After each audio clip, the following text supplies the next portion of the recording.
All right, honorable members, could we please take our seats?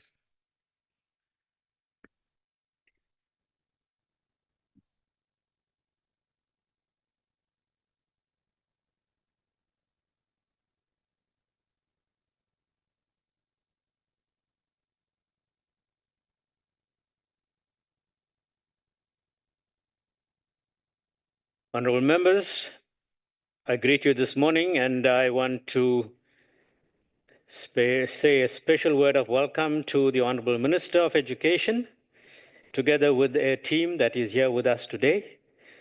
I want to also greet all honorable members who are in the House, and later we'll be joined by the MECs from the various provinces who will also be a part of this session today. I also greet the Chief Whip of the NCOP, Honorable Moimang, the two House Chairs, Honorable Adebe, who is not here. He has a doctor's appointment, but he will be joining us soon, and the Honorable Ryder. We thank you for being a part of the session. We want to welcome Honorable Kaunda. I know that you are unwell, and I'm glad to see you back in the House, looking well. Let me take this opportunity to welcome all of you here in the House today, as well as members of the media. Today, we are privileged to have the Honorable Minister who will be briefing us about the theme on which this session is being held, and that is providing proper infrastructure and equipment to schools for quality education outcomes. Honorable members, you will know that education forms the basis of any country's progress. And the Honorable Minister has upon her shoulders the amazing task of taking the education sector forward in our country. And Minister, we are grateful for the work that you and your team are doing.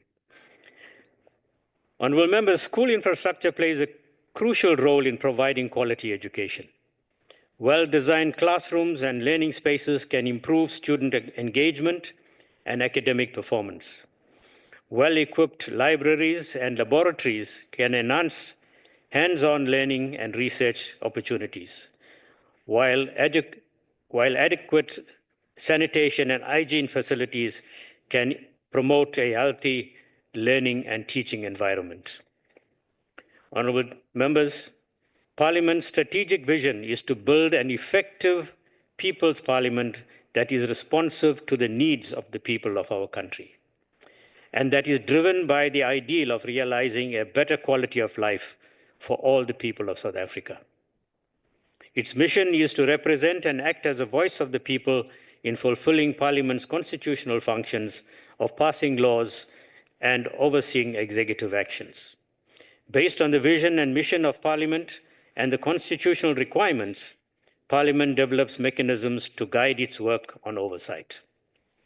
The South African Constitution imbues the NCOP with the letter and spirit of intergovernmental relations. The drafters of the Constitution of our country envisaged a multi-tiered constitutional arrangement whereby the different spheres of government would cooperate, consult, and coordinate with each other while simultaneously respecting the powers and functions vested in each sphere. In this regard, the parliamentary oversight process, as it relates to interactions with the people and the government, must seek to adhere to the values of cooperative government. It must at all material times take into account the circumstances, material interests, and budgets across the three spheres to effect implementation. Because of the character of the National Council of Provinces and its composition as a House of Provinces, the NCOP is strategically placed to ensure that there is coherent planning and ultimately seamless service delivery at all levels of government. It is within this context that we are convening today's ministerial briefing.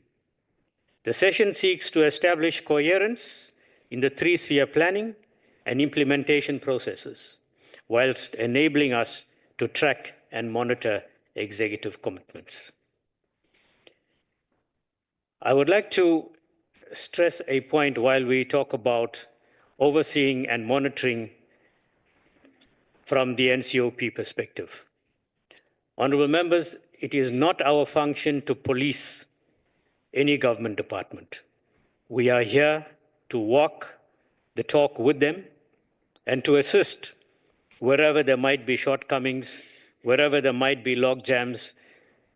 It needs to come to our attention so that as the NCOP, we can then see how we can assist different government departments in the way that they do their work and the challenges that they face out there. Honorable members, 2025 marks 15 years since the Department of Basic Education launched its Schooling 2025 vision, and 15 years since the Accelerated School Infrastructure Delivery Initiative was introduced. The Accelerated School Infrastructure Delivery Initiative program was established in 2011. It has been more than 15 years since the establishment of the program, and to date, the program has not met its targets. This is despite the continued extensions of the program and the continued underspending of the school infrastructure backlog grant. It has been 11 years since the regulations relating to minimum uniform norms and standards have been regulated. It has been 11 years since the regulations have been adopted, with many of our schools, particularly in the rural areas, still only have pit latrines as a form of sanitation. Furthermore, the majority of township and rural schools do not have laboratories or school libraries. Most schools are still struggling with internet connectivity. What this illustrates is that as a country, we have never been short of priority plans. We are policy rich, but implementation poor. Honorable colleagues, Honorable Minister, let us turn this around under the government of national unity. This is an opportunity that the people of our country have placed before us, and we need to take that challenge and ensure that service delivery forms the basis of the work that we do, and we need to ensure that especially the learners in our classrooms, as well as the educators, receive the kind of attention that they deserve for us to be able to have an educated and forward-thinking school system. Honorable Minister, I now welcome you to take the podium and deliver your address to us. Recording in progress.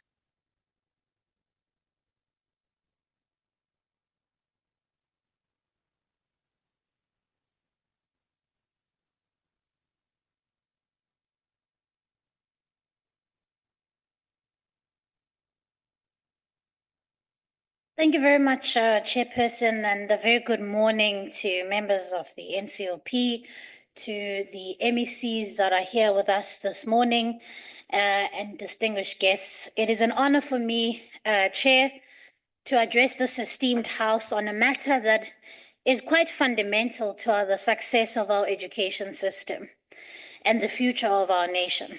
The provision of proper infrastructure and equipment in our schools is absolutely important. With your indulgence, Chairperson, this morning I'll be delivering remarks, but on the screens, members can be able to follow a presentation that we have prepared so that there can be also a visual representation of some of the statistics that we will be giving to the members today. So it will be more of a hybrid address. I think it allows us to be able to really have an interactive and a richer discussion a little bit later, Chairperson. Quality education is the cornerstone of economic growth, of social progress, and individual empowerment. However, for our learners to excel, we must ensure that they have access to a conducive learning environment, one that is safe, one that is well-equipped, and one that is fully resourced. This is not just a commitment, members, but this is a constitutional imperative. Before we delve into the details of school infrastructure and equipment, it is important to perhaps clarify, Chair, the respective responsibilities of the national and provincial departments of education in this regard. At a national level, the DBE is responsible for policy development, setting norms and standards, oversight, and providing support to provinces. In terms of the support and the oversight to PEDs, which is provincial education departments, this also includes, in some instances, implementing projects, as you've said, like the Accelerated Schools Infrastructure Delivery Initiative, ACD, and the Sanitation Appropriate for Education, the SAFE Initiative. The DBE also administers conditional grants to provinces, such as the Education Infrastructure Grant, the EIG, and monitors how these funds are used to ensure that provinces meet their infrastructure targets. In terms of the South African Schools Act members read with the Government Immovable Asset Management Act, provinces are responsible for the provisioning, the management, and the maintenance of public school infrastructure. Therefore, the PEDs are responsible for implementing infrastructure projects. This includes the construction of new schools, upgrading and maintenance of existing facilities, and ensuring basic services such as water provision, sanitation, electricity are in place. Provinces determine their infrastructure priorities based on their specific needs and budget allocation. Similarly to the SA Schools Act, read with the norms and standards for school funding, PEDs are primarily responsible for ensuring the provisioning of equipment to public schools, which includes equipment for specific subjects, such as, for instance, classroom furniture and things like science labs. In some instances, this function is undertaken by SGBs of public schools that have been granted the function of procuring their own equipment in terms of Section 21 of the SA Schools Act. Given that MECs for education in their respective provincial education departments do not report directly to the Minister and the Deputy Minister of Education or the DBE, it means that we have to have a collaborative relationship. The MECs and I have to have a relationship where we are collaborating, where the DBE is supporting provinces where they are struggling, having interventions where it is relevant to make sure that the education system works well and works coherently. This is the kind of constitutional framework that we find ourselves on. Added to that, Chairperson, budgetary constraints are not the only challenge for the basic education sector, but for the entire country. South Africa is facing significant fiscal pressures requiring tough decisions on resource allocation. It is absolutely important that as a government, we prioritize frontline services, Chair, and that we try by all means to cushion departments like the Department of Education from effectively budget cuts that will really threaten the quality of our education. So let me go now to, with regards to the current state of our school infrastructure, it's important to acknowledge both the progress and the challenges that persist. Since 1994, we've made significant strides in eradicating mud schools, unsafe structures, inadequate sanitation facilities. Yet, we are still faced with schools that lack proper classrooms, electricity, water, and functional toilets. Since 1996, the DBE has systemically collected data on school infrastructure needs, beginning with the School Register of Needs, which then evolved into the National Education Infrastructure Management System. And so while significant progress has been made, challenges remain. Through the Accelerated School Infrastructure Delivery Initiative and the SAFE Initiative, we have been working tirelessly to improve infrastructure in our schools.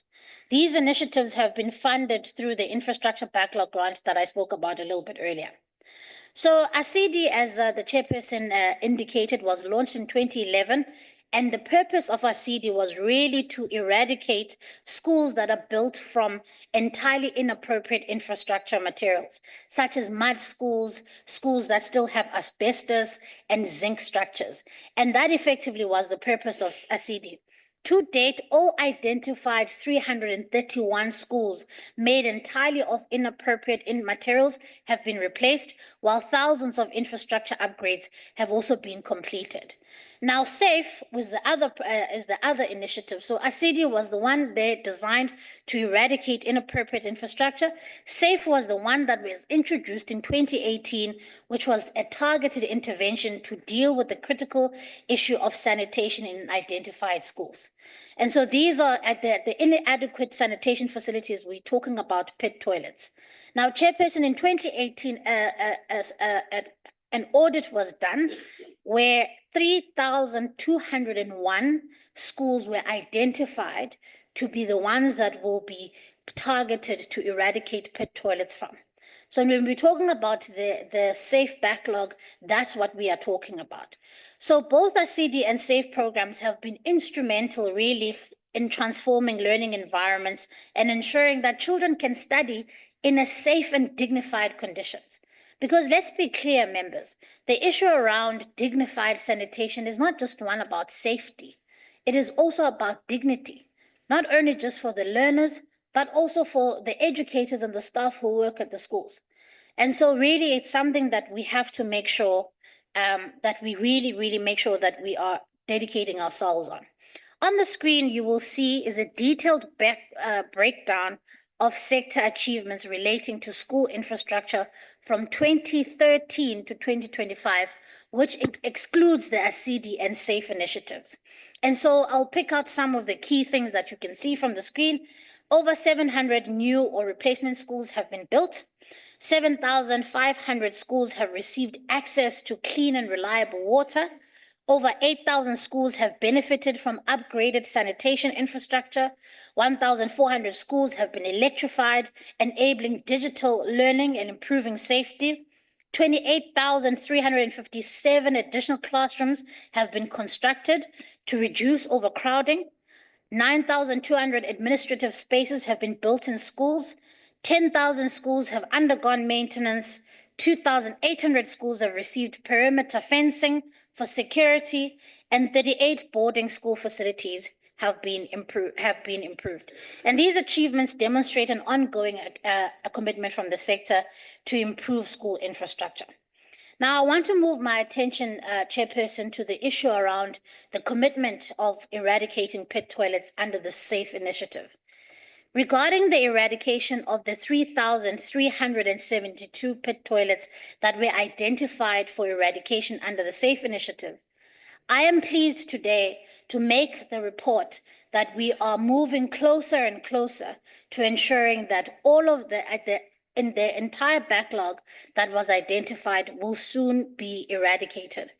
And so I'm pleased that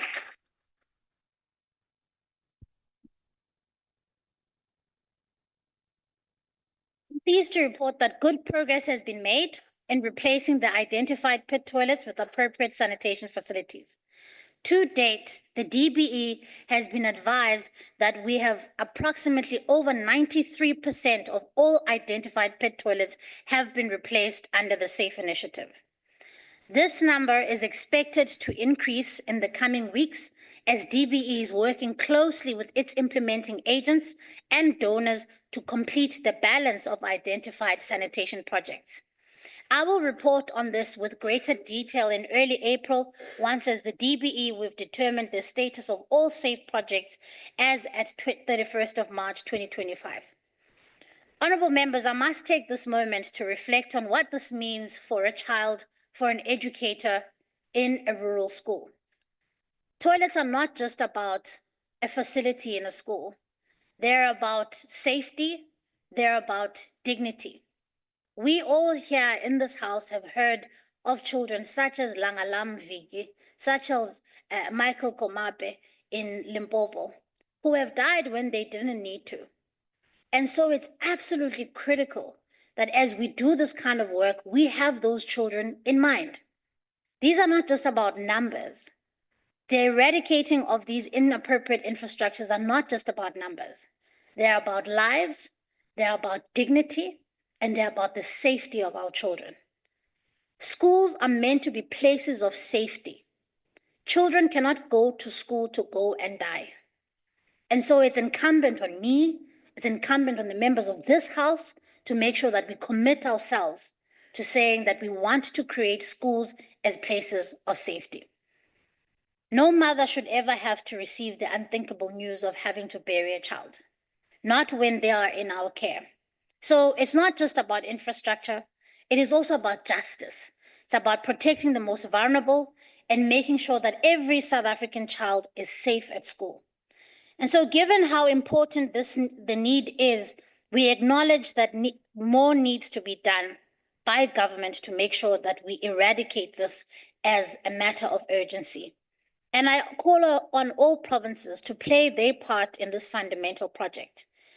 Once the identified sanitation projects have been completed under the SAFE initiative, Chair, the DBE will still continue working collaboratively with provinces to ensure that pit latrines that are public schools that were not identified in 2018 are still being appropriately and urgently replaced.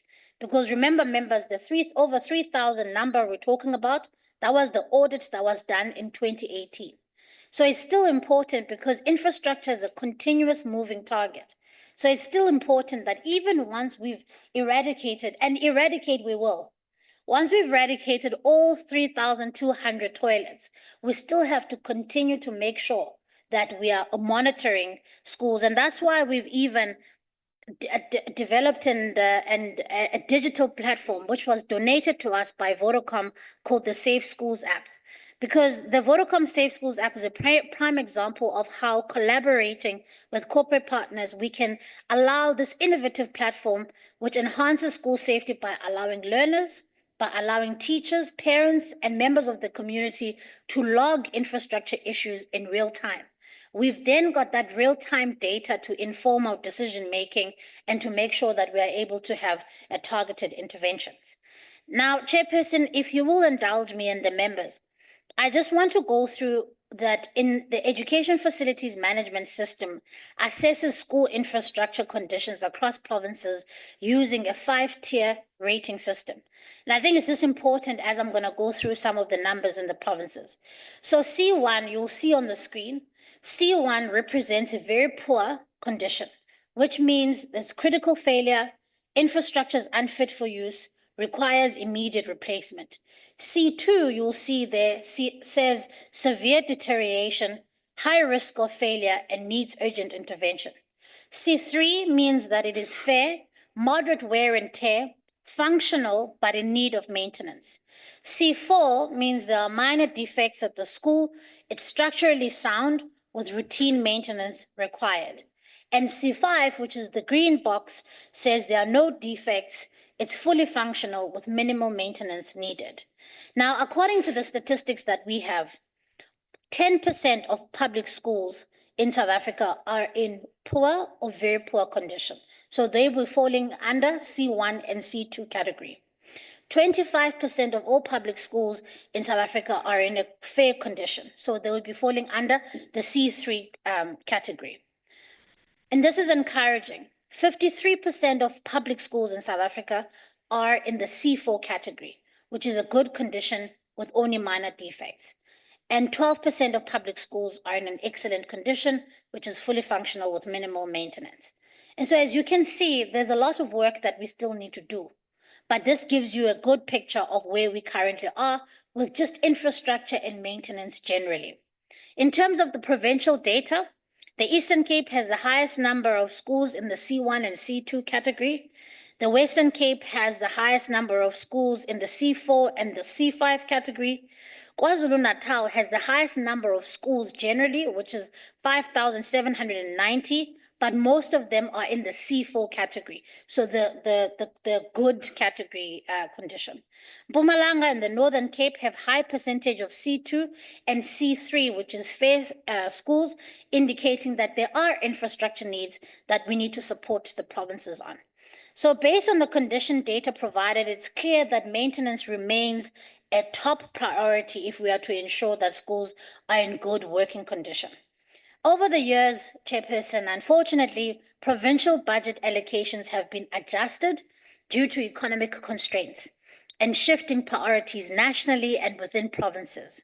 A key concern is that while infrastructure needs are growing, provincial budget allocations have remained stagnant, or have been reprioritized to address other priorities, which impacts the pace of school infrastructure delivery.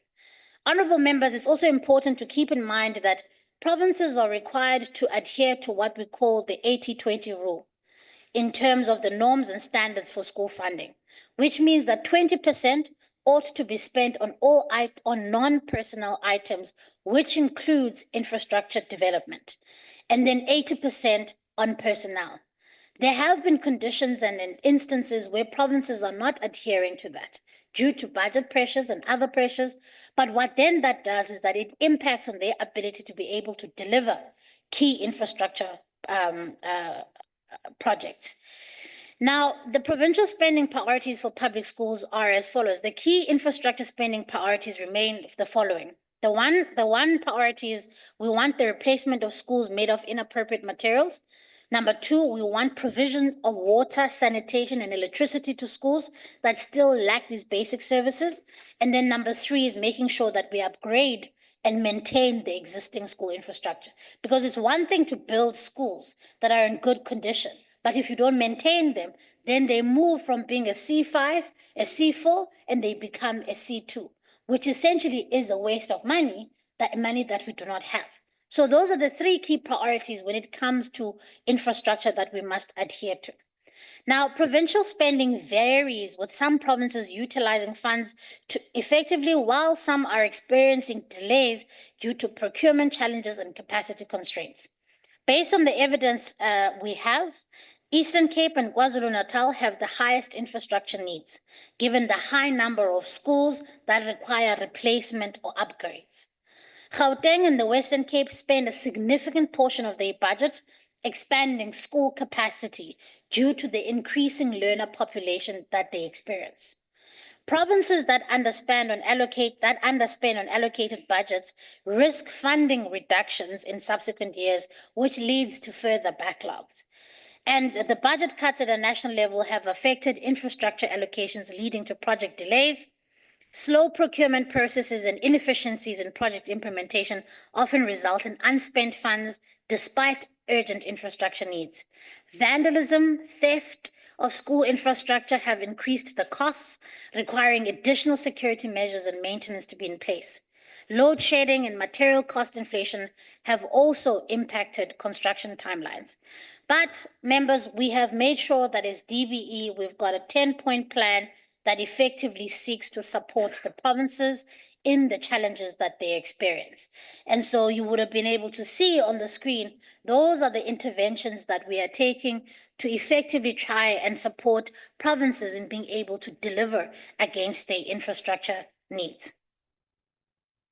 As I've indicated before, Chairperson, accountability mechanisms will need to be strengthened to prevent systemic negligence and to ensure that the safety and dignity of our learners.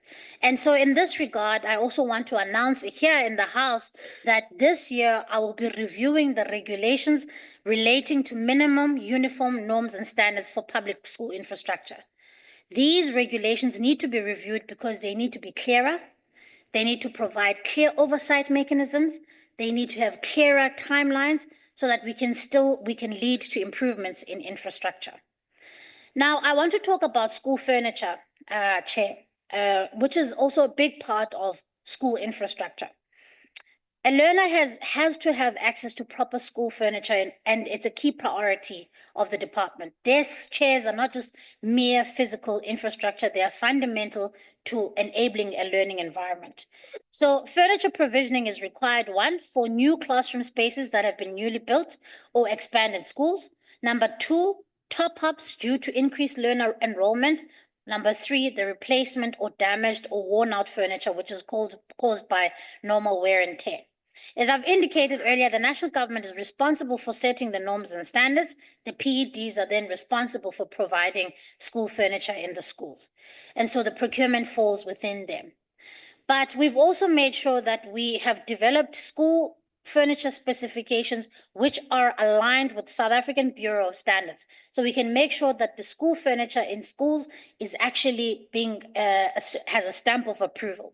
We've also gotten into agreements with other departments, Chair, such as the Department of Labor and Department of Correctional Services, where they're helping us with essentially making cheaper school furniture for our schools through their skills development in their facilities. This is important because, again, provincial education departments are under tremendous amount of pressure.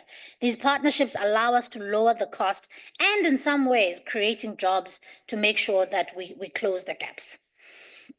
And then, Chairperson, ensuring school quality infrastructure requires a collaborative effort, members, between government, the private sector, and civil society. A whole of society approach acknowledges that resourcing challenges cannot be addressed by government alone, and that partnerships are critical in accelerating delivery and ensuring sustainable impact. The reality, members, is that education is not a progressively realizable right. It's immediately realizable in our Constitution. And so even when government struggles to fund particular things, we have to be creative, innovative about how do we find ways to fund the gaps. As I indicated, provinces are under tremendous amount of pressure to do this. And so it is my responsibility with the team to make sure that we support them as much as possible.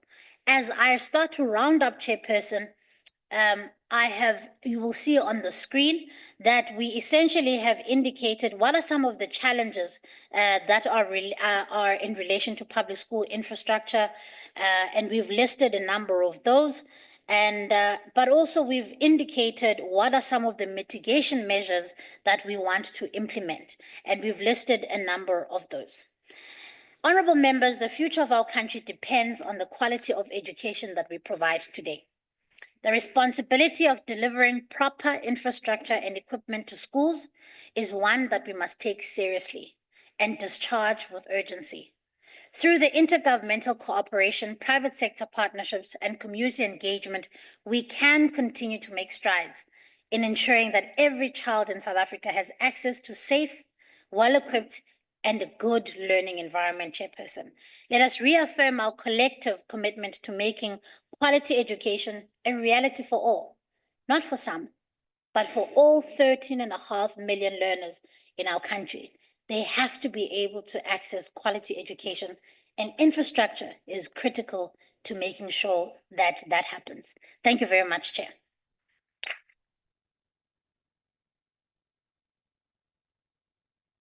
Thank you, Honourable Minister. We appreciate your input.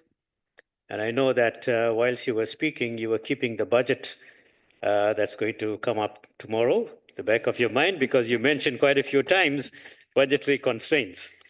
I also have my MECs here, so I'm doing their bidding.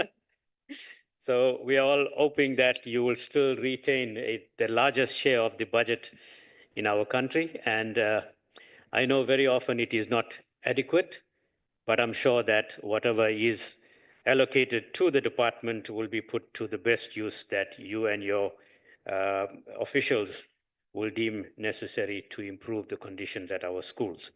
Honourable Minister, we now move on to a session of questions, and I will ask members in the House to raise their hands. And I think I'm going to start from this side. All right. Just remember your numbers. We'll start with the member here, 1, 2, 3, 4, 5. And then once those 5 have been answered, and then we will come onto this side. All right. So we'll take the first 5 questions, Honourable Minister. Honourable Member, you may start. Honourable Konyana. Chairperson and honourable members, good morning. Thank you, Honourable Minister, for elaborate presentation to us. And judging by your utterances, and it's quite clear that you are really on the ball. Congratulations, therefore. We must, therefore, as the ANC, commend this ANC-led government's work in making significant strides in transforming the trajectory of our education system.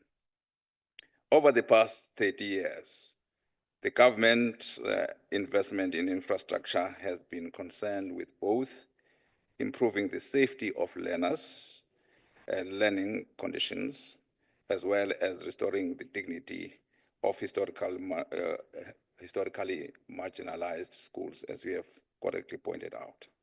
Notably, we have made tremendous strides in building new schools, replacing mud schools, and providing basic infrastructure in electricity, sanitation, and water, amongst other advancements. Despite, of course, as we have correctly pointed out again in this project, much remains to be done, Honorable Minister. We are still faced with multiple infrastructure challenges that disproportionately disadvantage the poor and vulnerable, contributing to broader system inequalities. In this regard, Honorable Minister, I would like to bring to the attention of yourself and our department that we do have challenges insofar as the hostels. Many of our children, particularly in traditional communities, they are just staying in homes, some in child-headed homes, as you know, and with no parental authority. And I've no doubt that you are aware in the Eastern Cape that last year, some children were raped. They were studying grade 12. Fortunately, ancestors and God prevailed. They passed.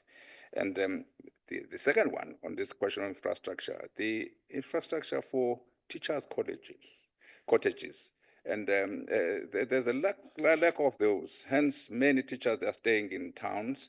They had to travel to schools. I think that must also be brought to the attention of the department to address that, because again here, we had some teachers, and even in my own jurisdiction, my principal, Jordan, died on his way to schools. I'm leaving aside the question of the public roads for a moment, but clearly that is really necessary. And lastly, Chair, addressing these inequalities, Honorable Minister, requires continued investment and robust monitoring mechanism to ensure all children have access to quality education in safe and conducive environment. Of course, we have already dealt with the question of pet latrines. That is the 93% which is required. But we did indicate that in some few weeks, something is going to be done. But I would like to come up clearly in that, because few weeks, maybe a few weeks next year or next year, we're not sure. But it may be, because in this regard, there is really a need, as we have indicated. And lastly, the teachers, you have quite correctly pointed out that they're in local parentis, and then they take into consideration the interests of the learners themselves. And we are very, very pleased, therefore, that you work with the private sector, for instance, Vodacom. Clearly, therefore, the department is still on course in really opening the doors of learning, which was bequeathed to us by our forebears in our struggle. Then, my question, therefore, I was just commenting, Chair, to really thank you. But my question is that if you can just comment on the issue that I've mentioned, and lastly, on the issue, whether you will provide in April with the plans, concrete plans to address the challenges that are actually being experienced by our department. Otherwise, thank you very much. I think. Thank you very much, Advocate Nyonganyana. You see, when one is an advocate, he takes the privilege of asking questions upon questions. All right, the second person. No, thank you, David Chair, and good morning, Minister. I've got just a few questions. and they will bear with me because this is an emotional matter, and it affects our vulnerable people out there. And when we see you standing here and you are watched by millions of our people, and they wonder, like I do, how accurate and which world is the department living under? Let's take the graph. On electricity, for example, we want to ask the clarity. How accurate is that there's no school with no electricity? Ngizokuxoxela ngendaba yezinye izikole engizaziyo. Uzoya ngapha eKeysdrift, kuthi isikole kwaZenzele, uye ngapha kwesinye isikole siseBathenjini, uye ngapha eNyonezwe, uye la ngihlala khona eMnambithi, iLime Hill neMahlekwane. Bazomangala bonke abantu ukuthi uMinister uxoxa ngani. Ngicela nje ukuthi ulo mbuzo wokuqala. Wesibili, ilokhu okuthinta amanzi. Nakhona igraph ikhomba ukuthi ngathi cha, akho sikole sinenkinga yamanzi. Ngila eduze nendlela nje eduze ko-Orange Farm kunenkinga. A number of schools, including the schools that have been raising. But let's look then on the graph and contrast it with the slide that talks about sector achievements. When you look underwater again, and the total, what you have achieved against the actual total, you'll see that definitely you have not achieved as you are claiming in terms of the craft. Can the minister clarify these discrepancies or inaccuracies, including on the issue of electricity? It's one and the same thing. But the other aspect, Minister, is that you are raising the issue, probably it's what normal people will say, the issue of resource challenge. But just recently, the Human Rights Commission argues to say, no, here we are not sitting with an issue of the resource challenge. We are sitting with the issue here of lack of prioritization. I'm not sure whether the minister disagrees with the statement. And in their finding, they've given the minister an opportunity to respond in 60 days.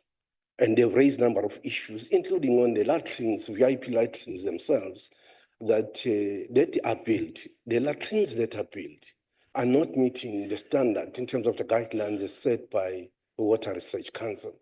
But also, there's no ventilation in those latrines. Now, the question is the minister willing or in a process to deal with those people when they had clear guidelines before them, made wrong specifications on these projects that came with the wrong results now that are being critiqued? Is the minister willing to deal with? The last one is the McDonald's. I don't hear the minister talking about the McDonald's branding. I know you might be, because you are serving the president, the McDonald's branding of desks and the chairs in the schools, the Mail and Guardian one. Can you talk to that? Thank you. Thank you very much, Honorable Nzimande. The next honorable member,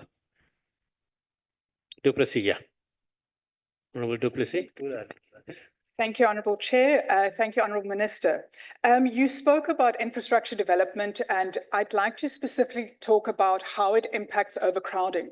As you are aware, many schools in Gauteng have double their capacity. This often leads to frivolous disciplinary procedures where people who are slightly more spirited get expelled, for example, and they then miss out on education. how are we going to make sure that these schools are fully capacitated with the size that they need, but also to ensure that there is some psychosocial support for these children within these environments? Because again, not only would there be bullying sometimes, unfortunately, from the staff, but also from students amongst themselves. Thank you very much, Honourable. And how will you ensure that the provinces will address this matter? Thank you. Thank you very much, Honourable du Plessis. We now go on to the next Honourable Member, Honourable Majola. Thank you, Deputy Chair. Thank you, Honourable Minister, for the presentation. I've got two quick questions. You did mention in your presentation that the spending pattern influence the allocation with regards to the future budgets. I want to check from you, since you mentioned that there are some challenges arising from many circumstances, be it a supply chain challenges, be a quality or a construction challenges.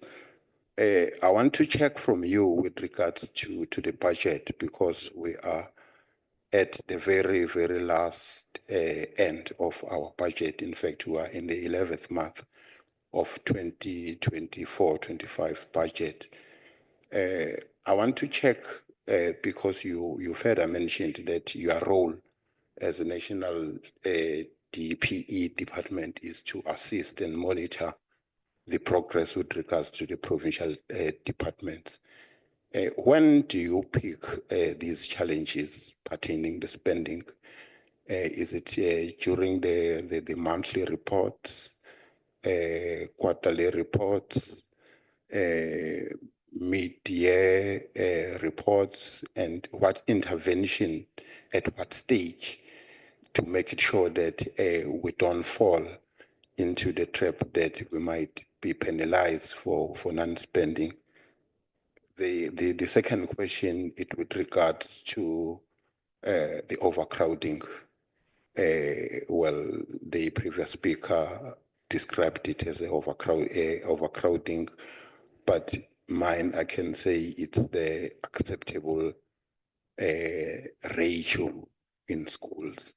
How do you describe the non-adherence of the acceptable norm in terms of the ratio in class? Thank you. Thank you very much, Honourable Majola. We now go on to the next Honourable Member. Thanks very much, Deputy Chair, and greetings to honourable members, the MECs present here.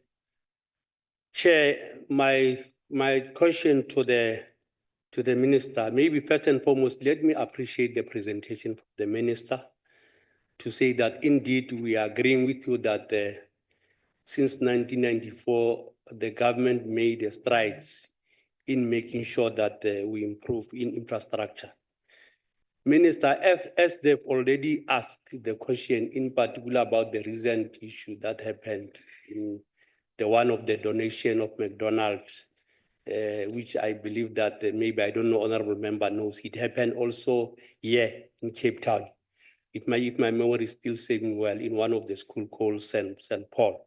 Minister, I just wanted to check with you, how are you going to make sure that this collaboration or this partnership, private partnership, it is in compliance with the national policy and the quality standard without compromising the dignity and the well-being of the learners? Number two, Minister, what has been the impact of the memorandum of understanding? In particular, I'll relate to each of the Department of School, Arts and Culture. Because, Minister, during our back to school campaign in our constituency, we visited some few schools there, whereby we found that majority of schools, or maybe I'll just be direct, we visited one of the schools called Refugio School, whereby we found that that school, it is struggling in terms of of sports facilities. We all know that in terms of what you have already indicated with respect to the issue of budget constraint in the department itself, they can't provide that. So I wanted to check that. Do you see any impact? On that memorandum of understanding. Last or least, Minister, even though because I have a lot of questions, which I know some of them they are directed to MECs themselves, which I believe that they are still coming in the afternoon. I'm agreeing with you, Minister, when we are saying that this government, since 1994, we've made strides in making sure that we eradicate the mud school infrastructure, which I'm agreeing with you. But I want to check with you, Minister. What plan do you have as the department to eradicate aging schools? The same aging schools, because the same situation we have it in the same constituency, whereby we had a school that was built since 1940, which I believe no one is still alive amongst us there. So that school is dangerous to the learners and even the educators. In that area. But I know that the constituency, my constituency, together with the Department of Education in Limpopo, we are in the process of making sure that indeed what is it that we are going to do. The very last question, Minister, the issue of maintenance. I heard you when we were spreading the issue of your budget to say that 80% you are spending on paying educators and 20%. But the issue of maintenance, majority of our school, with the norms and standards that we are paying to our school, especially our rural school in the province that I'm coming from, Limpopo, they can't even afford maintenance. In the same school that I'm talking about, they can't use that aging infrastructure. They've opted to use those mobile classes. But the school itself, they can't even be able to maintain and put some aircon, for those infrastructure. So I just wanted to check with you, Minister, that the issue of maintenance, as and when I know that tomorrow, all of us, we are waiting patiently to get the budget, that as we all agree that the education must also get the biggest line, which we must also make sure that the issue of maintenance is taken care of. But like I've indicated, Chair, I've got a lot of questions which the MECs that are there on the ground, then they will be able to answer those questions. Thanks for the opportunity. Thank you very much, Honorable Mokwele. Minister, would you like to respond to those first 5 questions, and then we'll take the next round. Thank you. Thank you very much, Chair, and thank you very much to the members. There are some really important questions that have been posed here. The member from the Eastern Cape in particular raised the issue around hostels in rural areas. And members, the Eastern Cape in particular. So one of the challenges that we're facing as a sector is that as more and more people are seeking economic opportunities in cities, it means then that schools that would have been built in particularly rural areas are being left behind because parents are seeking economic opportunities in towns and in cities. I've recently been to Limpopo, to Mpumalanga with the MEC, and the MEC is facing a really difficult situation where they have spent money building big, beautiful schools in rural areas. But of course, because of migration, and you can't blame that on parents, because as parents are seeking economic opportunities and work opportunities, they will move to cities. But then what that then means is that you've got schools now that are unviable in the sense that they don't have enough learners for you to keep them open. But then you've got a challenge in your cities where the schools are overcrowded. So in response to that, what the Eastern Cape, for instance, has done, and perhaps the MEC will be answering a little bit later, in response to that, what the Eastern Cape has decided to do is to say, well, schools that are non-viable, we're going to close them, but we are going to build schools that are big enough with hostel facilities so that a cluster of ilali and abantu abasuka ezilalini mhlawumbe umuntu usuka kwilali kude and so then they don't have to commute between the school and home, but then they have boarding facilities at the school.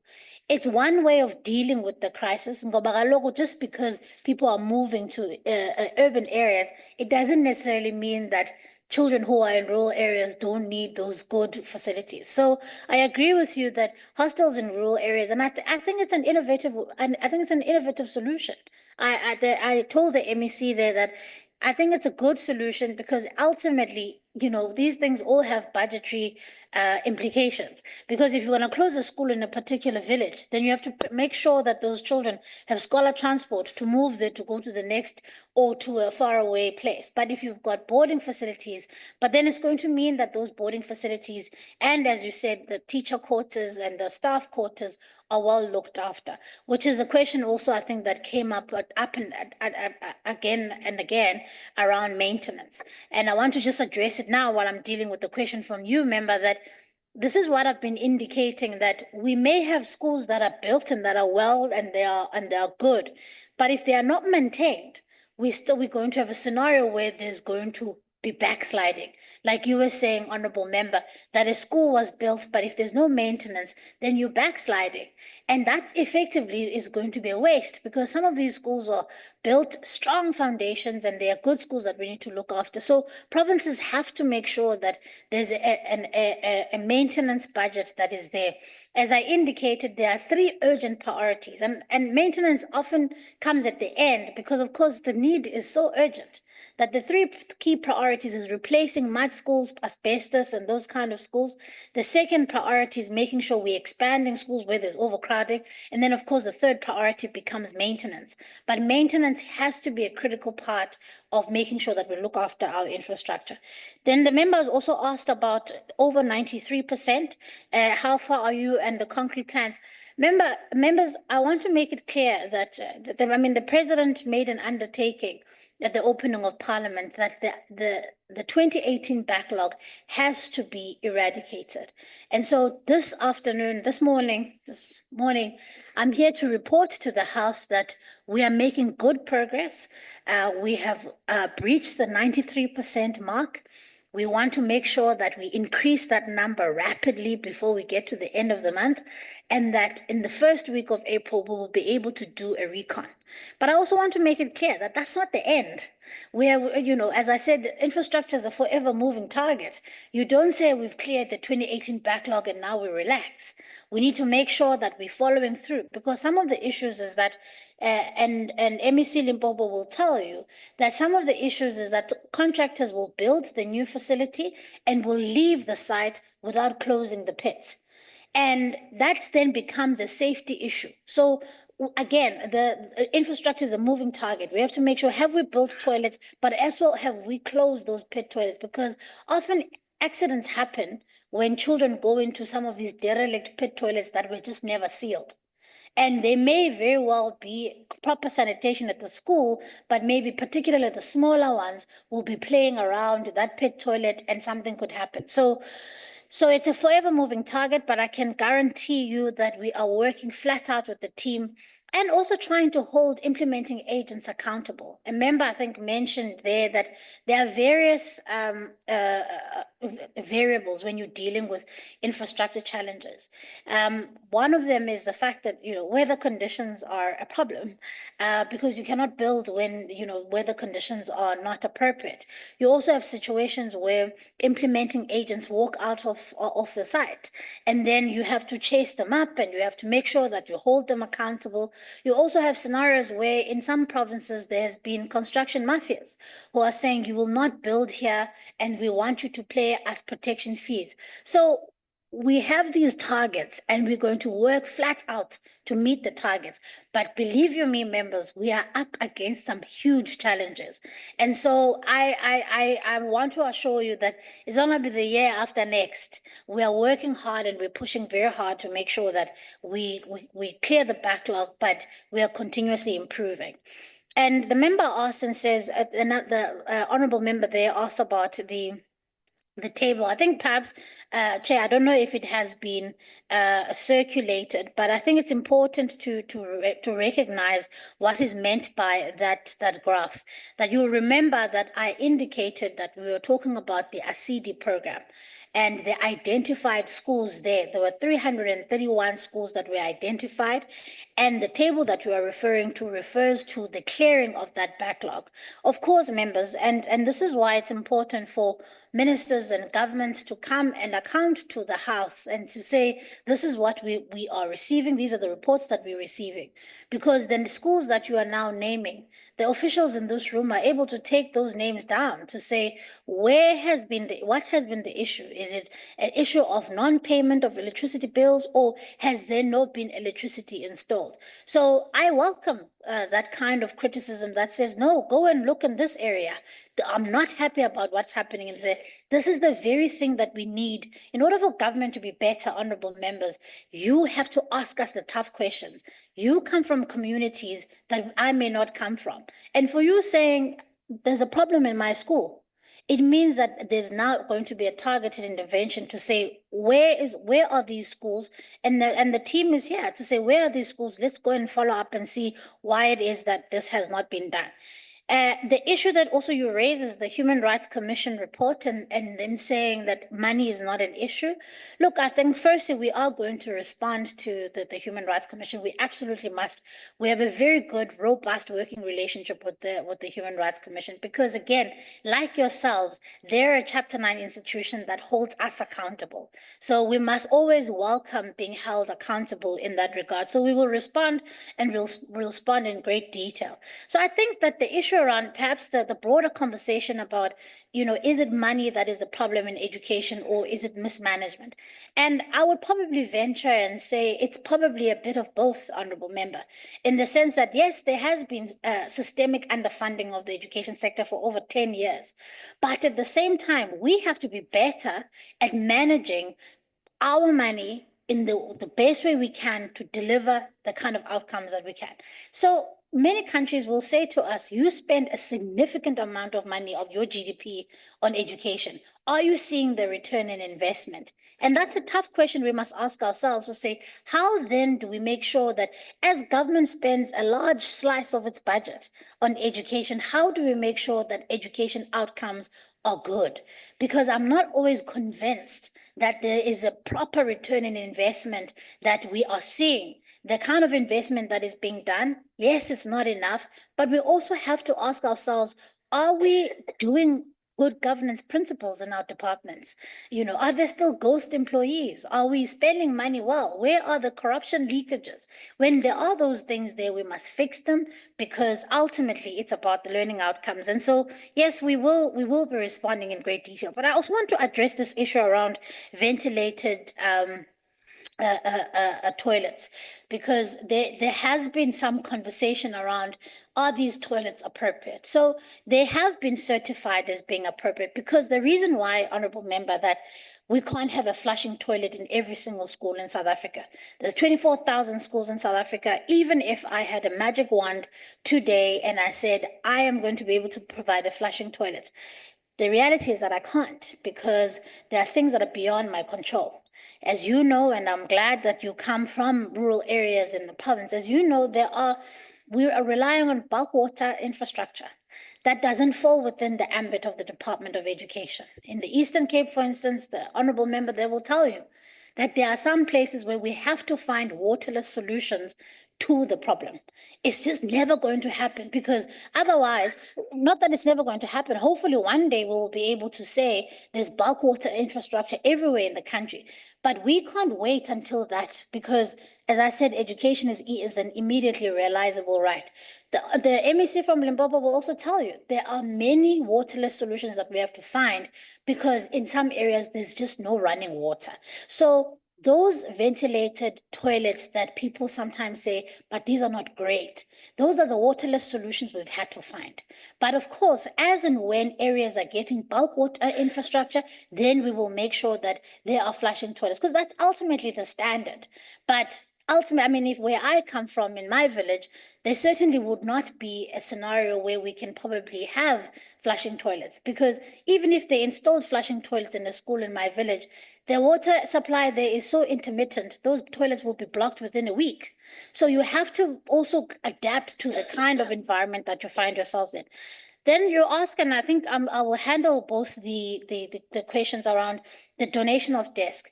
Honorable members, we have a backlog of about 2 million pieces of furniture in South Africa across our schools.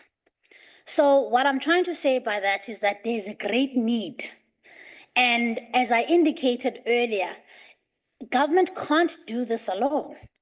And we can't simply say to children, they must wait until we have found the perfect solution. Number one. Number two, simply because you're going into public-private partnerships does not negate your responsibility as a government to make sure that you provide infrastructure, desks, and furniture in schools. So often people say, just because you're getting into a corporate partnership, does that mean that you're saying it's not your job? Not at all. But we have to meet the gap somehow. But to answer your question around how do we make sure that those who enter in our schools with an intention to say we want to partner with you, and the conversation around branding in particular in schools has really made me personally think about how do we accept corporate partnerships and corporate donations, but without also making our schools places where there's entirely corporate branding in our schools. And I think it's important that as the DBE, we reflect on that and we think about ways in which we can design policies that says, yes, we welcome your donation, but these are the kind of if we are sneaky desika, this is where your branding can go, or this is where it can't go. So I think it's important that as we're seeing that the need is great and we are unable to constantly meet the need, but how do we become innovative? We have to be creative. We have to be creative, honorable members, because the MEC Gade from the Eastern Cape will tell you, honorable member, he says to me that there are children who go to school. Yes, there may be desks, but there will be 4 of them in a desk. What kind of proper and quality learning and teaching is taking place when 4 children are sharing a desk? And then those very children then walk home and they get home, the home is small and they can only do their homework on their lap. So for me, honorable member, the learner is at the center of every decision that I'll make, because also I know the reality on the ground. Yes, we may say, oh, this is unpalatable, but think about that child who has to kneel down just to do their homework. It is not fair. And we can't say to that child, wait another 20 years before we can fix the situation. So I will always ask for help to make sure that that child is not left behind. Because I promise you, your children and the children of middle-class South Africans don't have to make those decisions. They have desks at home. They have desks at schools. But poor children in South Africa don't have that option. And so, yes, it may be, you may say to me, but then we must look at how do we brand, and I take the criticism, and I agree with you. How do corporates brand the things they give us in schools? But I will not stop asking corporate companies for help, because too many children are still being left behind. The inequality in this education system is still too much. Then the issue around overcrowding in particular, I agree with you, honorable member, as I indicated in the slide that Gauteng and Western Cape in particular are struggling very much with particularly the influx of learners in the provinces. As a result, they are experiencing incredible overcrowding. Make an example about the school that I went with in Mpumalanga with the MEC for back to school. And I used to think this is a problem that was isolated in the bigger province. Mpumalanga is a relatively small province. But she showed me a school in Nelspruit, just outside of Nelspruit, where it literally broke my heart. Again, I probably will be going to some corporate partner and saying, help me with that school, because my heart was left shattered when I walked into a grade 1 class that had 90 learners in them. Because that school was built to service a community that was much smaller.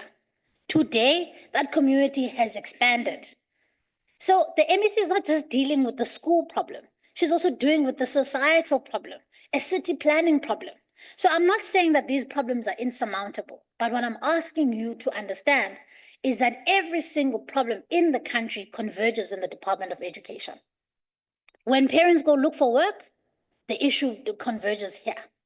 When there's city sprawling and townships expanding by the day, it ends up in the Department of Education. And so we will work hard, hold us accountable, but I just want there to be an understanding of what it is that we are dealing with. And psychosocial support, absolutely honorable member, and making sure to how do we support provinces to address these challenges? As I indicated, the Constitution is quite clear about who ought to do what. And so MECs don't report to the minister. And in fact, the Constitution is very clear that provinces have tremendous amount of powers. And ours is a policy-making space, theirs is actual implementation. They are at the forefront of delivery of education. But where we can, we must assist them when we're making the case for more funding, greater equitable share to the provinces. We have that in mind because we have to make sure that the system functions. And so ours is a collaborative relationship with the MECs. I chair what we call the Ministers of Education Council. And in that meeting, which happens about every 6 weeks, we have conversations with we have discussions with the MECs. They give a report back. We are able to see. So to answer the other honorable member who asked, when do you pick up underspending? Do you only pick it up at the 11th hour or do you see it? One of the things, honorable member, I've introduced since having been a minister is that in the CEM, I want provinces to be able to report back on what challenges are they facing and how we can assist, number one. Number two, I've required the CFO to work with CFOs in the provinces so that we can have a national picture of where the problems are. So the infrastructure team, for instance, will consistently tell me every month, this is how far the spending of a province is. So we do see the problems and we do try and intervene and ask, what is the problem? Why you're not spending as well as you should? And we have an understanding of, if we are 6 months into the financial year, where should you be? If we are 8 months into the financial year, where should you be? And when we are seeing that you are not meeting your targets, then it's a red flag. Also because we don't want the money to be lost from the system. Treasury, we then able to move around monies. If, for instance, there's under expenditure in province X, then we move it to a province that is overspending, for instance. We've had to do this for I think it is Free State and Mpumalanga, if I'm not mistaken, in these last couple of months, where we've had to shift monies around because they're now sitting at 100% expenditure to then plug the gap. Because if we don't do that, Treasury is going to take that money and we're going to lose it. And then when we make the case why we need more money, we won't be listened to. So, but then it does a disservice to that province, right? Because they still have those infrastructure needs. So if then they lose the money, then it means that they won't be able to meet those needs. So that's why provinces have to spend well. And I know that there are numerous challenges when it comes to this, as I've indicated, but we have to make sure that we spend against the budget that we've asked for. Otherwise, I promise you, Treasury is going to look at us and say, you can't even spend your own money. You send money back to Treasury. And so we try and mitigate those things in that way. The issue around school teacher ratio, I think it's linked very much to the overcrowding. And honorable members, I mean, there's an internationally acceptable learner teacher ratio that we strive for. It's not always possible. Like I indicated to you, you go to places where the province will tell you, we are rapidly building another school. But by the time we even finish building that school, and I keep making an example of MEC Mpumalanga, and she'll forgive me because hers was the recent province I went to when we were opening schools. They are rapidly building a school next door to another school. They're not even done yet, and that school is almost at capacity. It's like that. This is the kind of pressure that the system is under. The one school is completely overcapacitated. They are building another school, and while they're building it, that school's already got children in it. So by the time they finish, they'll still need another school and the like. So we have an internationally accepted standard of just over 30-1, if I'm not mistaken. But in some instances, we're not making that. And we have to then look at how do we reprioritize to make sure we bring that number down? Because the point you raise is an important one. No quality learning and teaching can happen when there's 80 children in a classroom. It's not happening. It's not. No matter how talented or enthusiastic a teacher is, it is not possible. There isn't enough one-on-one time with a learner to be able to give them quality learning and teaching. And then by doing that, they will progress, but they would have missed key lessons and cognitive development that's not happening. So it's a matter that we really have to deal with. Then I think, Chair, I think I may have one last question that I think I have not addressed. So I've dealt with the public-private partnerships, sports facilities, and the MOU. You are absolutely right, Honourable Member. The MOU, in fact, I've recently had a meeting with Minister Mackenzie. The MOU has to be brought, we have to breathe life into it. Because in our schools, yes, we may be able, as I said, I mean, the priorities, as you can say, the pressures are, as you can see, are intense. So obviously, the priority is us building schools and building classrooms. But schools are not just also about just learning in the classroom. They're also about building playgrounds. They're also about building sports facilities. And so we are hoping that our partnership and the MOU that we've signed with the Department of Sports and Culture, because they don't own schools, we own schools, but they do have funds that they can mobilize so that we can build facilities in our schools. Because it's also not right that it's only schools in quintiles 4 and 5 that have competitive sports. And in quintiles in schools in quintiles 1 to 3, we're expecting a child to develop only they go to school at 8 o'clock and then they leave. They too need to have sporting facilities where they can compete, where they can play, because education is more than just a book. So we are committed to breathing life into that MOU. I think I may be done with that first round, Chair. Thank you. Thank you very much, Honourable Minister. Honourable Mukwele. So, Chair, maybe the issue of aging infrastructure, maybe if the minister can The just... maintenance issue. Minister, you want to take this now? Yeah, so the aging infrastructure, you're absolutely right. I mean, we obviously, remember I indicated what the priority is: replacing the completely inappropriate, also trying to remove things that the asbestos, the mud. So aging infrastructure is a problem, but I think it can also be mitigated by this maintenance issue I was saying, because you can have an old school, but if you're maintaining it well, it can give you a lot more, lead time. But of course, then eventually at some point you'll have to rebuild. But I think that's why us and the MECs have to have a particular focus on how do we prioritize maintenance in an infrastructure budget. Because I promise you, if a school is maintained, it can go far further than it would, even if it's old. But I take the point around older schools that need to be replaced so that they are safe, more importantly. Thank you. Thank you very much, Honourable Minister. Honourable members, please keep in mind that we also have members who are on the platform, and we will be taking questions from them also. So now I'll take hands on this side. Honourable members, please remember your hands. 1, 2, 3, 4, 5, 6, 7, 8, 9, 10, 11. Okay, and then we'll come back here later. And 12. Okay, 12. Yeah. Okay.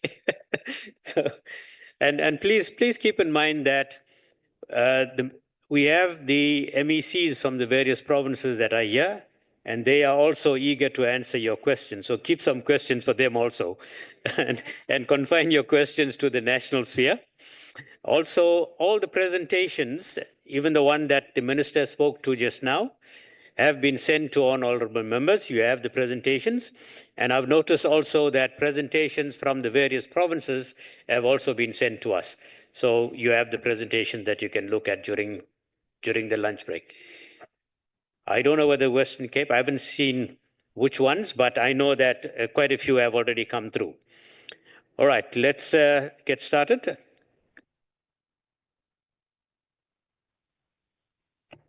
Thank you very much, Chair, and my greetings to your good self, the Minister and MECs, and also honourable members present here, our Chief Whip. Thank you very much for this opportunity. I am covered by some of the honorable members. But one issue which I want to raise, Honorable Minister, the issue of ECDs.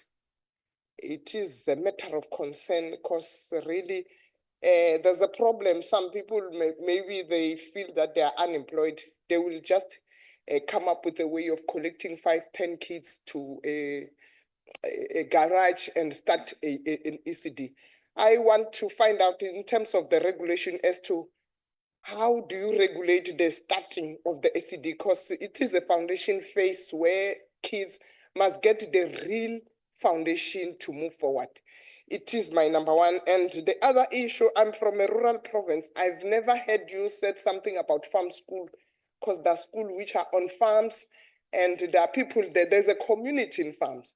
So as much as we are celebrating the Human Rights Month, what about those people who are dwelling in farms? Thank you very much. Thank you, Honorable Ngumalo. The next honorable member. Thank you very much, Deputy Speaker.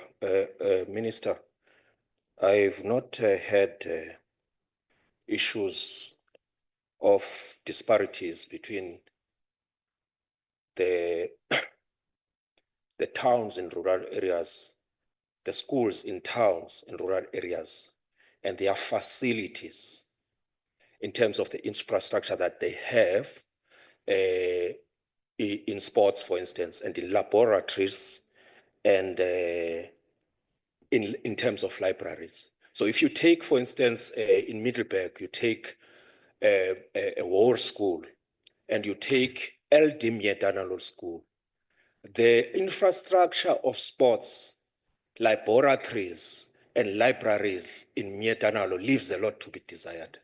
I've watched this process. I stayed there for over 16 years now, wherein you have a situation where the infrastructure is dilapidating by year, and nothing is done in terms of ensuring that there's maintenance of that infrastructure, as well as expansion of that infrastructure where needs be.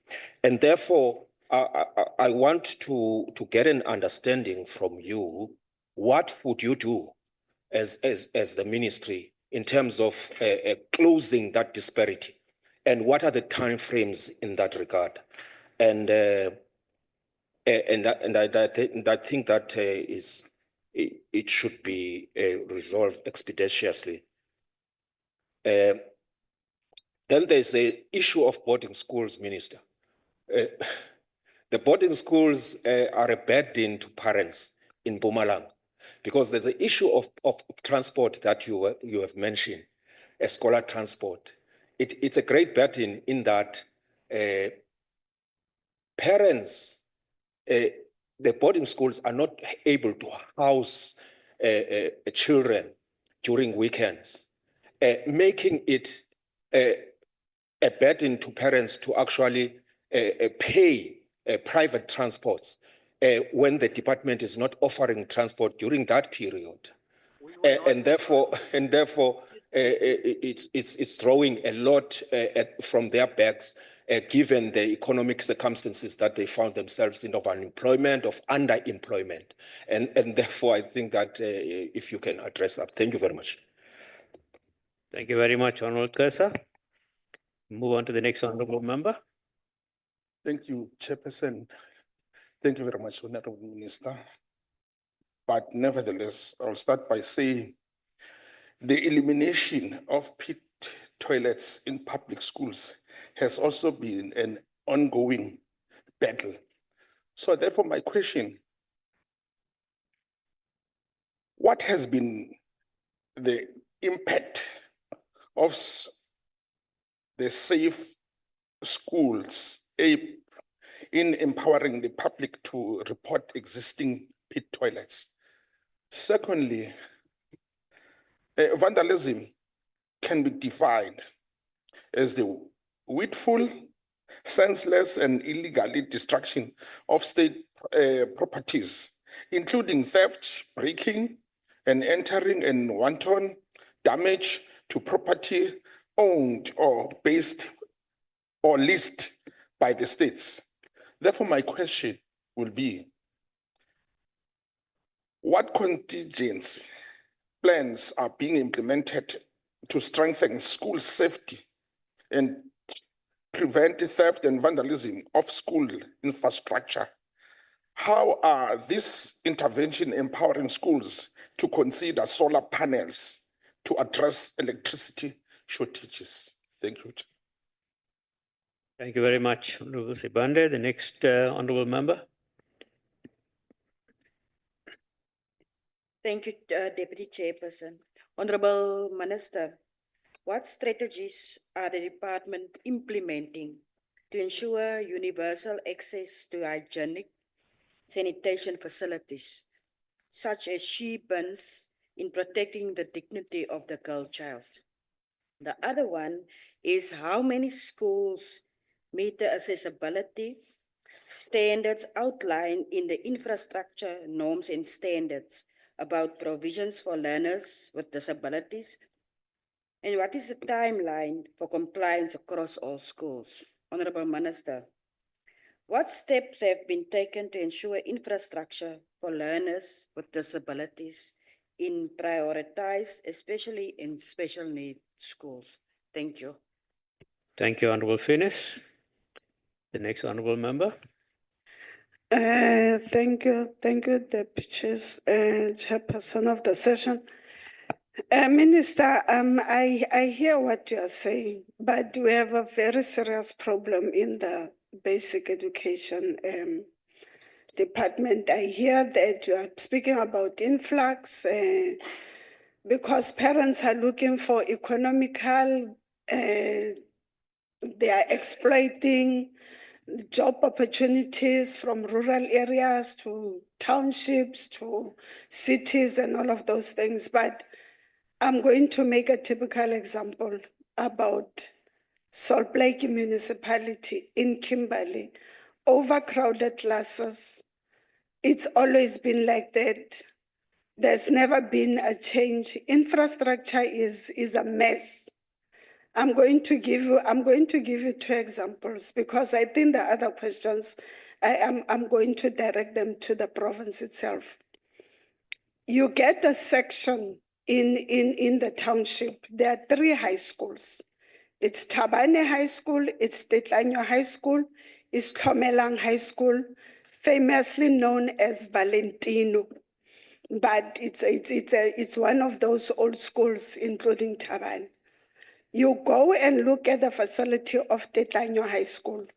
It's your typical Model C school in the township. You let's say it's your first class. You go to Tabani, you put it there in the second class, and you go to Valentino, also known as Floss 2.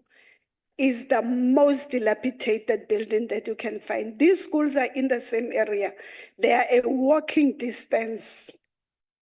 And you look at the support that schools get from the department and you ask yourself, what is the criteria for a school to get support from a Department of Education when all 3 schools are in the same area? Why is Valentino not being given the same support that is given to Tetlanyo and Tabane High School? Why is Tabane not getting the same support that Tetlanyo is getting? These are 3 schools in the same area. Valentino High School is literally falling apart. The laboratory is dysfunctional. There's only electricity in the admin block. There's no electricity in the classrooms. There's a case that one of the learners, for some reason, burned a fire, started a fire in the classroom, destroyed the classroom. There has not been any cleanup. The roof is still standing as it is, which is a danger to the society itself because that school is in the middle of the houses. That's the first example. Second example, that's overcrowding. And it says to you, our high schools are overcrowded. I'm going to take you to another section of Salt Lake Municipality. In the olden days of the Bantu education, there was a school called Peme Primary School. It has been converted to some district office of Francis Bardo, I don't know, but it's being utilized for the education department. The school was closed down.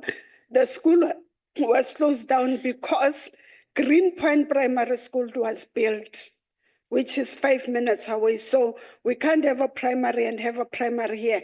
Pime Primary School is closed down. Greenpoint High School is opened. 10 minutes walk, you get your Munsiwa Buichoko primary schools. They were brought together, if intermediate phase, foundation phase, and all of those things moved around. Later on, Greenpoint High School is a double-story school, very beautiful. It was closed down because we were told that there's Munsiwa, there's Bichoko, there's another school down the road, Solplaiki, primary school. So let's close down Greenpoint High School. Greenpoint High School was closed down. Fine, everything was now the same school that was closed down has been opened under the name of Kimberley Academy. Doesn't have learners there. We have a shortage of high schools, but the department decides to open another primary school where there are already about 5 or 6 primary schools within the vicinity or the walking distance. Now the question that comes up is, how do we deal with the overcrowding? Because you speak about quality education. We can't have quality of education if we are still looking at the lack of material. You will never get a quality education if we've got a lack of material, if our laboratories are dysfunctional. Sirelejo High School, overcrowded, is one of the old high schools in the Northern Cape, again in the Salt Lake municipality. Overcrowded classes, the laboratories dysfunctional. I know because I attended the school, and that school was top of the toppers in Salt Lake municipality. The laboratories dysfunctional, both for physics and life sciences.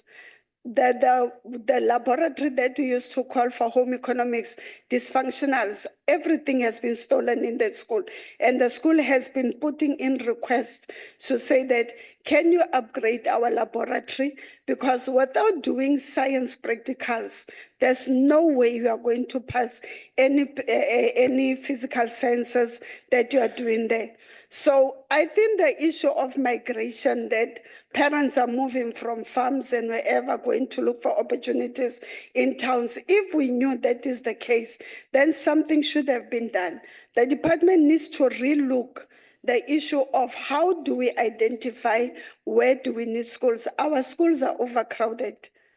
Our schools are not using the correct system, or they are not exposed to the support that is needed. Most of the time, the department, both national and provincial, they support schools that are already functional. That is the problem. They support schools that are already functional. I can read a whole list of schools in the Northern Cape, but I think some of them are going to be directed to the province itself. If we speak about that we cannot have all of those toilets, cannot be flushing toilets. Even those ventilating toilets, they need to be maintained, because if they are not maintained, it means that we are going to expose our learners to infection. So one way or the other, whether it's flushing or not flushing, we still need money to maintain. And as I'm standing here, I ask myself, because already the budget was cut before the new budget that we are waiting for. The budget was already cut. It affected the 3 schools in the Northern Cape, whereby there's a possibility, if there's no adjustment done, some of those schools are going to be cut off. And I'm looking at the slides of the Northern Cape now. Some of those schools are under renovation, or there's some changes, but those schools, if nothing is done, those schools are going to close down, because those schools do not have money to maintain themselves. Thank you. Thank you very much, Honourable Member. We now move on to Honourable Hotsell.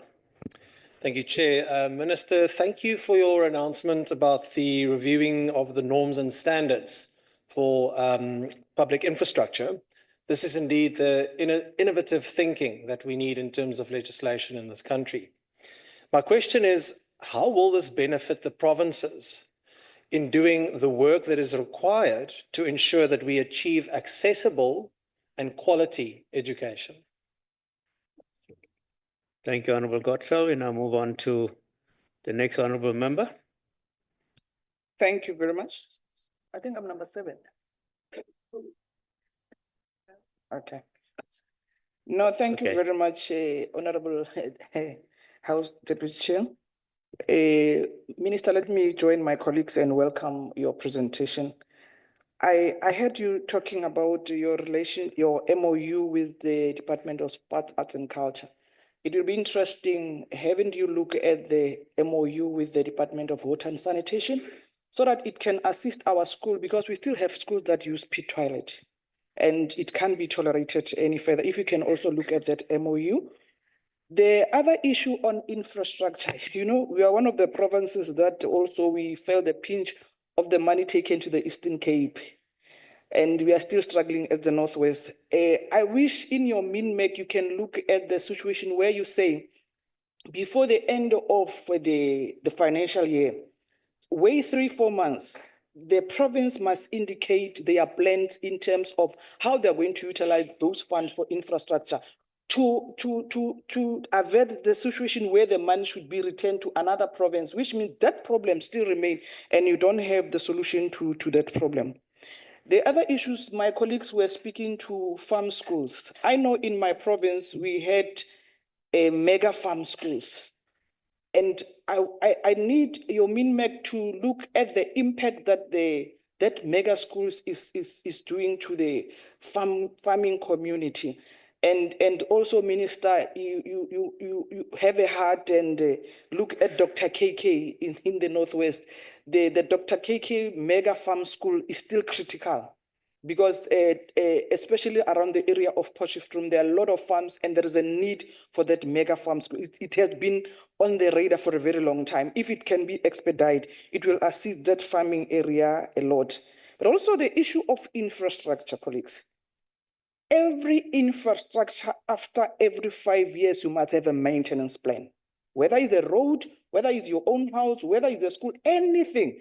If you don't have a maintenance plan for every 5 years, your infrastructure is going to die. You know, if the environmentalist will tell you that a mud house is one of the things that can sustain this climate change we find ourselves in, but because they are not maintained, hence the mud house fall the way they are falling. But if you read further, you'll realize that is one of the infrastructure that through mud, our old parents were using those mud houses. We grew in those old houses. In some countries, they still look into them. Lastly, Minister, I'm one of the people who were in the ELRC when we deal with the PPM. For me, the PPM is not working for our schools. The overcrowding they are talking to, because you have to explain to school to say, if your PPM is like this, you are left with no choice but to stick to it. But honestly, it's not helping, especially in our farms, in our rural schools. And also the last thing is the multi-grade teaching. That thing is a stress, and the quality that the child, remember, as a grade 1, a grade 4, a grade 3 child, they are in one class, you are teaching this grade and this. We look at how we look into it? We know there's no fund in this country, there's no money, the country doesn't have money. But let's find a creative way. How do we assist our community at the end of the day? I thank you, Chair. Thank you very much, Honourable Member. We now move on to Honourable Adriansa. Thank you, Honourable Chairperson. Honourable Minister, first of all, I want to applaud you for what you've achieved with the pit latrines. I can't imagine a worse death than a child dying in that, and thank you for what you've done and achieved thus far. I, however, have a question, being from the province of the previous speaker, regarding what are we doing and what are you doing specifically to ensure that provinces, specifically the Northwest Province, and the MEC for Education in this case, are held accountable for meeting their performance targets? And the 20% alluded to for maintenance every year, particular in cases of mis-expenditure and under-expenditure?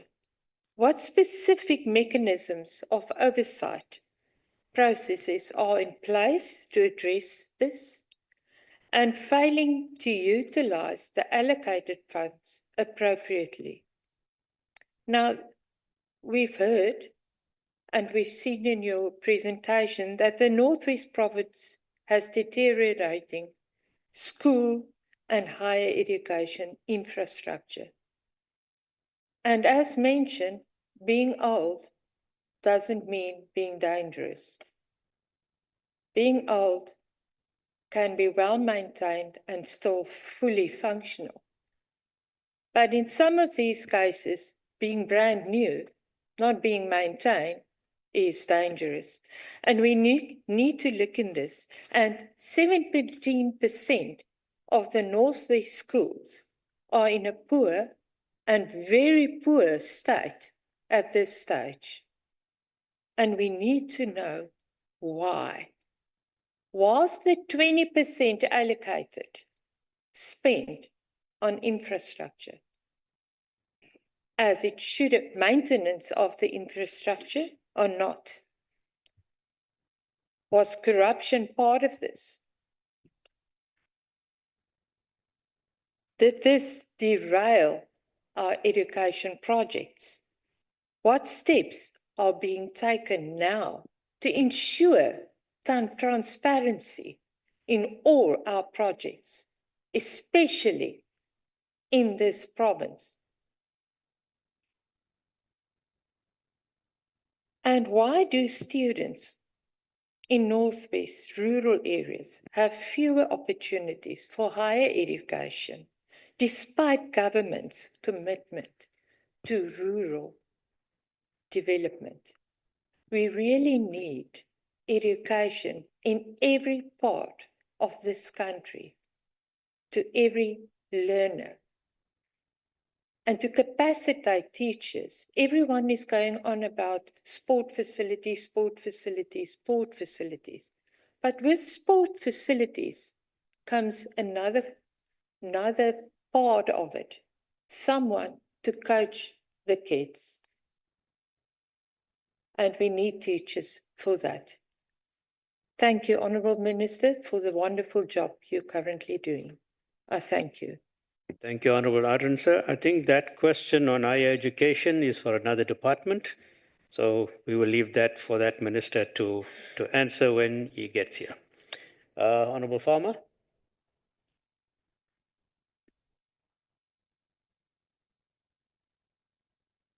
Thank you, Chairperson. I had maths in school right up until grade 12. Didn't pass it always, but I had it.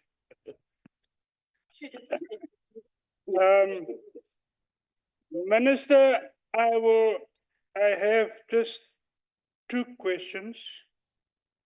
But I know this might fall in the fraternity of the MEC of this particular province. But this province has a tendency to always redirect it to national. So now I'm asking you right up front so that we know. I will ask it with the MEC as well. Obviously. The question in essence is the minister aware?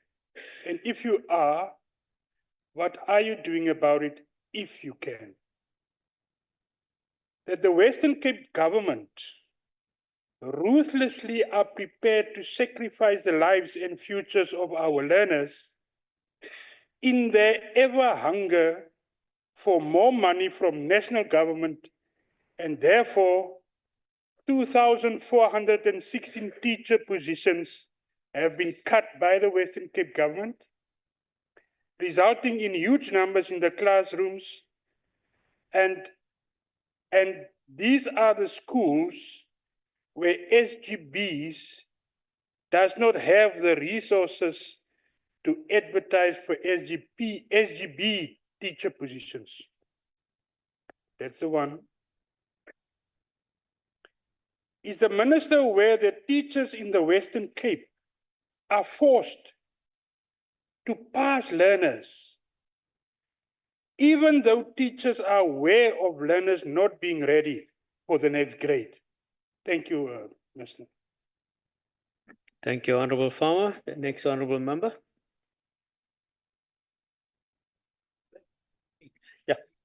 Thank you. Thank you, Speaker. I thought we're discussing, infrastructure development or challenges in schools today, Honourable previous Speaker. Honourable Minister, the Rapid School Build Programme has been an important initiative in addressing school infrastructure needs in the past.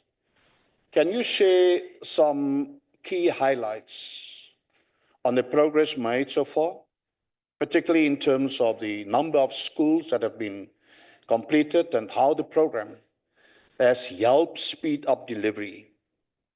Additionally, what steps are being taken to ensure contractors remain committed to their projects? And secondly, Minister, on funding for school infrastructure, we understand that additional support was sought through the Budget Facility for Infrastructure, FPI.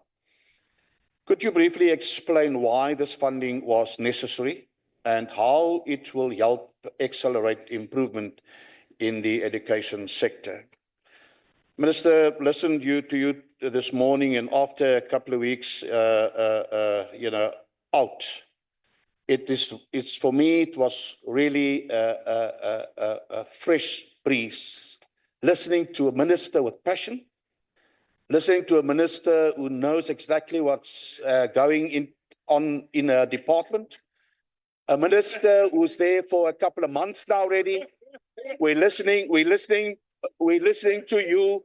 Very soon that you will announce that you will dealt with the pit toilets that came in now for how many years, and you took it on as a priority when you came in here a couple of months ago, and you dealt with it as so far. We're waiting on that. Thank you very much, Minister, for what we've heard this morning. Thank you very much. Thank you, Honorable Swart. One more on that side. Honorable Gericka. Yeah, thank you. Thank you, Chair. And yes, I also thought, Chairperson, I also thought, as the previous speaker has said, that we're discussing infrastructure and that we should not make political speeches for that matter. But the DA is well known for contradictions. Yes. Minister, good morning. I first and foremost want to discuss the issue of infrastructure and infrastructure development at particularly previous disadvantaged schools and the prioritization of the budgets for those schools. We are public office bearers, we are lawmakers, we serve the community and certainly our communities. And I particularly refer to our communities, the previously disadvantaged communities. We are all sick and tired of excuses. Sick and tired. Our people are sick and tired of many excuses by government because of no money, no budgets, no nothing. So people don't accept it anymore. And 30 years into this democracy, we are regressing even on the development of infrastructure, even in schools. So it is a critical point to understand before we fall into this deep, dark hole that we do something about it. I'm not worried about the heckling around here because we speak about fundamentals here. So you will have a school in Packersdorp, George, that's totally dilapidated. It's a high school or a secondary school, the apartheid name. So there are holes in the classrooms and they patch now and then here and there. And children are sitting in the rain and the windows are broken and all those type of things. The school is terrible. I have written a question earlier on to your department. They've referred me to the Western Cape, but I submit to you here because you discuss infrastructure. I want you to really have a look into that school It's one of the main schools in that area, and it's serving a tremendous amount of learners from all areas. It's the only high school in Packersdorp.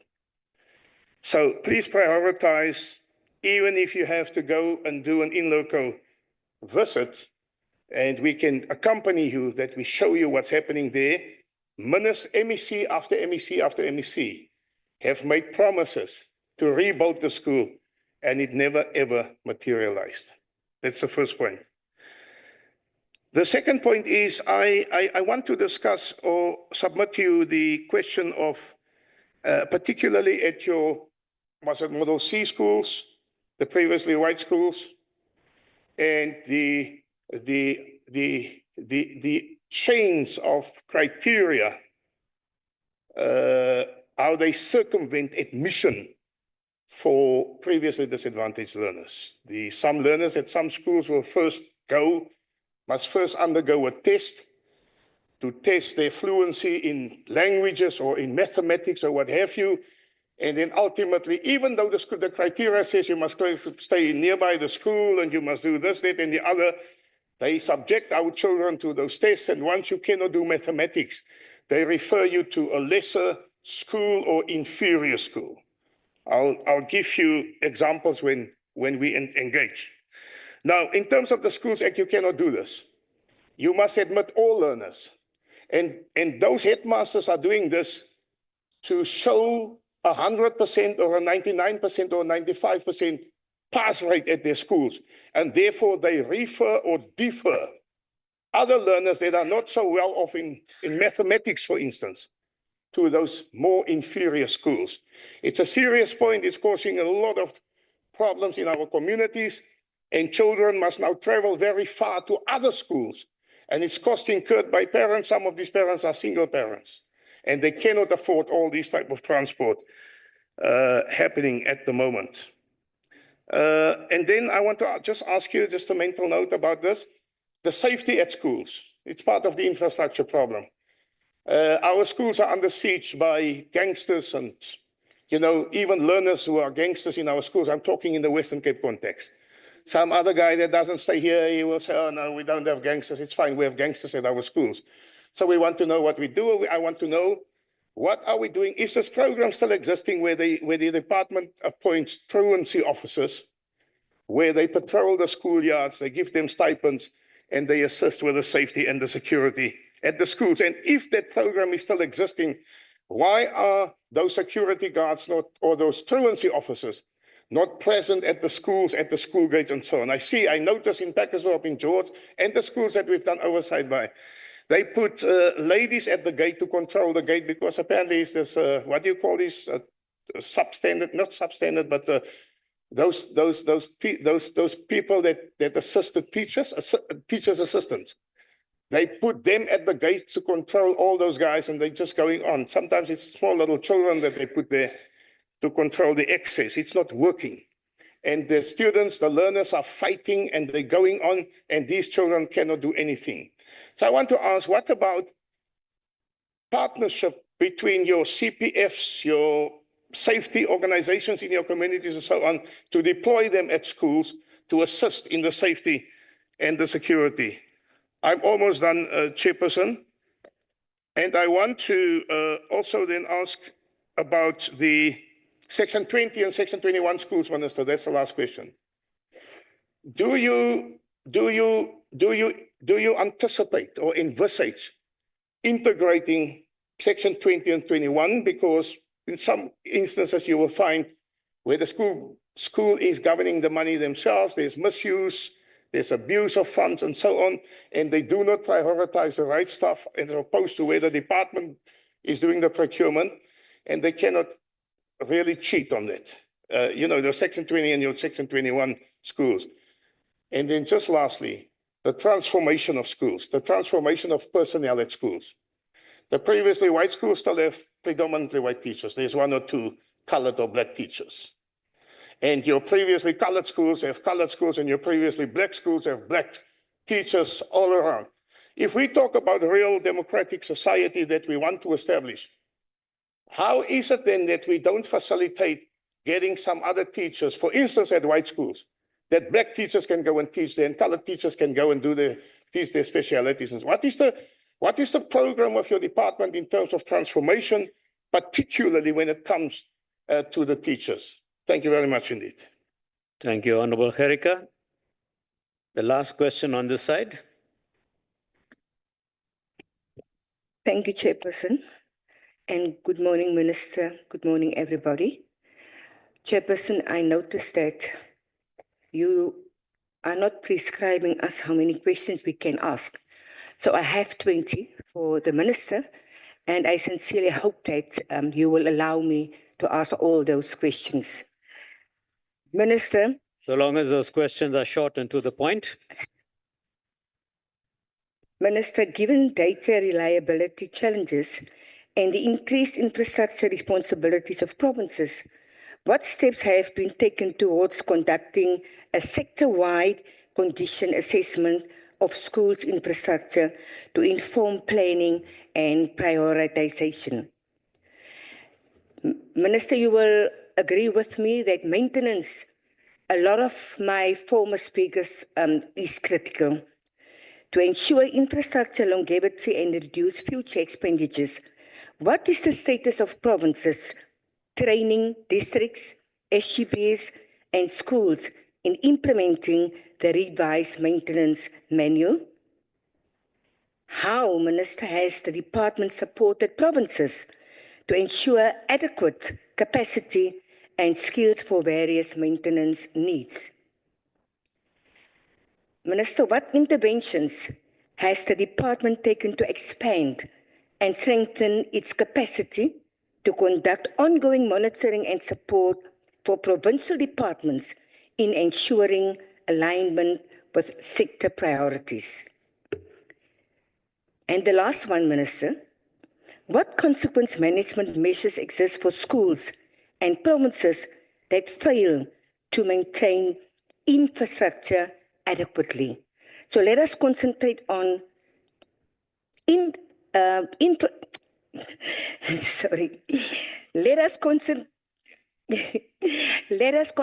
concentrate on infrastructure instead of all the other petty issues. I thank you.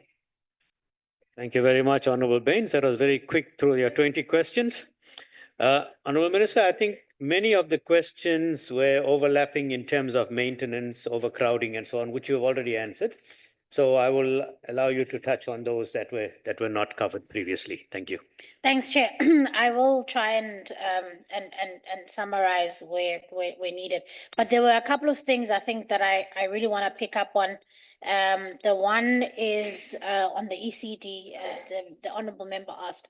And I want to firstly assure you, Honourable Member, that that is the #1 priority for the 7th administration, that we want to have a strategic reorientation of the education system towards saying, how do we strengthen the foundations of learning? Because research shows us that if you focus on the first 1,000 days of a child's life, the next 1,000 days, which is from 2 to 5, it shows that they are likely to be able to take difficult subjects like maths and science and technology later on in life because your foundations in literacy are solid. And so ECD becomes important, but you're right, it's not just about the curriculum, it's also about the infrastructure.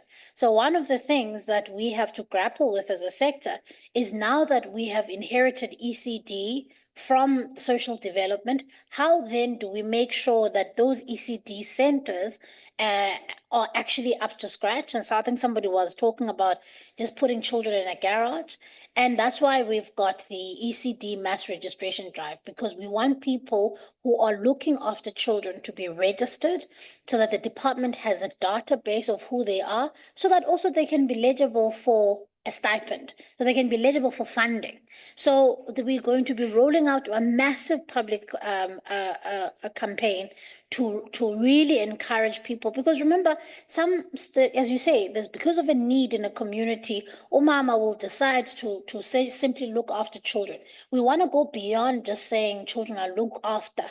We want there to be educational programs there, a curriculum, a qualified practitioner, proper infrastructure that is safe for the children. So that is the undertaking that we are making between now and 2030, We want to make sure that ECD, as we know it, we've got proper infrastructure, curriculum, teachers, so that children are able to really start having access to early child learning from a very young age. And I'm quite pleased, honorable members, and if you'll indulge me, Chairperson, I would be quite keen to extend an invite to the members of this House to our Banapele Summit, which is happening next week, Monday, in Johannesburg, where we are bringing together not only just government, but we're also bringing together the private sector, we're bringing NGOs, we're bringing social partners, so that they can help us craft a roadmap on how do we do this around ECD.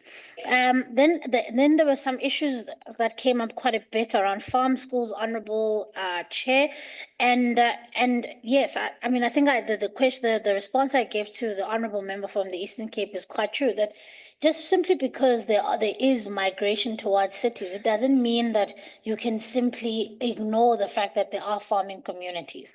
But in doing so, we have to be careful, because the Honourable Member here raised an issue around multi-grade teaching and learning. We can't have that, Honourable Members. We can't have a scenario where in one classroom there's 3 grade 1 learners, 4 grade 4 learners, and 1 teacher, because we are not doing this, we're doing a disservice to those children. So in dealing with farm schools, we have to make some difficult choices to say, is the school viable? If it is not, can a bigger school that can be a catchment area for a number of other communities, can that be built? And are we going to support that with either boarding facilities or scholar transport? That's how we basically meet the need of rural communities or farming communities. It's not to say that they must now do the commute to towns, but it's about us planning better. And a member asked here, who said, you talk about migration, but are you planning? Yes, the Honourable Member, I think she's from the Northern Cape. She was saying, but you're talking about the migration, but is your budgeting factoring that in? And you're absolutely right that we have to start thinking differently about how we plan the funding of education, because the trends that we are seeing, yes, we are seeing different trends, and we now have proper data. The census is telling us what we need to know, that we need to be focusing in some of our metro areas and in our cities and in our towns, and we need to have a rural strategy at the same time. So you are right that the data that we are seeing needs to lead our planning. So we can't be shocked and say, oh, but we didn't know that we were going to have this kind of pressure. We now know, and we should be able to make sure that we are planning a little bit better. Then there was an issue, it came up a number of times, Chairperson, on safety in schools. Honourable members, we are going to be making quite an important announcement with the Minister of Police in the coming weeks around some work that we've done since last year. And I'm really, really looking forward to working much closer with that department, because the Honourable Member is right. I mean, we are not only dealing with safety inside of the schools, we're also dealing with safety outside of the schools. Our teachers are being targeted, principals are being gunned down. In the Eastern Cape, there was a teacher that was gunned down because of protection fees. I mean, our schools are becoming unsafe, and we have to be intentional about how do we have those interventions. It's because our core business is teaching and learning. I've had to reach out to my colleagues and say, how can you help us create places of safety? So Minister Mchunu and I are going to be making a concrete announcement in the coming weeks about how do we support particularly schools in high-risk areas, for instance, in the Cape Flats. And now, what is really exciting about the work that we're doing, for instance, in his crime statistics, he's able to show me exactly what kind of crimes are happening per school.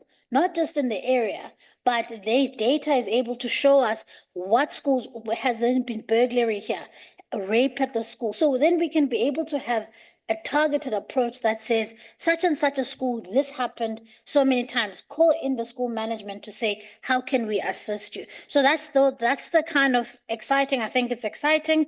It's no longer just a broad stroke strategy, Chairperson. Now it's targeted, because I really want us to really make sure that we go after people who threaten our children and our educators in schools. Schools must be places of safety, and where learners are the ones who are perpetuating violence against one another, the school, as guided by the code of conduct of the school, must act harshly against those children. We also can't have educators who are being tormented by children in the schools, because it also has to be a place of safety for them. They are going to work, and it cannot be that children in the school are now tormenting them. Then I think there was a lot of questions that were asked around the Northern Cape, the honorable member there. I'm going to leave that to the MEC because a lot of the questions were quite specific to specific schools, Chair.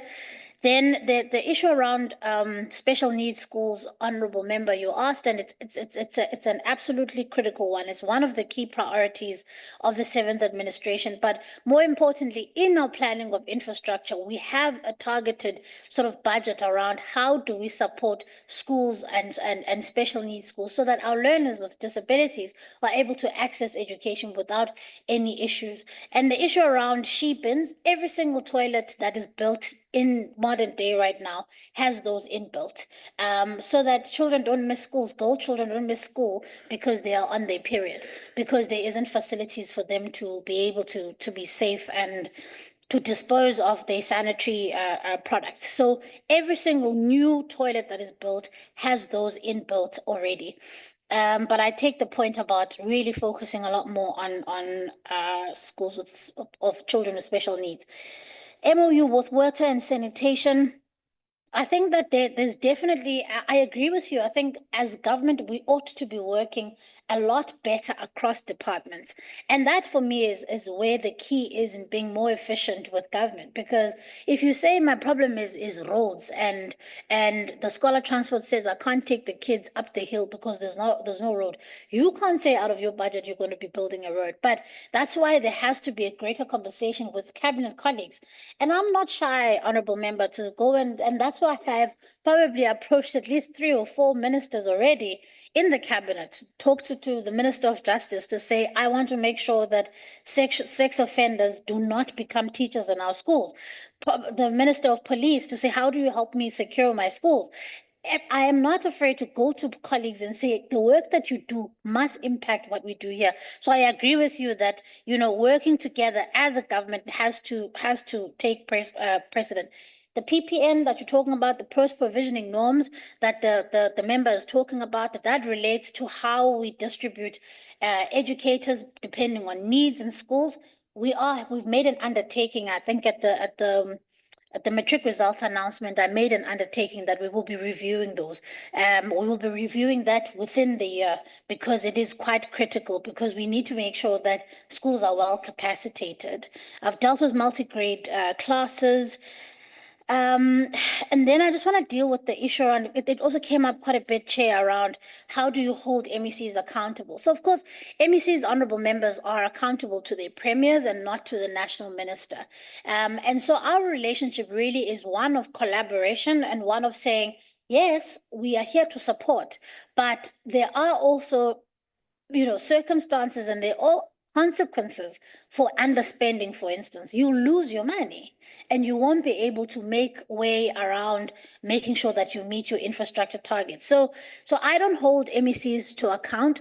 We are colleagues in the MINMEC, and we are there to support one another. And I really must say, and I think I must also just thank the MECs, the 9 MECs, that we have a really, really good working relationship. And I can really assure you that all of them are really, really committed in a very difficult environment of financial constraints. It's tough, but I can see the passion and they're prepared to work together, and I'm prepared to also support them. And I've said to them that I will be their biggest supporter. I'll make the case for why they need to be supported as provinces, because ultimately for me, it's about the learners that they serve at the end of the day. Then I want to deal with the issue around the Western Cape government and the teachers who were fired. I thought I had clarified this, that honorable members, the Western Cape government, so every single year, a province will determine a basket of posts that they are able to fund. So one of the problems that provinces are having is that the budget that they have for teachers has remained the same over years, but the pressures have increased. So provinces have been maintaining the same basket of posts for years, yet the pressures have increased. And so in this instance, with the Western Cape government, no teachers were laid off. These were contract teachers whose contracts were not renewed because the province said, because of the current financial envelope that we have, we are unable to continue with the contract of these teachers because we are unable to expand our basket of posts. But of course, the MEC, and we indicated that this is obviously a big challenge. And in fact, if he's going to be here in the afternoon, Chairperson, it would be really good for him to answer, because I know they have indicated to me, I think over 700 teachers that they have, because of this gap that has been left by the non-renewal of the contracts, they have in fact hired about over 700 teachers for the province. So he will give you the specifics, but I just thought it was important to understand that there were no retrenched teachers. Things are bad, but we're not at that point yet where we are retrenching teachers. And sometimes I worry that we're going to give our educators, because our educators are really the backbone of the system. And I don't want them starting to worry about, are their jobs on the line? Because I promise you, honorable members, we can't do half the work that we're doing without those teachers in the classroom. And we have to make sure that we protect them with everything that we have. And we have to make sure that they understand that there's job security in the sector. I agree with you, honorable member, about creating equality between of infrastructure and quintiles 1 to 3 schools. Absolutely. And part of the reason why there's such a great focus on infrastructure is to make sure that very thing happens. We want to be able to say that there's no difference between a school that is up here in Gardens and a school that is in Khayelitsha. Ultimately, that is the real goal. But as I said, it's a forever moving target, but we have to get there. Because it shouldn't matter where you come from. You should be able to access quality education closest to where you live. You mustn't be having to take a taxi to go elsewhere. It should be here in your community. And so I agree with you on that. I've dealt with issue around safety in schools. And I think I agree, Honorable Chair, around maintenance, that maintenance is a big problem. And I think we will have a different look at how do we deal with maintenance issues in the sector. Thank you very much, Chair. Thank you very much, Honorable Minister. I think you've covered all the questions there. Well, the transformation issue is not an infrastructure issue. So let us leave that for now. No, you're listening to the DA now, Chairperson. No, Honorable Karika. All right, before I take the next round of questions, honorable members, I had 3 hands from the previous round. That was Honorable Mabilo, Honorable Brits, and Honorable Billy. Now, please watch the time also, because we still have the MECs to come in after lunch.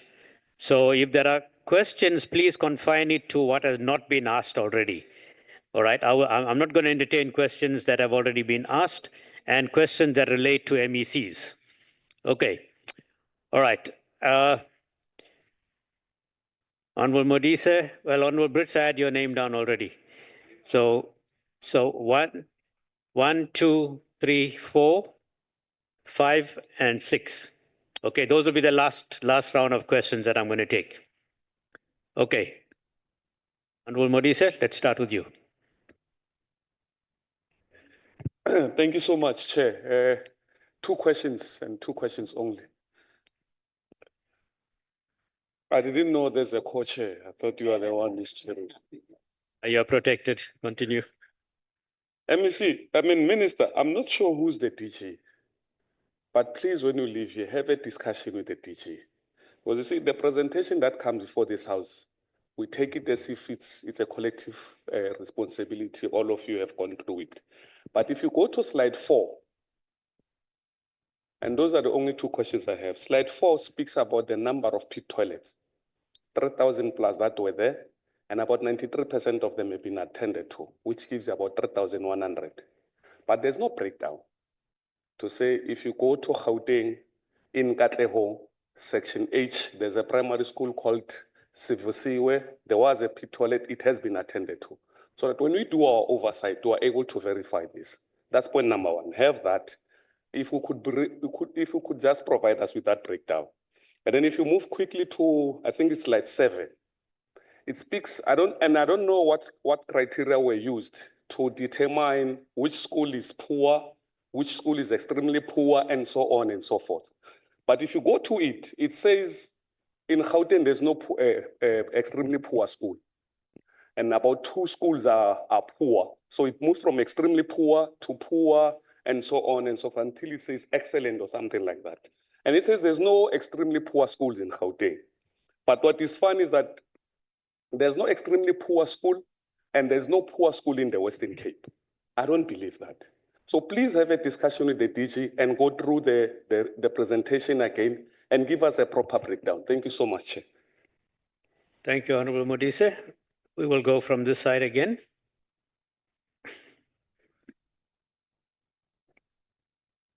Thank you, Deputy Chair, Honorable Minister and Honorable Members. Mine is not a question. It's just a request and a plea, because I know my MEC is going to say a lot about the Eastern Cape schools. My plea is about a school in Mount Frey, Dangwana Senior Secondary School. It is a school with a high number of learners, close to 1,000. But in that school, there is no toilet for boys, not at all. There was a pit toilet at some stage, which became very bad, and it was demolished. There are few toilets for ladies or for girls, which are flush toilets, which are not enough even themselves. But the problem is that there is absolutely no toilets for the boys. And I'm happy to elevate this to you, Honorable Minister, because I stay close to this school and I'm receiving delegations time from time when I go home. So I'm happy for this opportunity to raise it with you. Thank you. Thank you so much. Thank you very much, Honorable Member. Honorable Brits. Thank you, Honorable Deputy Chair. Honorable Minister, I always wanted to meet this magic fairy, and here you are. Because it appears to me that a lot of people hold you account for the regress in the sector over the past 3 years, and they've expected you to, over the past 7-8 months, to have magically turned everything around and eradicate all the problems. But thank you for coming. First of all, credit where credit is due. We see your passion and we see your hard work and dedication in your department, and that is much appreciated. It's going to take a concerted effort and a unified effort to turn around, to turn the department around. Now, I'm going to set a premise and then I'm going to ask you my 2 questions. There is in the Eastern Cape a 82 billion rand backlog in school infrastructure remaining unattended at this very moment. And it appears that the core of the problem are the following: irregular spending of 340 million rands for the 2024-2025 financial year. 142.8 million rand was underspent. Fruitless and wasteful expenses worth 24.3 million. The renewed program for digital infrastructure in schools, for example, the Sizwe Africa IT contract, ballooned from 160 million to 538 million rands, and that 1,000 schools still remain disconnected. Now that gives us, Honourable Minister, around about R1 million that could have been spent for infrastructure, eradicating pit latrines, putting up roofs, provide transport for 40,000 learners that's still not being transported in the Eastern Cape. And then, of course, also the teacher-learner ratio of up to 121 learners for one teacher in some schools. Less than 1% of the Eastern Cape Education Department budget has been allocated for infrastructure redress. Now, we've heard that you as the National Minister can intervene and can hold provinces to account. Can you just elaborate, going forward, how you as the national minister can hold provinces accountable to their targets, and then the under expenditures, and then wasteful expenditures? That's the first question. And then the second question, here we sit, and I listened to some of the questions. It is very easy to identify the problems in our provinces. But how can we as members of the NCOP contribute to the answers and the solutions to the problems in our provinces? Thank you, Honourable Minister. Thank you, Honourable Deputy Chair. Honourable Brits, with regard to how the NCOP can contribute, that is our challenge, not the minister to tell us, but we will figure that out. We have a plan. I want to now invite the Honourable Machobeni. I think firstly, let me welcome you as a new member to this House, and I'm sure you'll add value to the sessions that we have. Thank you. You may ask your questions. Thank you. Okay, thank you, Chair. Let me first greet Minister negqiza lakhe ne honourable members. Minister, colleagues sezinikhavarishile kwi-cases e-libraries versus urban and rural, even the issue yakwa McDonald. But ndifuna emphasize, Minister, le issue ye infrastructure. It's a big challenge. As I'm standing here, where I come from, there's no drinking water. The whole area doesn't have drinking water. I'm not lying. Even if you can go, there's a school called Mgwenyana in Xhosa. There's a challenge. There's no drinking water. Itaps has phumi manzi, and ndiyakweli abelithethwa ngu-honourable member pha esithi le issue infrastructure iyanideka into okokubana each and every 5 years kuthiwe revisit. Yi-challenge enkulu, Minister, le ye-infrastructure. And also ndize kule nto ye-special schools. There's this special school esiseButterworth ekuthiwa Lingomso Lethu. Senza kakuhle esa special school, but sidinga support ku-government. Because abana hostel. U-government wabathembisa, even indlela esi-situated kuyo sisemaphandleni ekupheleni kwelali. U-government many years wabathembisa wathi uzasisusa esa sikolo asise kwisikolo ekuthiwa yiNonceba. Xa ungena apha edutywa kweli cala losotomela sisikolo esihle esakhiwe ngu-government. Even nabantu aba-disabled sibalungiselele. Oku government wayithe uzawusitshintsha esa sikolo siLingomso Special School asise phayana. Even today ayikenzeki loo nto. Ndiyacela, Minister, ukuyilandelele le nto. And sine-challenge special schools. Ufumaniseke into yobana u-government wethu azikho izikolo zabantwana ezimahala aziprovayidela abantwana. Ufumaniseke uba umntana uphuma kwikhaya elihluphekileyo uyakufuna ubheka esikolweni. Xa efika kwesa sikolo, esi sikolo silapha eMthatha esi-accommodate abantwana sibathatha kwezi ndawo.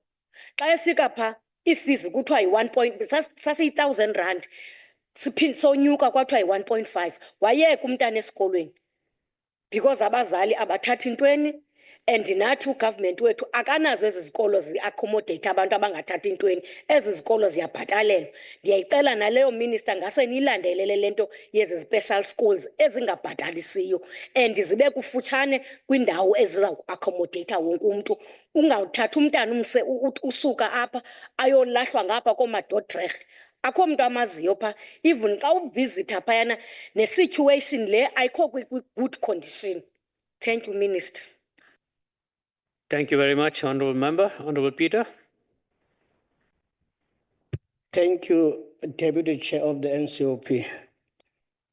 Afternoon, Minister. Minister, as this House, we need a detailed presentation rather than a political statement. I don't want you to fall in a trap of a political statement rather than a practical work, Minister. Xa sithetha ngepolitiki makesime ilizwe lidlaka-dlaka, Minister. We need a practical statement that outlines the challenges, Minister, esinazo kweli lizwe. Please, Minister, sifuna qala londo, siyeke i-political statement. Since 1994, we have been hearing this political statement, but kube ezantsi grounding izikolo zethu zidlaka-dlaka. Number two, umbuzo wami omnye nje, Minister. During your tenure in your office, as we speak, what have you done? Have you made any oversight to any school of this country? That is my first question. Umbuzo wesibini, Minister, you are talking about the provinces that they are not using their own budgets. I-transport, Minister Buterangai. My question is, you mention a political statement again because you don't mention the actual provinces that is affected by these budget constraints. Into ndicela Minister, xa uthetha neli lizwe, sukuthetha around, thetha be straight. South Africa is divided into 4. If you want to know South Africa, before you can get the name South Africa, we call it VD.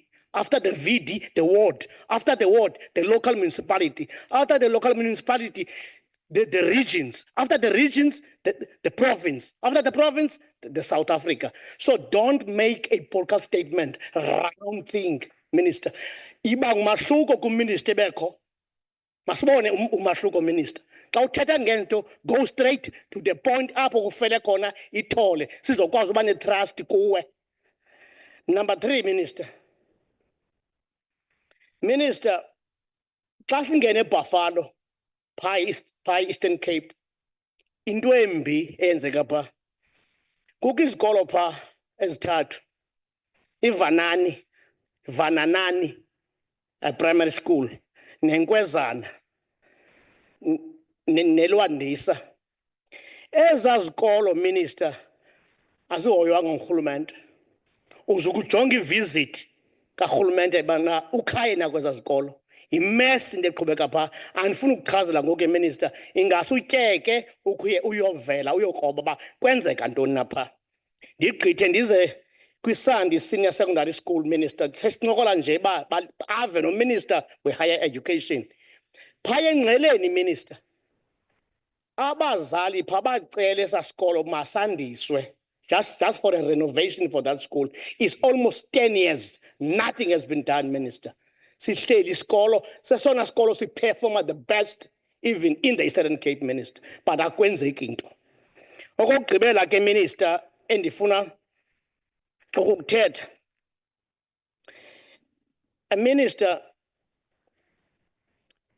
asifuna ukuchaphazela ipolitiki ukuba ngoku kungena uMinister we-DA, kungena uMinister we-ANC. Ilizwe lonke lelethu, Minister. Khawenza the best, khabe ngumahluko. Nkosi, Minister. Thank you very much, Honorable Peter. Honorable Ngobo. Thank you, Deputy Chair. Honorable Minister, we acknowledge the efforts made by the Department of Basic Education to address the infrastructure challenges facing our schools. However, we remain concerned about the slow pace of progress in providing proper infrastructure and equipment to schools, particularly in rural areas and disadvantaged areas. Can the Minister provide a detailed update on the implementation of the accelerated schools infrastructure delivery initiatives, ASIT, and the sanitation appropriates of education safe programs, including the number of schools that have been completed, the budgets allocated, and timeline for completion? Thank you. Thank you very much. I'll now come back to Honorable Noe. Sorry, I missed you out earlier. Honorable Noe. Thank you, Deputy Chair. Minister, good afternoon. My questions are mainly on your last 3 slides on the presentation. They are mainly based on migration trends. You may not have statistics now, but you may comment, we may want them later, as Honorable Moody's has said. Firstly, we note that there has been a progress or a drop of about 6,275 from 2007 to 2023. However, we need the provinces which were affected and what has been the impact on the learner retention. Two, how are planning, and this is worrying me when it comes to the last 3 slides, which I will indicate at the end. How are planning and resource allocation responding to migration trends and the demand they place on infrastructure?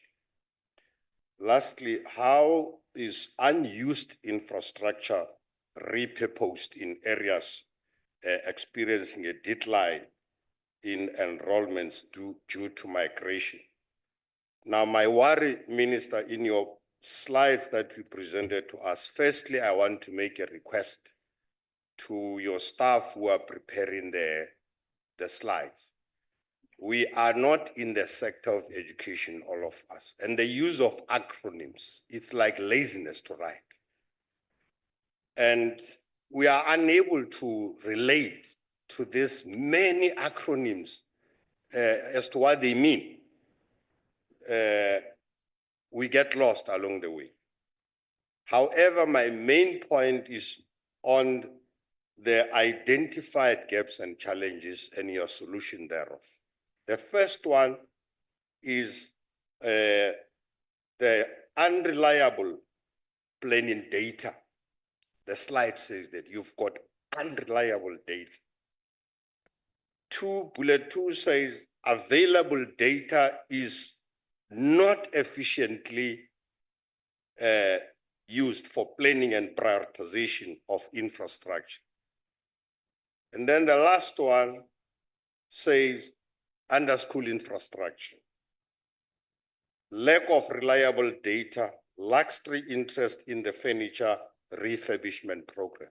So my problem is whether the unreliable, the lack of data, the insufficient use of data, is it only based on the infrastructure or all what you have been saying up to thus far? You are telling us an information which is derived from unreliable data. Because your solution on the identified challenges, they are not speaking of the past. It's like now that you realize you have got unreliable data, then it's not only now you are thinking, how are you going to respond? But you have been giving us an information. Is it based on reliable data? And why it's only now, if I use one, you say ongoing, you are going to conduct a sector-wide condition assessment of school infrastructure to inform planning and prioritization of infrastructure delivered. Already you're telling us that you've got unreliable data. What is going on? Thank you. Thank you very much, Honorable Noe. The last member will be the Honorable Harris. Yeah, thank you very much, Chairperson. Thank you, Honorable Minister. Minister, I just want to check with you. Recently, the floods in KZN, 24 schools has been damaged, and as well as schools in Northwest. With your limited budget already and the struggle with infrastructure at schools, will that schools that has been damaged right now, will they be prioritized in terms of repairing them? And then there's another issue that I would like to address, Minister. That's in terms of ECD for special needs children, because I have a special needs child. There's a huge challenge that we have in the country because there's no ECDs that cater for special needs children. There's no real practitioners that are trained for ECDs. Currently, there are ECDs that are that have grade R, special needs. And you know that the Bellable say it is compulsory for children to be in grade R. And I want to find out because this ultimately results in the violation of this special needs children human rights, because this is a serious challenge that this country is facing. How do you intend to address that? The other issue, even though I hear you talking about migration of ECD into basic education, what is the plan to stop ECDs being a non-profit organization? Because currently ECDs is registered as non-profit organizations. What's your plan to ensure that it become educational institutions or schools for that matter? The other issue that I would also like to raise, Honourable Minister, is the issue of the Western Cape. They determine their radius to provide transport. We did have an oversight visit at one of the schools in Pakosdorp B and Honourable Geerke in Newton Park Primary School and also in Pakosdorp Primary School, where they determined the kilometers to justify to give children transport through a bush footpath. That is totally unacceptable. They expect children to walk through a bush, through a river to get to a school. And that's how they determine the kilometers or in the Western Cape, to determine the radius of the kilometers. And then also the other issue that I would like to raise, and I think I just want to put the emphasis again on that one that Honourable Virgil Geriker was raised in terms of Pakosdorp High School. That school has been built since 1976 and nothing has been done at that school. And then also I would like to ask you if you will take responsibility and accountability for this asbestos schools that specifically here in the Western Cape, the asbestos roofs of the schools and the impact that it will have on the health of our children. Thank you. Thank you very much, Honourable Harris. I just want to check on the virtual platform. Are there any members that want to ask a question? They may raise their hands. I'm not seeing any hands. I will hand over to the Honourable Minister to respond to those questions that were just asked. Honourable Minister. Thank you very much, Chairperson, and once again, thank you to the members. The first honourable member says, firstly, I think your question was, who's the Director General of the department? It's Mr. Matanzi Mamweli. But I want to assure you that when I come to this house, I don't rely on officials to prepare me for the sitting that I appoint, and my mission over the past 8 months to make sure that I'm very well afraid with the department and the sector that we're operating in. So don't worry about the absence of the DG. I'm the person you must hold accountable. And so when you ask the question about the categories that are there on the slides, those categories are infrastructure categories. So it's not a matter of saying when we're talking about a very poor school or a poor school, whether we're talking about whether it's a quintile 1 or a quintile 3 or quintile 1 or 2 or 3 school. Those are infrastructure categories. And to your point, when you say, look, when I look at the category, if you're saying C1, it says this is completely unviable school, it needs rectifying, and you are saying to me, Minister, that there are no schools like that in Gauteng, I have a different view. I would like to take those names of those schools down in Gauteng and here in the Western Cape, because the issue that we are saying is that we're not saying that there are no schools that don't need interventions, but in accordance to the infrastructure categorization, that's how we categorize schools when we're talking about infrastructure and infrastructure needs. But once again, I mean, Honourable Member, you are the ones who are on the ground, you are the ones who live in communities and you can see things. And so if there are schools where you are of the view that even whatever categorization is used here, this is not the category that should be used in the school, I'm more than happy to take that information, Chairperson, so that I can also feed back to the member directly to write to you and say, this is what has been done, or this is what the category of the school is, and these are some of the challenges. So I would really like to invite you to show me exactly what, or at least tell me some of the schools in Gauteng and the Western Cape that you believe don't quite fit into the category that they've been allocated. Then the issue around the Eastern Cape and the R1 billion that may have been lost to corruption. Look, I think, Honourable Member, the reality is that the Honourable Member here, I think, said there's no new money. And unless government is quite serious about saying, one, we're going to close the leaks on corruption, we're going to be harsh on people who are corrupt in the sector, we are going to find ourselves in a very undesirable position. So I think it's going to be very important that I wish to one day to be able to see a politician in jail for corruption. I think it's absolutely important because South Africans have probably given up on the idea that politicians will ever be held accountable for corruption. And so corruption does erode not only public trust, but it moves money that should have been taken to particular things, particular needs in a province, and it is then lost. And so these are some of the things that I will happily raise with the MEC around how can we, what are some of these issues that are arising from the province. But as I said, the MINMEC and the CEM is really quite united in trying to deal with some of these challenges. Umama was talking about how kungekho manzi eXhorha, and ndiyakuva, Honourable Member, ndikuva nje I think le nto bendiyicacisa earlier into yobana ingxaki esinayo uba ngaba urhulumente kwezinye indawo uyafeyila ihambe uzoyibona biphumala lapha esikolweni.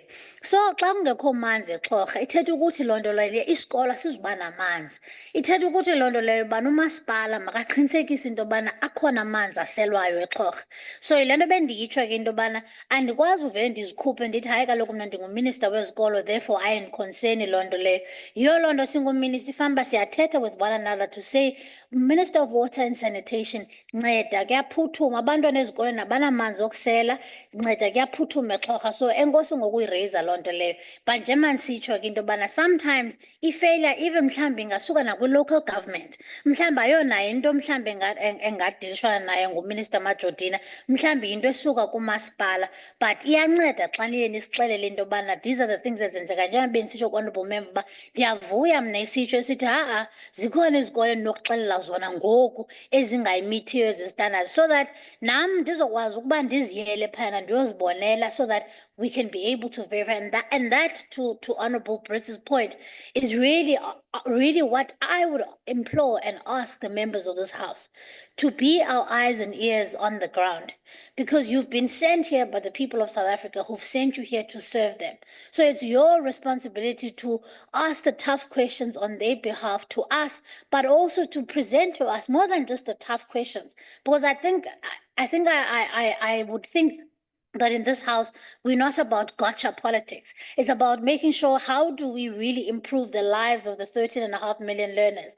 So being able to say, Minister, here's the problem.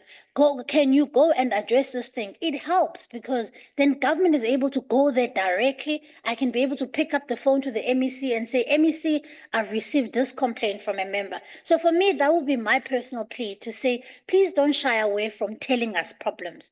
Problems are not an indictment. Because once you show me a problem, I can fix the problem. So really, Honourable Member, that for me would be my plea about what can be done. But indaba yaseXhorha ke kwawunyanzeleka into yobana ndiyijonge into yobana isuke laphi, because njengoba ndisitsho thina siyi-victim yokungabikho kwamanzi eXhorha more than into yobana ibingaba into esinokwazi uyilungisa. Ndiyivile indaba ye-issue of the special needs school yase-Butterworth. Again, I'll raise it with the MEC. And ndizawugqibela ngawe tata bubuza uba ndenze ntoni since ndifikile. With regards to the ASIDI and safe progress, Honourable Member, part of the reason why I didn't want to come here to the House to just give a speech, but also to have a presentation that that accompanies the speech is so that I didn't want to make a political statement, but I wanted you to be able to see that this is the data that we're relying on when I'm talking. In fact, the team was even saying to me, it's not necessary to make a presentation. When ministers come, they just give a speech. But it was important for me to showcase to you as members that this is well considered information that we're giving. So in the presentation, I think in your pack, honorable member, you'll be able to see what some of the numbers around our CD and SAFE are.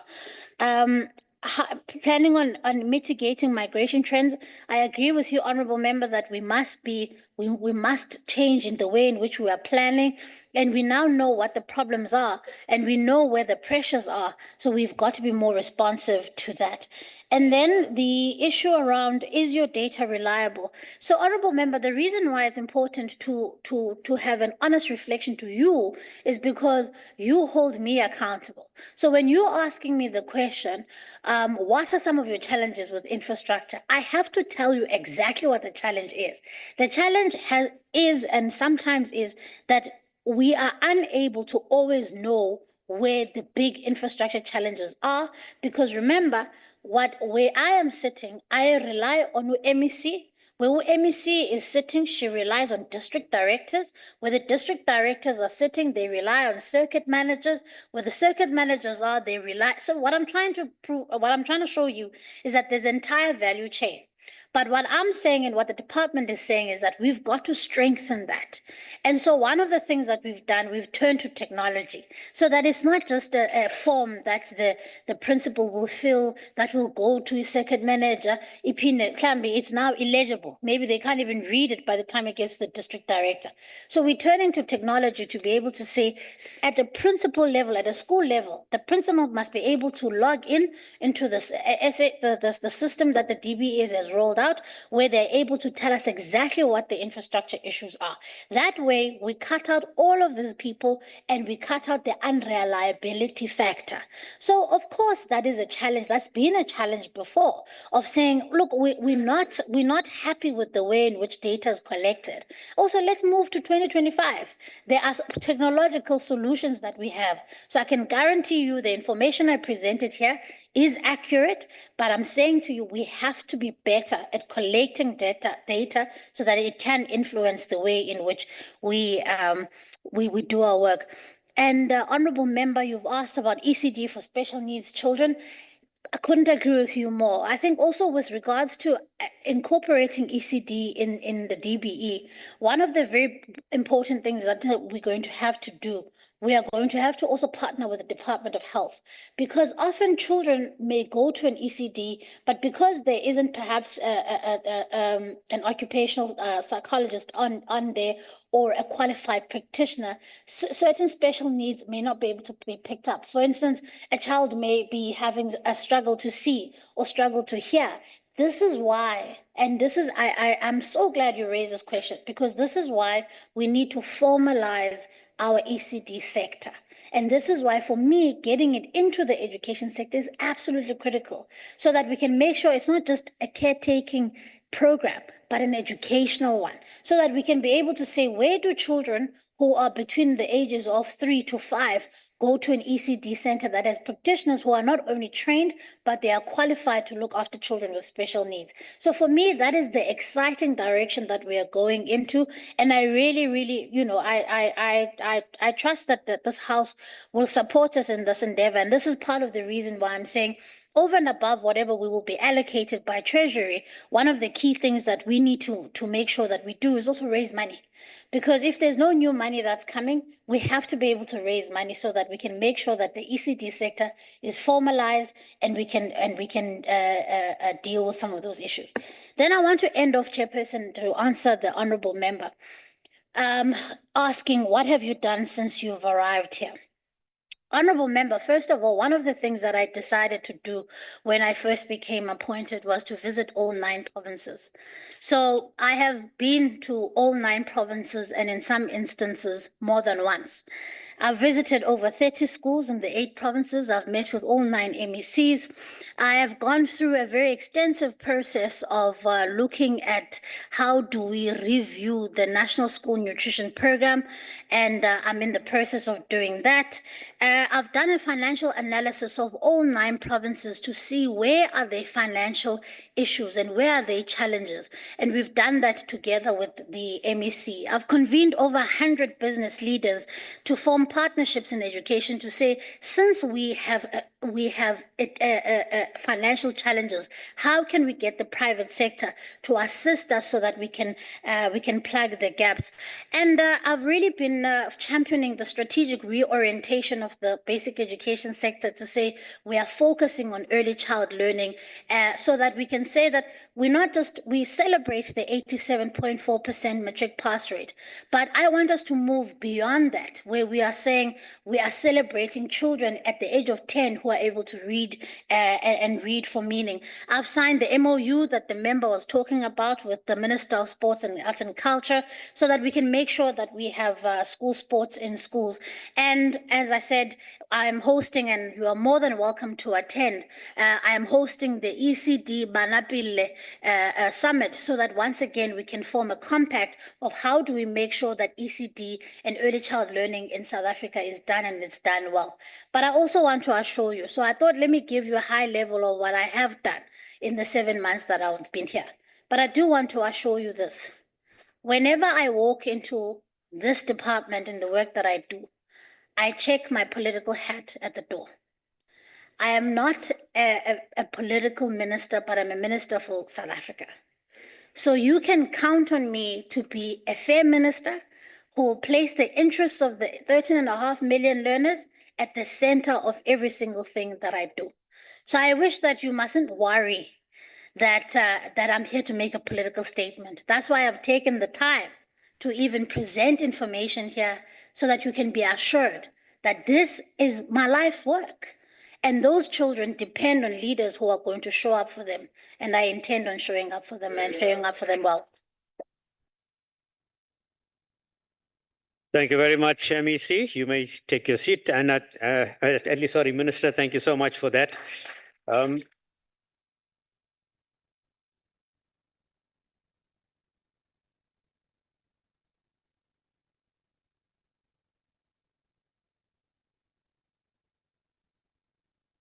Thank you, Minister. I think from the round of applause that you received, I'm sure our members are saying to you that they were satisfied with your responses to the questions. And I think, honorable members, what is very clear is that what the minister said is that many aspects of society life touches education.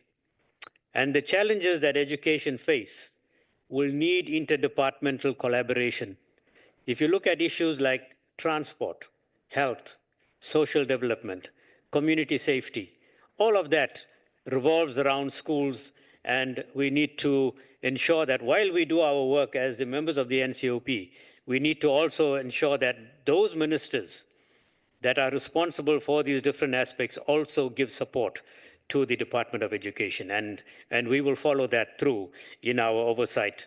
And I think with regard to the budget, Minister, you've got the support of this House. We will try and see how we can also motivate for you to get more money. And we do know that you get the largest share, but that is still not enough.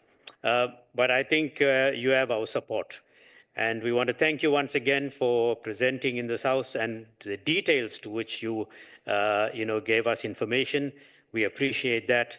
And we look forward to seeing you again in this House. And the members, we will adjourn for lunch now. And because you asked so many questions, you have cut down your lunch break by 15 minutes.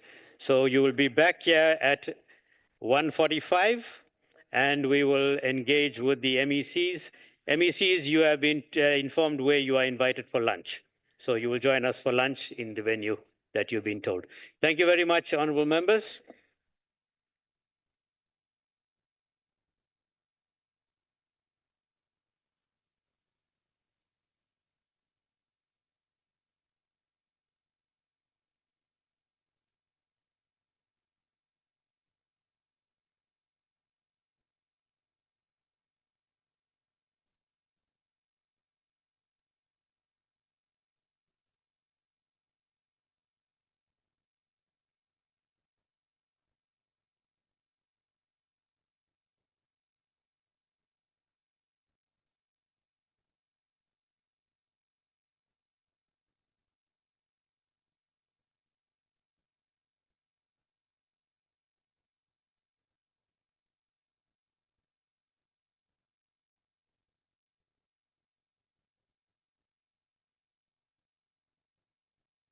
Recording stopped.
I take this opportunity again to welcome especially the MECs from the various provinces, Recording in especially those who were progress. not here earlier on when we started.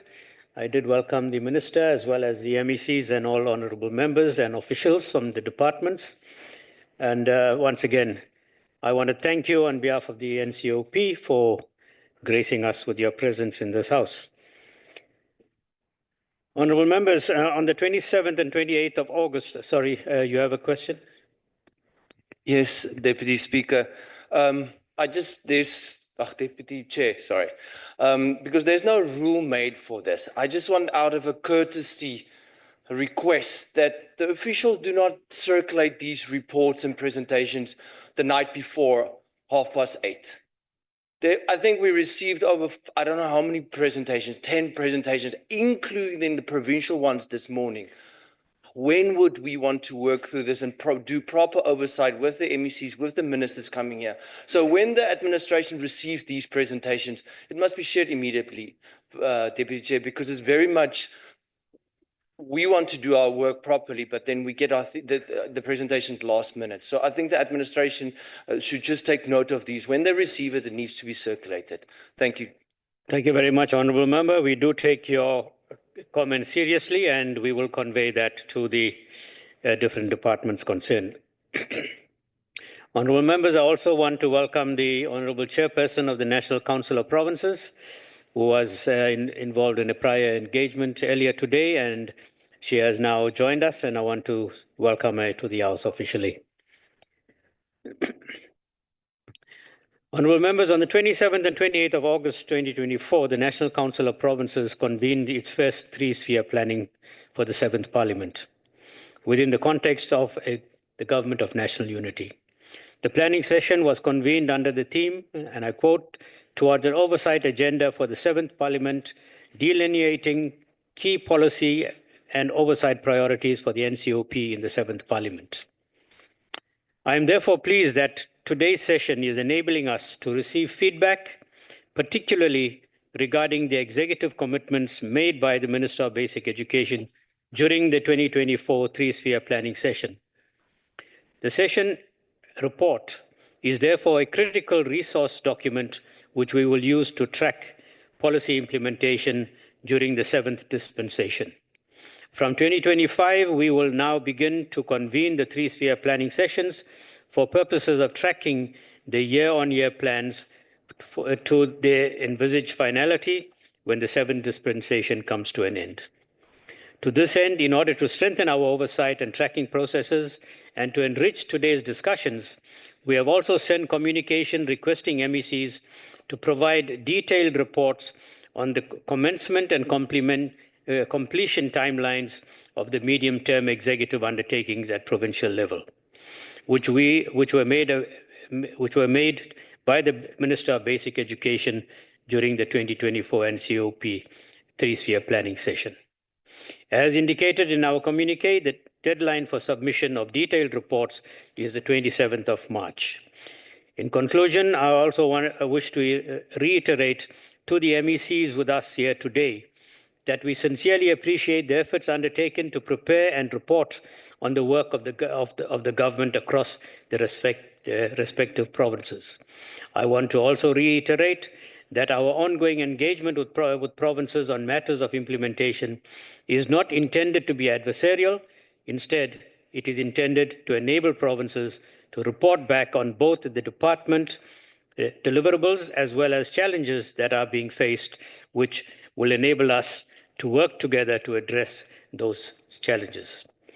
We will therefore continue to engage the three spheres of government regarding matters that relate to three-sphere coordination, collaboration, and cohesion, as we seek to collectively ensure that the key department priorities are timelessly implemented.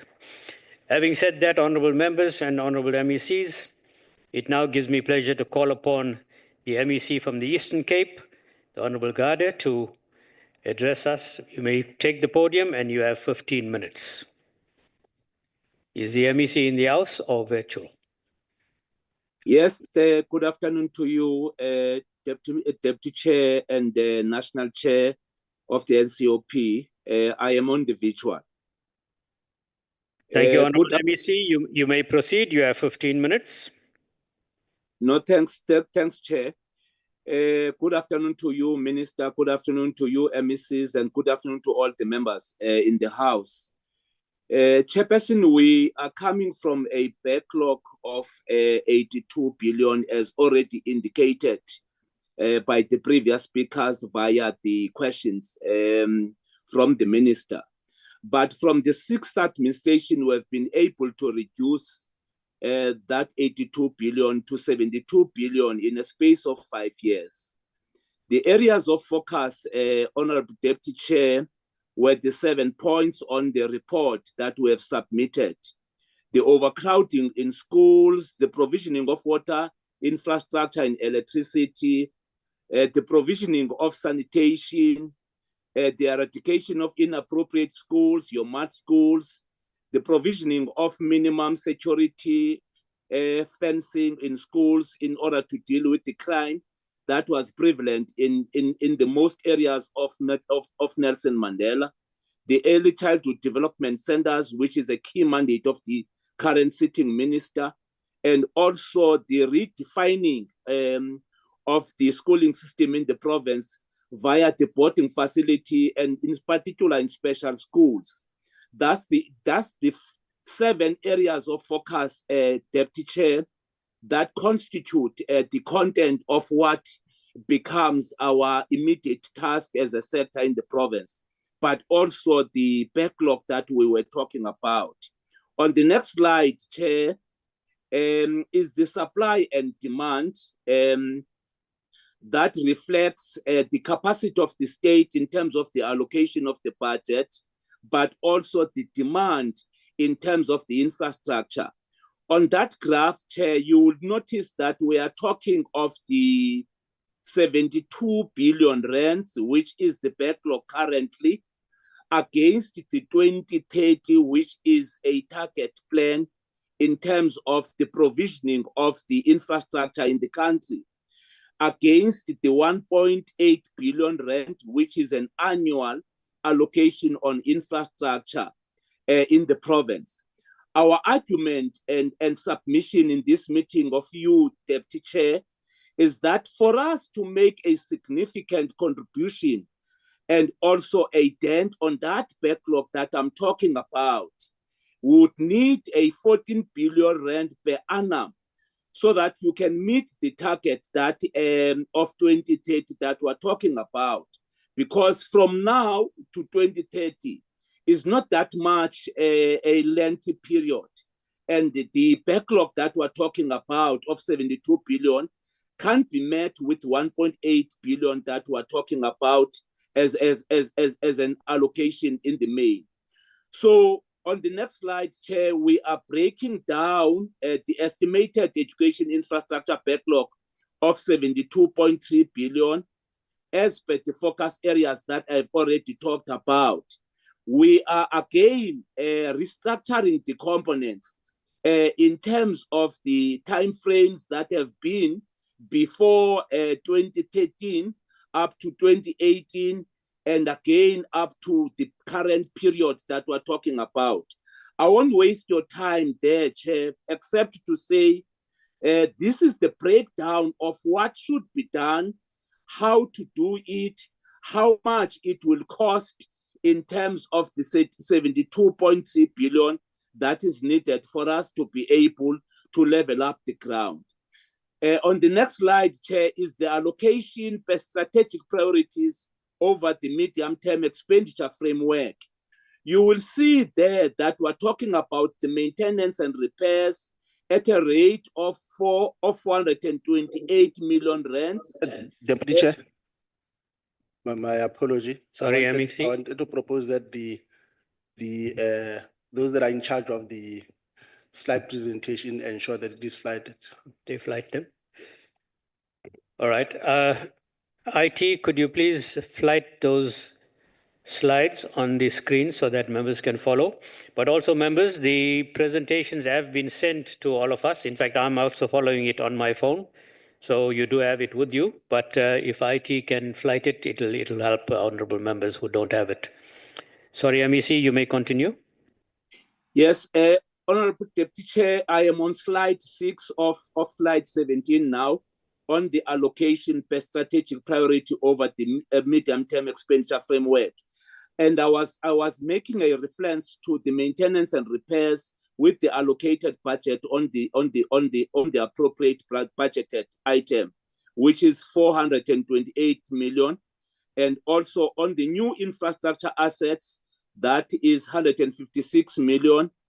On the non-infrastructure, which is also human resource and personnel, which has been appointed via the infrastructure grant, that is there of 192 million. And also on the rehabilitation and renovations and the refurbishment of schools, which is also 73 million, Honorable Deputy Chair. So that takes us into 1.8 billion, which is an amount that currently we are enjoying in terms of the allocation of the budget in the province. That takes us into the next slide, Chair, which also make a breakdown of what are those strategic priorities that you are talking about for 2025-2026 financial year, Deputy Chair.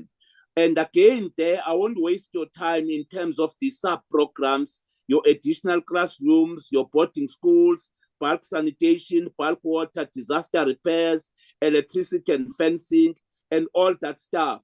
But safe to say, all of them included is 1,679 projects that we are currently engaged on for 2025-2026 financial year.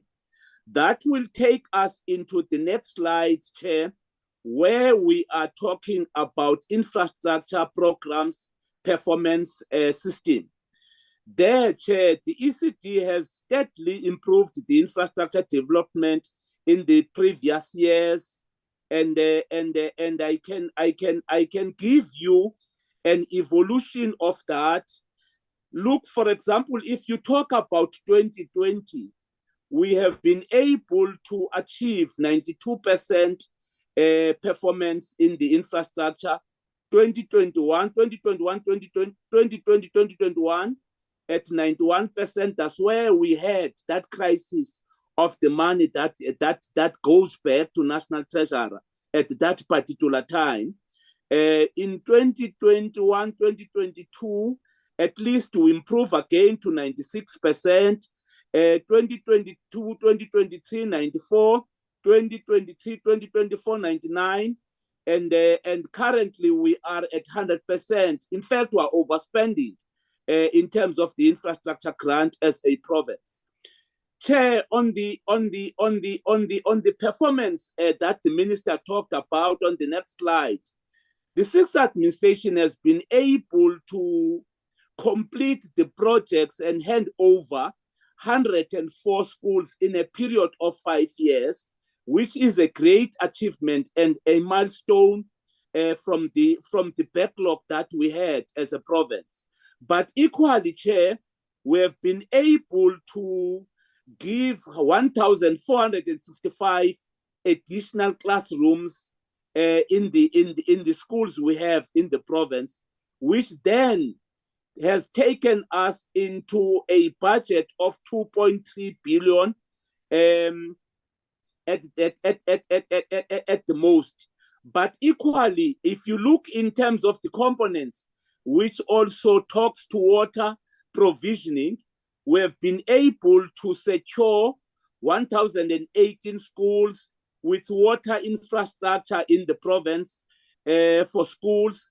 But currently we are engaged on 10 schools for bulk water infrastructure to maximize the capacity of the basic services on water and also to deal with the over-reliance of municipalities and schools to avoid the overcharging that is currently a thorn in the flesh of the fiscus of the province, Deputy Chair.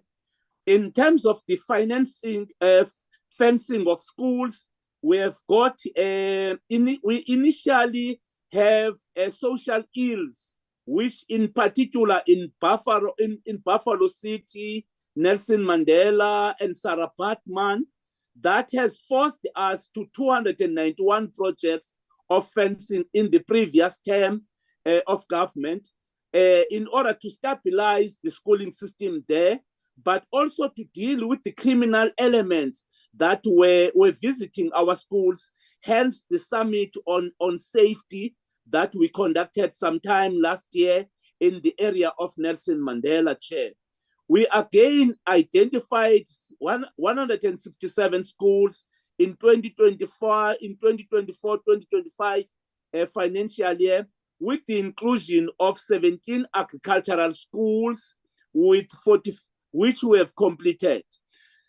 The reason again, Chair, we wanted to deal decisively with the 17 schools that are meant to be food producers in the province, not just academic agricultural schools, but also which could create a buffer for us in terms of the food security, so that we can respond to the crisis we have in relation to the malnutrition that was identified by the Chapter 10, Chapter 9 institution that were lifting that to us. In terms of the special schools, Chair, we have got 45 active special schools, with 4 schools that have been identified for the current constructions. Of those schools, Chair, is the new Kayeletu Special School in Buffalo City, which is under construction, the Kanyisa Special School with 176 beds for hostels, and the Ikwezi Lokusa Special School in Amtata in OR Tambo, and also Stau Special School in OR Tambo. With the Ikwezi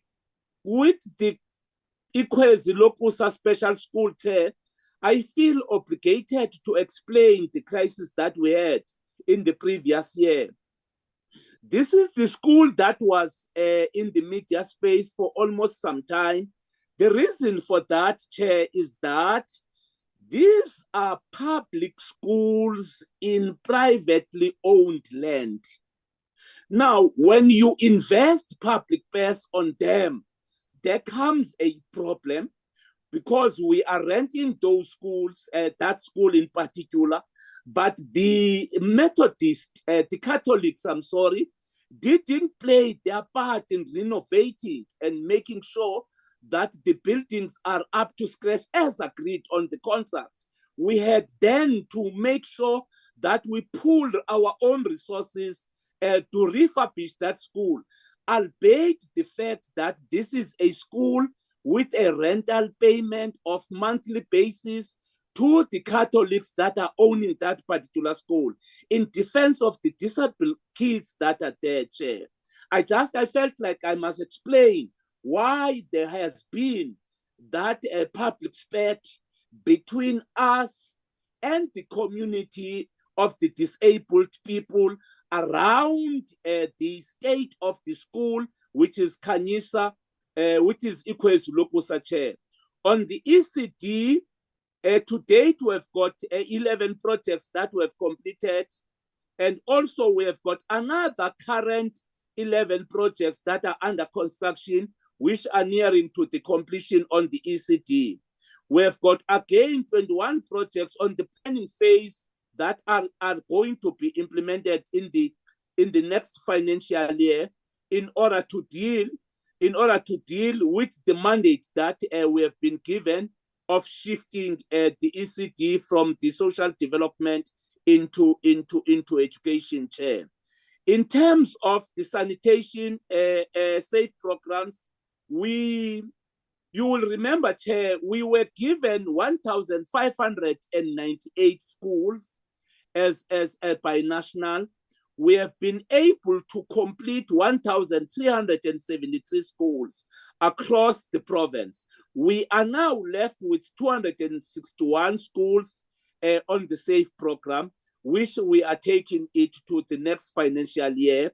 We can take our hats off on that one. the national TPE has come handy on that one. And because we didn't have that money at that particular time, but the TPE through the minister, the previous minister, and the current minister, that intervention has made us at least to be where we are. The breakdown of those safe programs on the next slide, Chair, according to the district, you can see is 1,337 of them. I won't waste time in giving you the numbers, but you could look in terms of the district, because it was spreading across all districts, Chair. But again, Chair, I would want to highlight that in the quest of challenges that we have, one challenge that remains a thorn in the flesh of the system of education in the province is the disaster that consistently hits the province. The gale force winds during winter and heavy rains in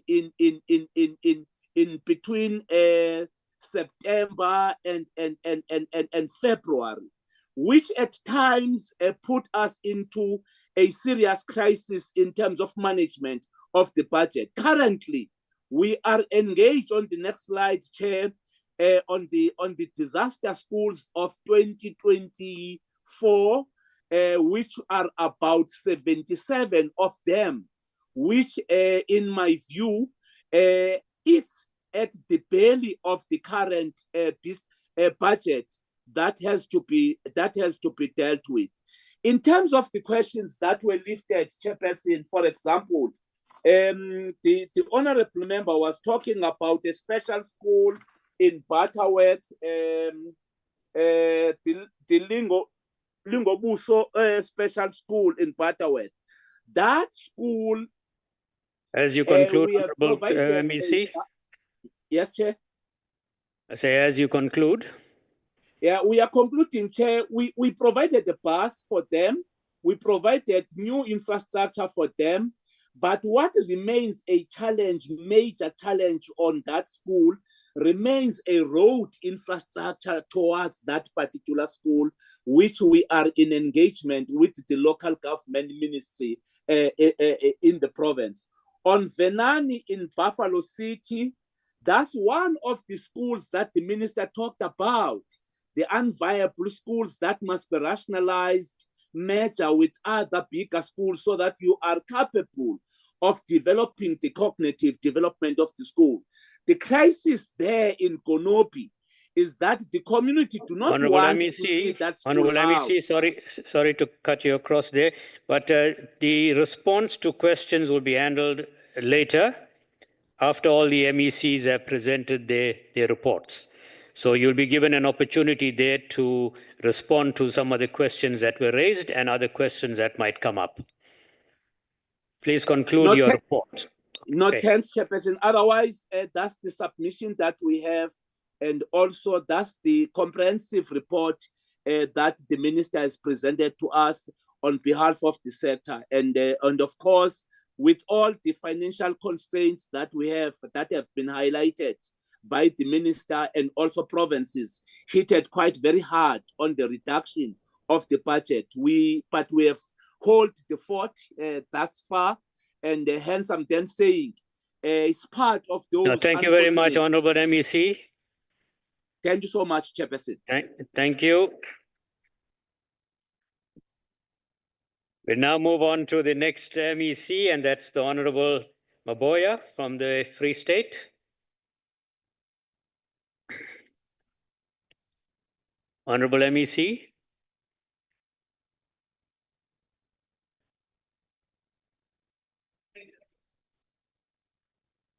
I think we'll move on to the next province, and that is Gauteng. Honorable MEC Shalwani. Honorable Chair, I'm here. Oh, sorry. Okay. All right. Thank you very much for Honorable the opportunity. Maboya. Thank you very much for the opportunity, and let me greet you, Chairperson, the Minister, our MECs who are present here, members, honorable members of the NCOP, and other officials who are in the meeting. Chairperson, I must indicate that we are reporting here in terms of the template that was provided by DBE. In case I'm not reporting in the same manner in which my colleague did present. So ours was just to populate the presentation. In terms of the situation analysis, we just want to share with the meeting that as the Free State, for purposes of planning, we continue to make use of information management systems that belong to the sector, that being Education Facilities Management System, as well as your National Education Infrastructure Management System. We don't have our own system. And in terms of the implementing agents that we are using in the Free State, we are making use of the Department of Public Works and Infrastructure, as well as the Development Bank of Southern Africa as our implementing agents. And we also want to mention that as a province, we're not identified for the SAFE program funding. However, the department ensured the eradication of pit latrines through the Education Infrastructure Grant. So currently, we do not have any pit latrines in the province. We also experiencing sporadic emergence of informal settlements in the province, and that would definitely necessitate the provision of schooling infrastructure. So we continue to render the requisite services using temporary schooling facilities within the limited financial resources. Overcrowding also remains a problem, and migration of ECD function from social development. So the refurbishment of 49 ECD centers in the province and the construction of a fully functional state-of-the-art ECD center in Botshabelo, that is in your Mangaung area.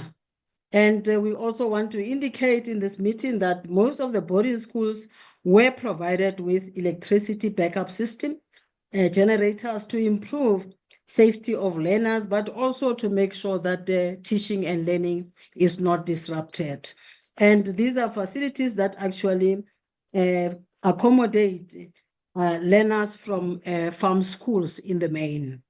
And in terms of school infrastructure, vandalism and theft are concerned. Of course, as a province, we are also experiencing that. Can you go to the next slide, please?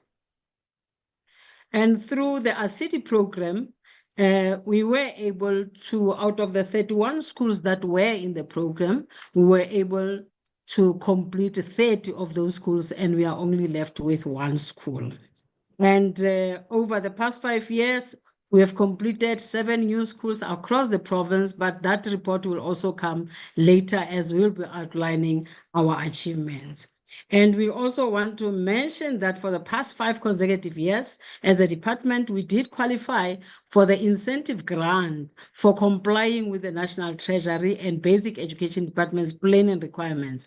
And this has brought us additional 474.4 million into our fiscus. Can you then go to the next one?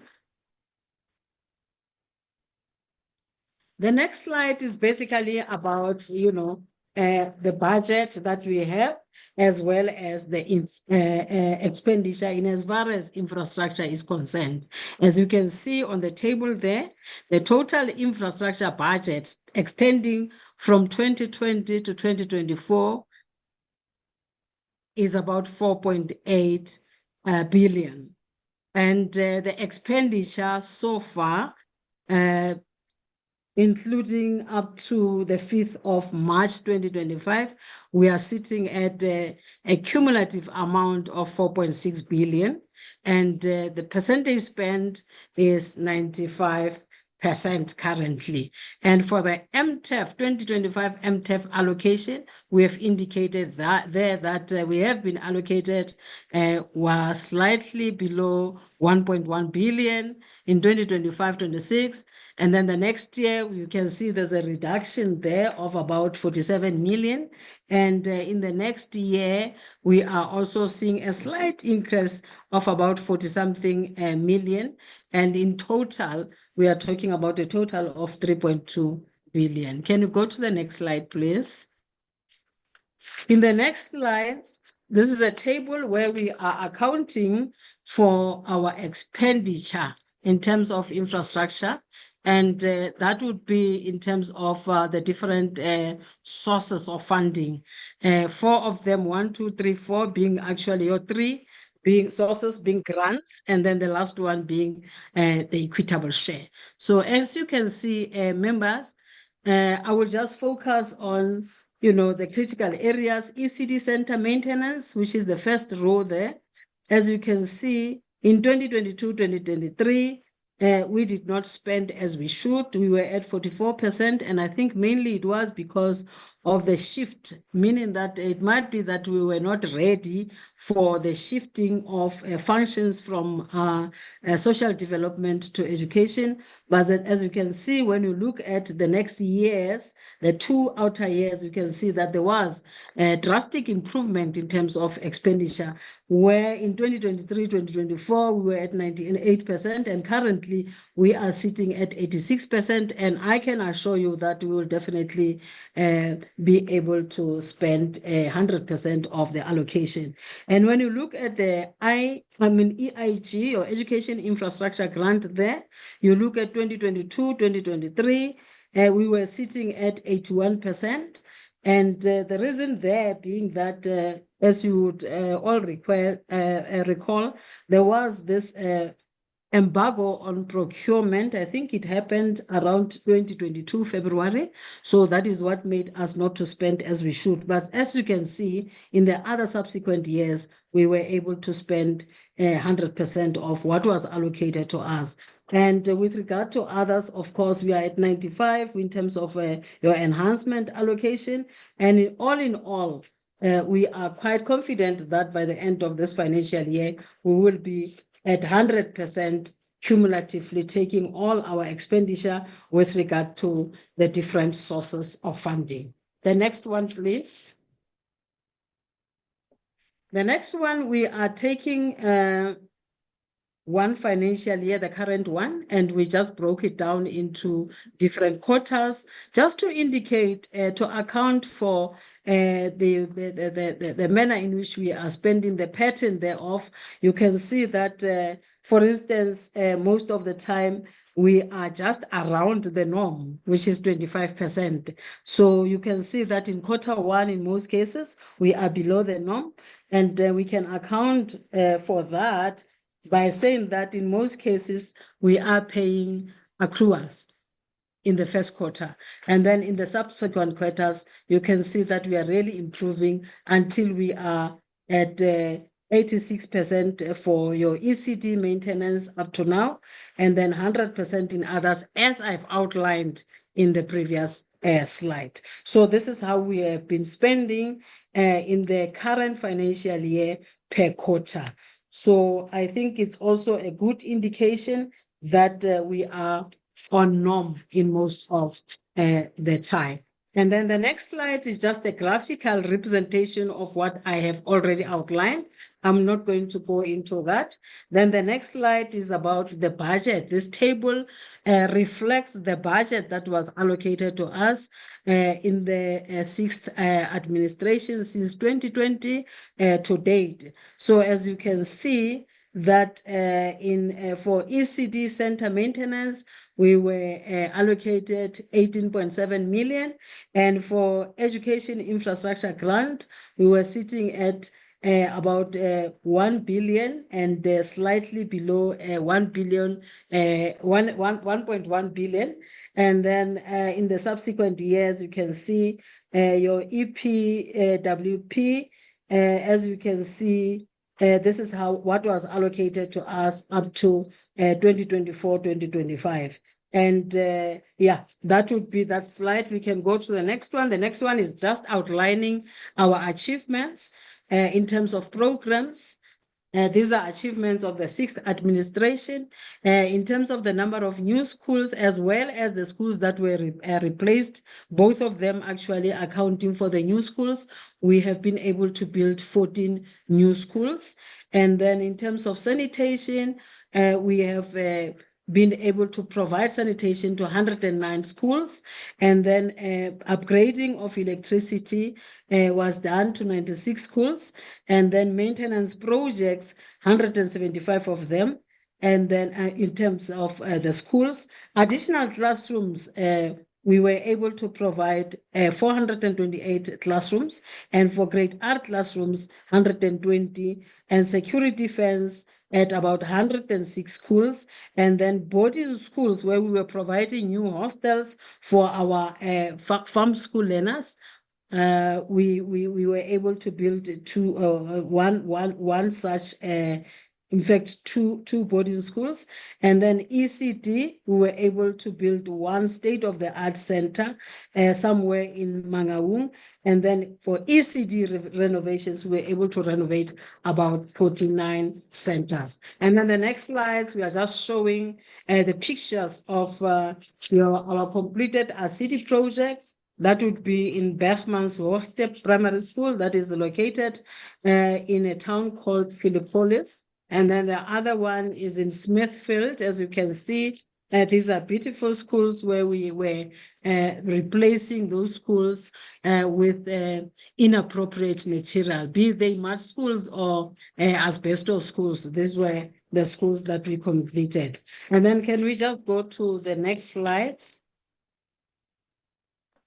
I think we are done with the pictures. And then here we are just in the next table, we are showing the targets for the MTEF in terms of the number of schools that will be building over the MTEF period. There we are. I'm not going to go through them, but we have done that per program, new schools and so on. And then in terms of equipment, we only covered schools furniture that was delivered since the 6th administration took over. So as you can see, these are the number of units that we have cumulatively provided. All in all, it's about 151,878 units that we have been able to procure and to deliver to schools. And then the targets, and as far as the 2025 MTEF period is concerned, there we are. We've got those amounts or units that we still have to provide in the MTEF period. And we also reflected on the challenges that we have. And one of the challenges that we wanted to highlight is the fact that our implementing agents— As you conclude, Honorable MEC. I'm just about to do that. The capacity of our implementing agents, and those are the interventions. We said that we need now to review the service delivery agreement so that we also include the performance and remedies for non-performance by implementing agents and so on. And we have really outlined some of them: lack of proper stakeholder management resulting in, amongst others, unlawful interference by local business forums, delays in timeous completion of projects by all implementing agents. The next one is the budget shortfall and over-reliance on conditional grant funding. And we said that we have applied for your BFI funding in order to augment the current allocation. We also consider alternative building technologies to fast-track provisioning of infrastructure and also to repurpose some of the schools that are underutilized in the province. And the last one is inconsistent supply of municipal services in terms of water, electricity, and sewer system. And this would then bring us to the end of the presentation. Thank you very much, Chair. Thank you very much, Honorable MEC, for that precise presentation. We'll now move on to the Honorable MEC Chilwane from Gauteng. You may take the stand. You have 15 minutes.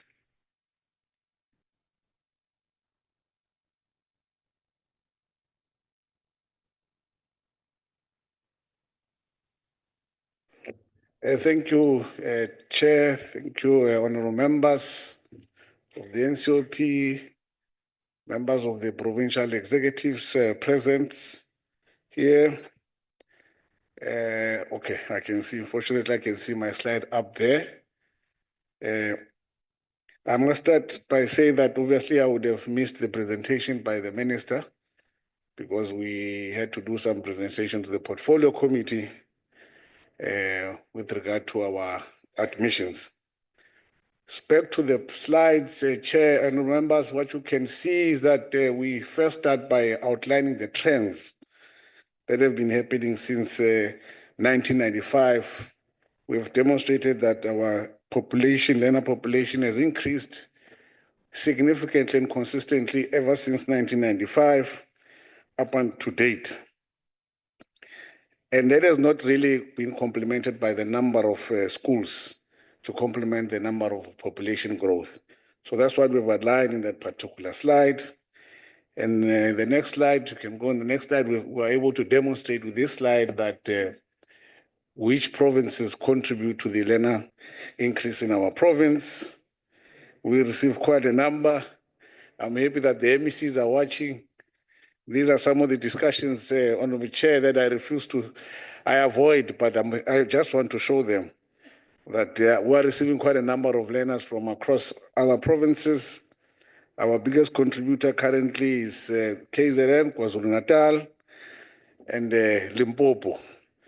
So they are the biggest contributor. But what you also must take note is the large number of learners that come from foreign countries. It has increased from 2015 of 12,000. Currently, this year, we're sitting at 30,000 learners from foreign countries.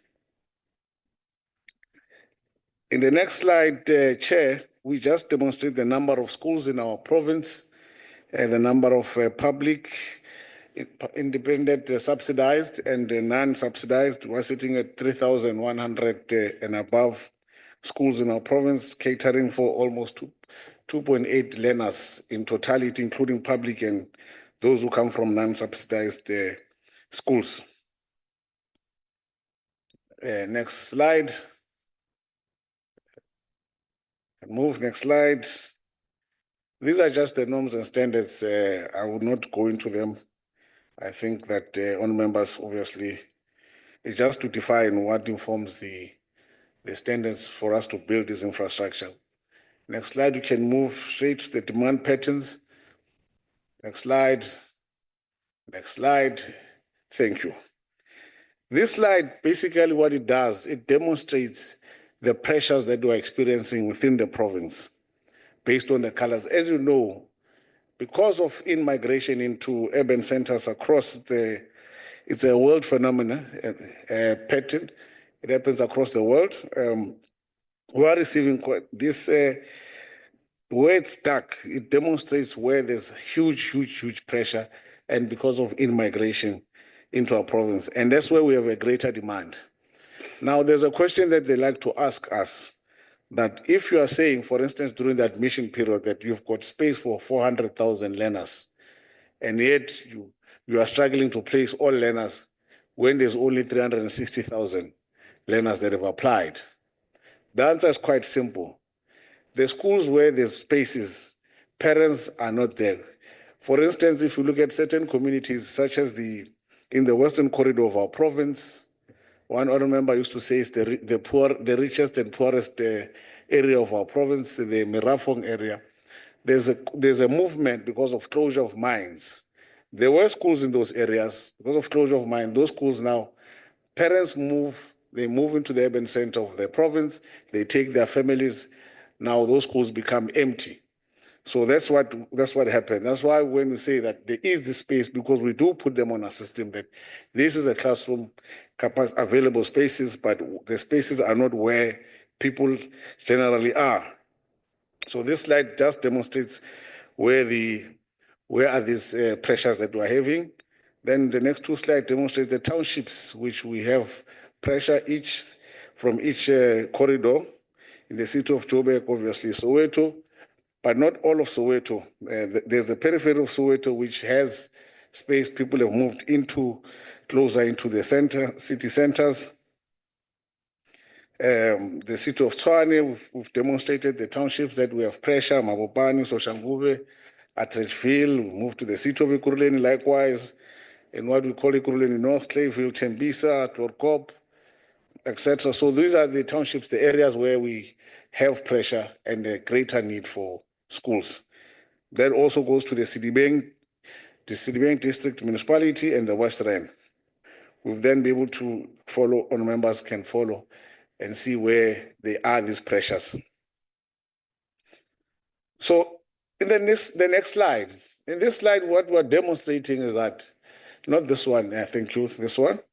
What we're demonstrating with this slide, on members, is that if you look at the graph, the above graph demonstrate when, at the peak, when we're building schools, in the 2010, for example, in 2008, where there were higher number of schools vis-a-vis the number of learners being transported.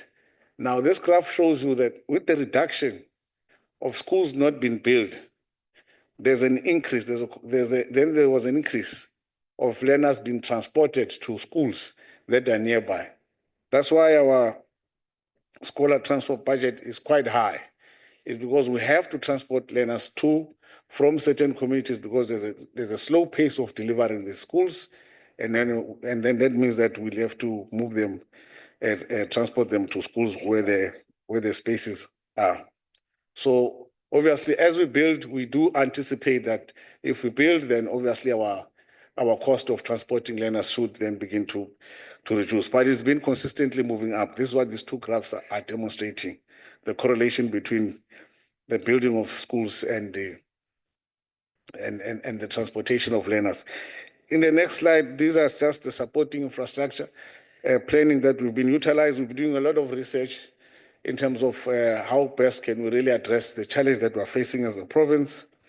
And these are some of the reports that are there of interesting. I will get to them later on in the next couple of slides because we're talking to them. Now, the demand that we have in terms of new schools that we need just to get the system okay. You know, I'm not saying perfect. Okay, just to be able to breathe. We need about 132 new schools to ensure that at least the system can then be able to breathe properly. In terms of classroom shortages in existing schools, we need about 5,554 additional classrooms in the current existing schools infrastructure. And obviously, we have to deal with the asbestos schools, which are sitting at 29, and deal with the mobile schools, where we are sitting at about 87 mobile schools. So this is the current need that we have in the province. And as you can see with the next slide, with the pictures, we are able to demonstrate what is the effect of this current situation. Yes, we do have experience overcrowding, but I have to say this, not to say I'm defending myself as the MEC in Gauteng. Overcrowding, it is a problem, and that's because of the number of schools. But in terms of providing infrastructure to ensure that we meet the ratio, we've been consistent. If you go into the data and check in terms of the ratio, the teacher-learner ratio is there. But because of classroom space, in some instances, then you might have quite a number of learners in one of classroom. But it's not, it's an issue, of course, but it's not at crisis mode or a situation where we should, all members, really be very worried. We are dealing with it because we do provide additional classroom capacity at all times. We have a problem of aging and dilapidating infrastructure. Our schools are quite old. Johannesburg is an old town, it's an old city in general. It's an old city. So the infrastructure, of course, it has dilapidated and it's quite old. We do have that. We have a challenge of where demand exceeds supply because of in-migration. That's why we have this particular challenge. And obviously, as then we expand and create these mobile schools and satellite schools, we then obviously start having challenges of bulk services. And lastly, the most difficult one, as you can see, we've got a tortoise pulling there. That demonstrates that the delivery of schools is very, very slow.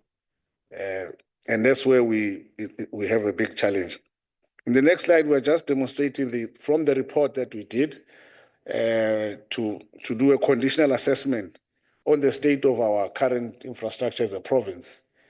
And it has come back to say we need about almost 30 billion rand to ensure that we bring all our schools to the word that I like, okay.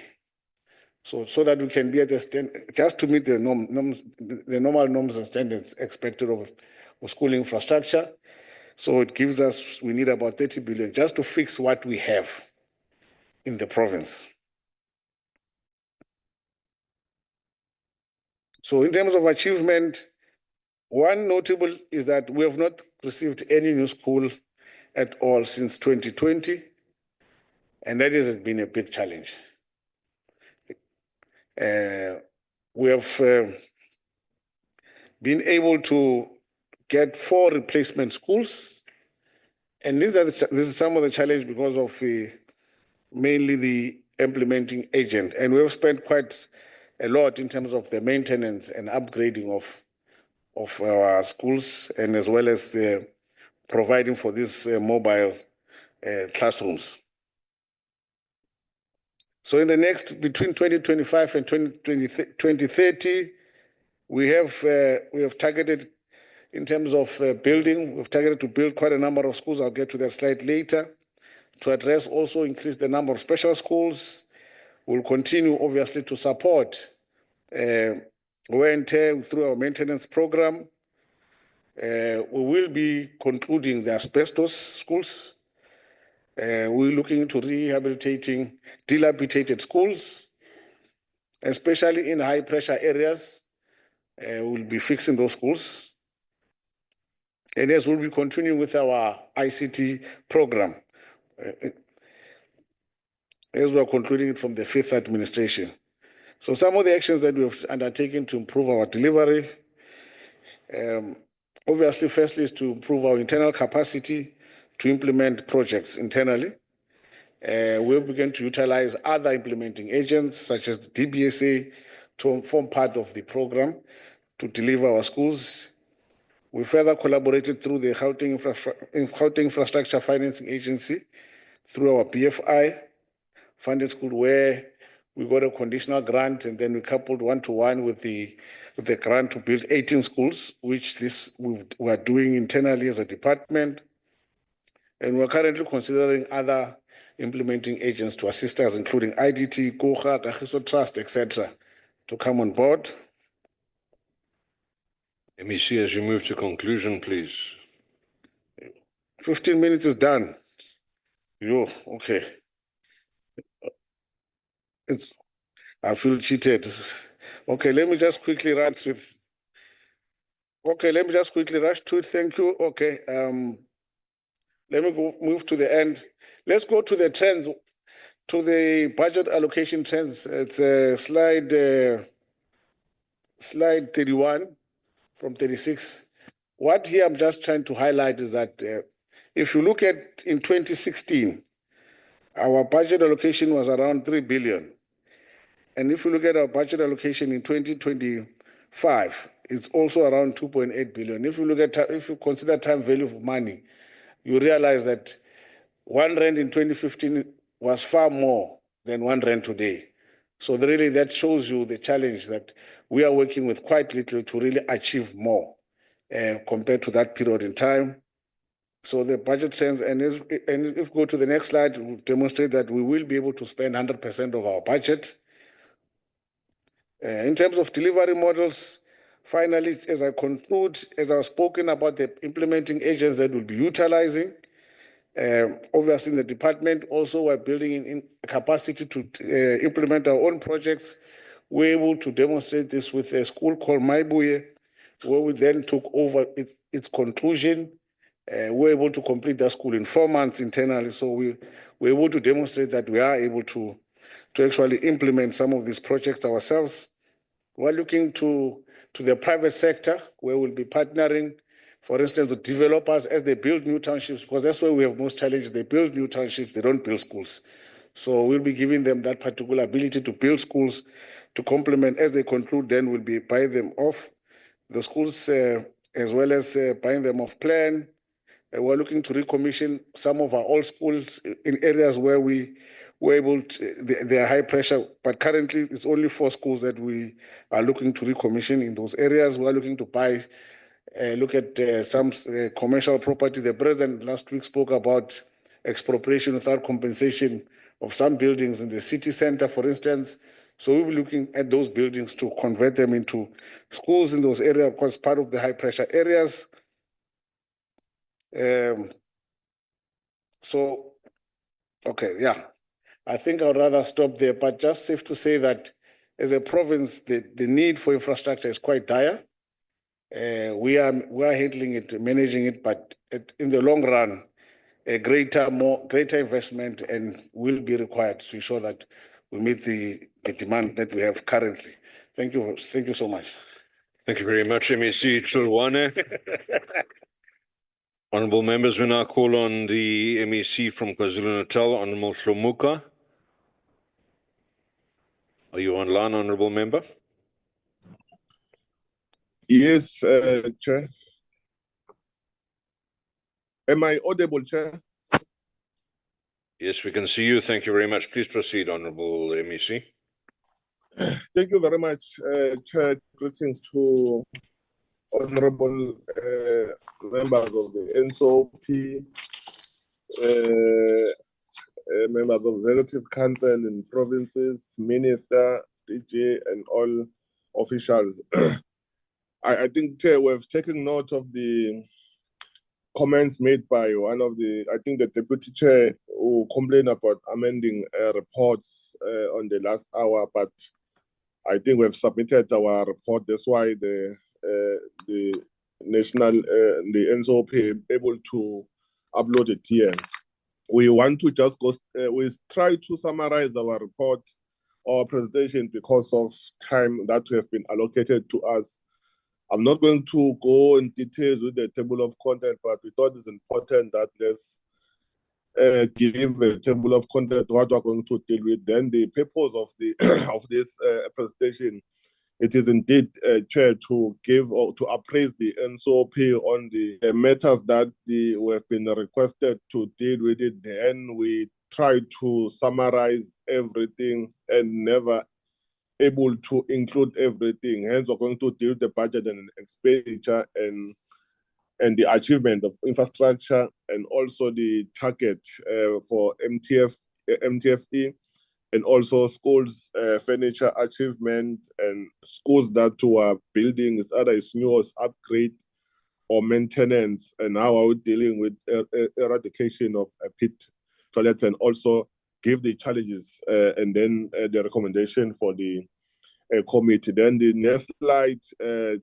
Chair, one that we're just giving the introduction that it is important that the NSOP and honourable members be aware that we have 5,873 public schools in the province. We then have 76 special schools across the province in all districts. But we also want to account that we have plus or minus 2.8 million learners in the public school, and then have 21,923 learners with special education needs across the province. We have not included the learners from a private school. I thought it's important that also give that, and we're implementing infrastructure in various category in terms of program, which is the new schools or replacement schools, upgrade and additional, and R&R and maintenance, and also deal with the issues of storm damage. Hence, we're saying currently we have 21 new schools or replacement schools, and we have 28 schools that are under upgrade and additional, which are adding classes across the province because they are really our learners, they are overcrowded. Hence, we are trying our level best to add some additional classroom to certain schools, even though we have challenges of budget. They were also indicated our number of schools, 133 schools that were under refurb, and also are indicating number of schools that are still going, or that are dealing with, also dealing with the issue of asbestos. And we're indicating there are two focal schools that we are dealing with, which is Maritime School of Excellence, which is under Umlazi District, and Umbuso Bega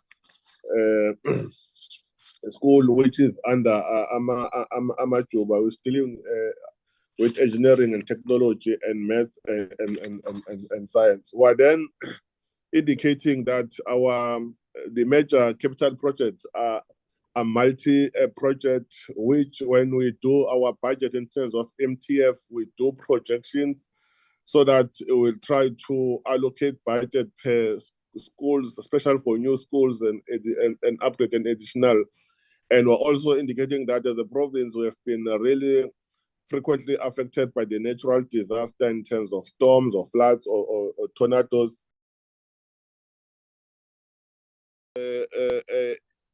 Time of year, and that means we need to reprioritize our budget that we have allocated to certain programs because of floods that or storm that are affecting our schools across the province. Even for the past 2 weeks, we also been affected in number of districts. Hence, it then forced us to reprioritize. That means we need to stop some of the projects that we plan to build across the province. We then want to just go straight to the table, which then indicate a number of projects or they're in different stages of construction.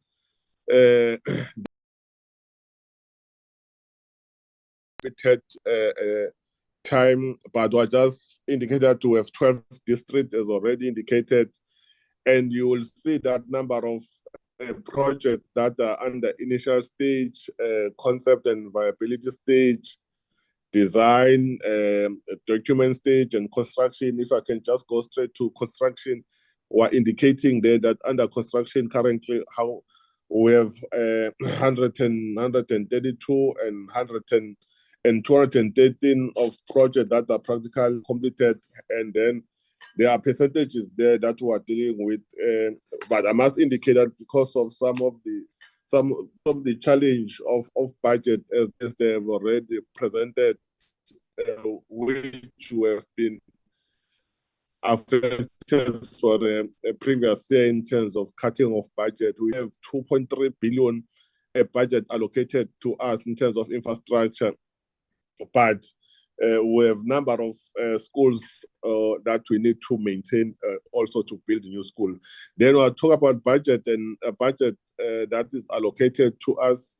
Hence, we are saying from 2020 to 2021 and to 2024 to 2025 budget, we are saying under infrastructure, that is the amount that is affected. Just go straight to how we have been separating. Hence, we're saying the source of funding. We're indicating that we have EIG budget, which is 2.4 for 2025-2026. It then increased in terms of in MTF. That's why in 2027-2028, in terms of AIG, we'll anticipate that we'll have 2.8, and then if you add in terms of MTF for EIG is 7.7 billion that we anticipate that we will going to receive if there will be no cut of budget. In terms of pairs, we have 565 million budget that has been allocated to us. So in total for 2025-2026, we have 2.9 billion that is allocated to us for infrastructure. Then we're saying in terms of expenditure, we have already spent almost 98.67%. That means what have been given to us, we're able to spend it.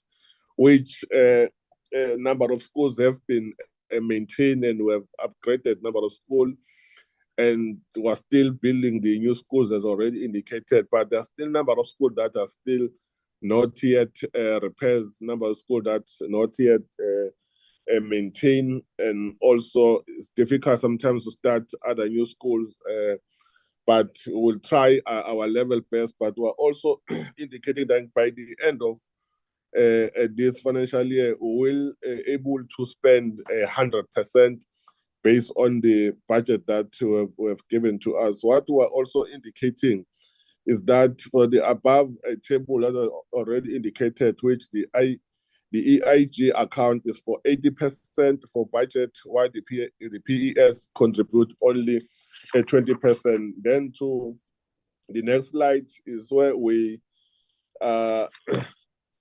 also, I think, let's move from this one. Can we go to the next slide, which talk about infrastructure achievements? We are also indicating here in terms of programs, like to say number of new projects for various financial year and replacement schools, provision of upgrades in terms of water or sanitation and electricity and maintenance projects. We're indicating the number, what we have achieved for the past financial year and what we have achieved in this financial year. Hence, we are waiting to complete the financial year, but you can see that if I can make one provision or upgrade of water with, for this financial year, we've completed 39, but in totally for upgrade of water, we've achieved for the past 4 financial year, we've upgraded 2,454, completed 6. Then for a replacement of schools is 14. Those are the numbers or the table that we want to table to the NCOP so that they will also understand, and they will then rate and make comments.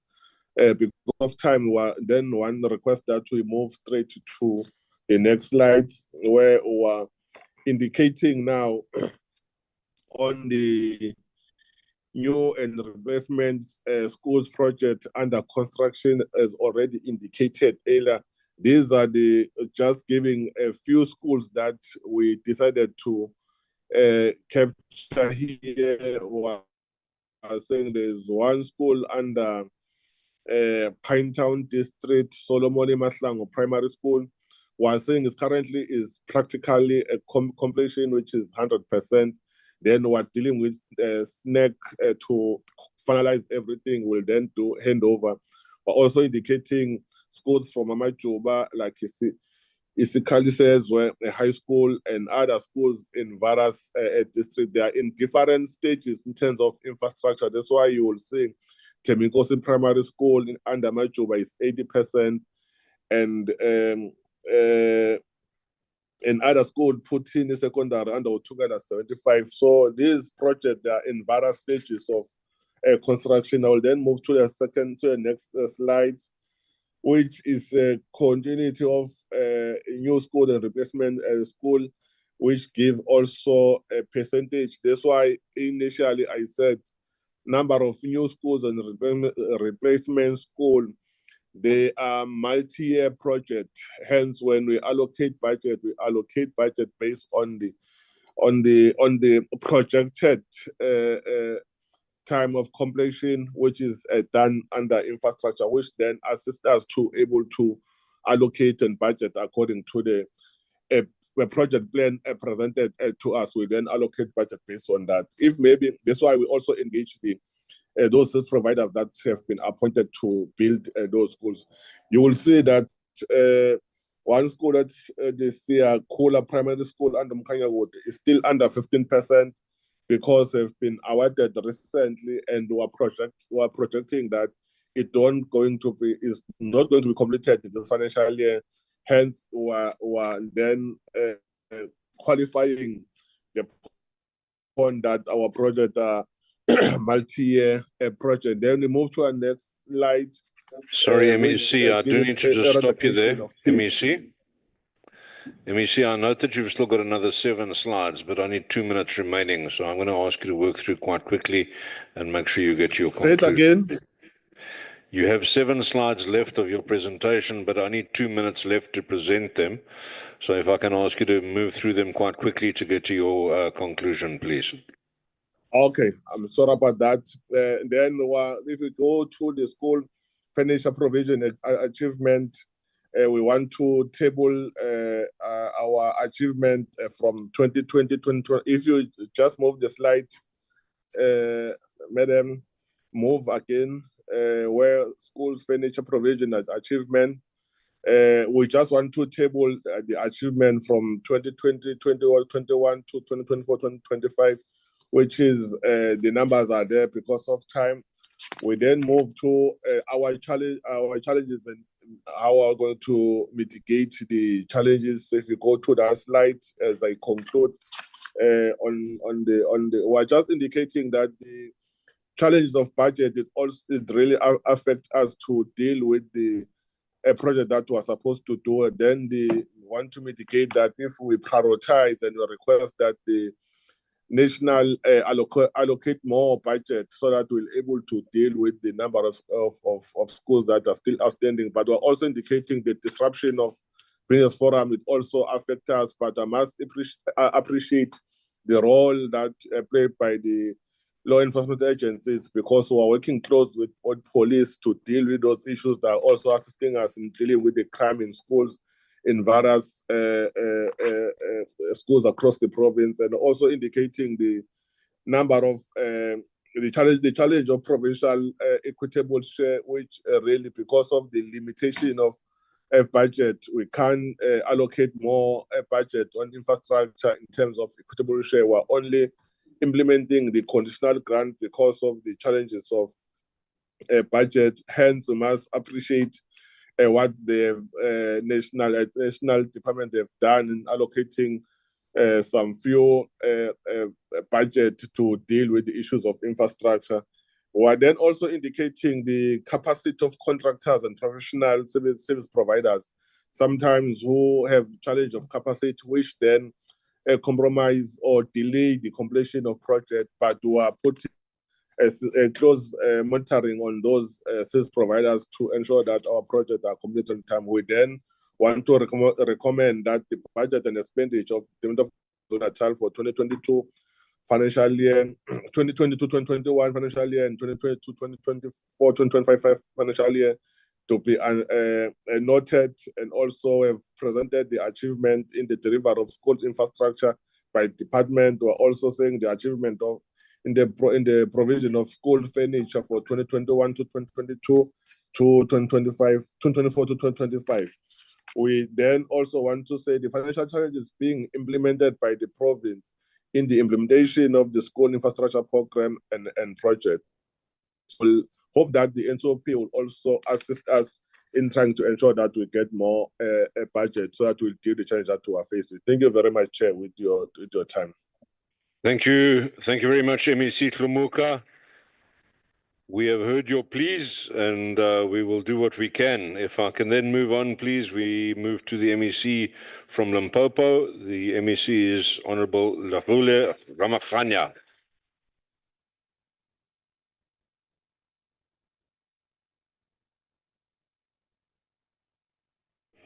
Thank you, Honorable Chair. Let me also take this time and greet the honorable members of the NCOP, the Chair, the Deputy Chair, the Whip, the delegation from Limpopo, and also Ndrindi Masiar. Thanks, Chair. I think I want to start by also summarizing when we are still here on the slide, so that then when you see the picture that is on the presentation, these are the schools that we are building in the province. So when we say we are providing the latest technology, we are trying to revamp the schools, we are building new schools, this is the type of facility. You can see the pave, the sanitation. But what I want to add is that with these schools, there are schools that when we go there, they are doing physical science and IT. They will come with a laboratory. They will come with a nutrition center. In Limpopo, we have got more schools being in quintile 1 to 3 and very few on 4, 5. So they will come with a nutrition center where it will include the kitchen for where the mothers will cook. Then also all the schools that you are seeing on that picture that we are building, they all come with the desks. So I can confirm that every school has got furniture.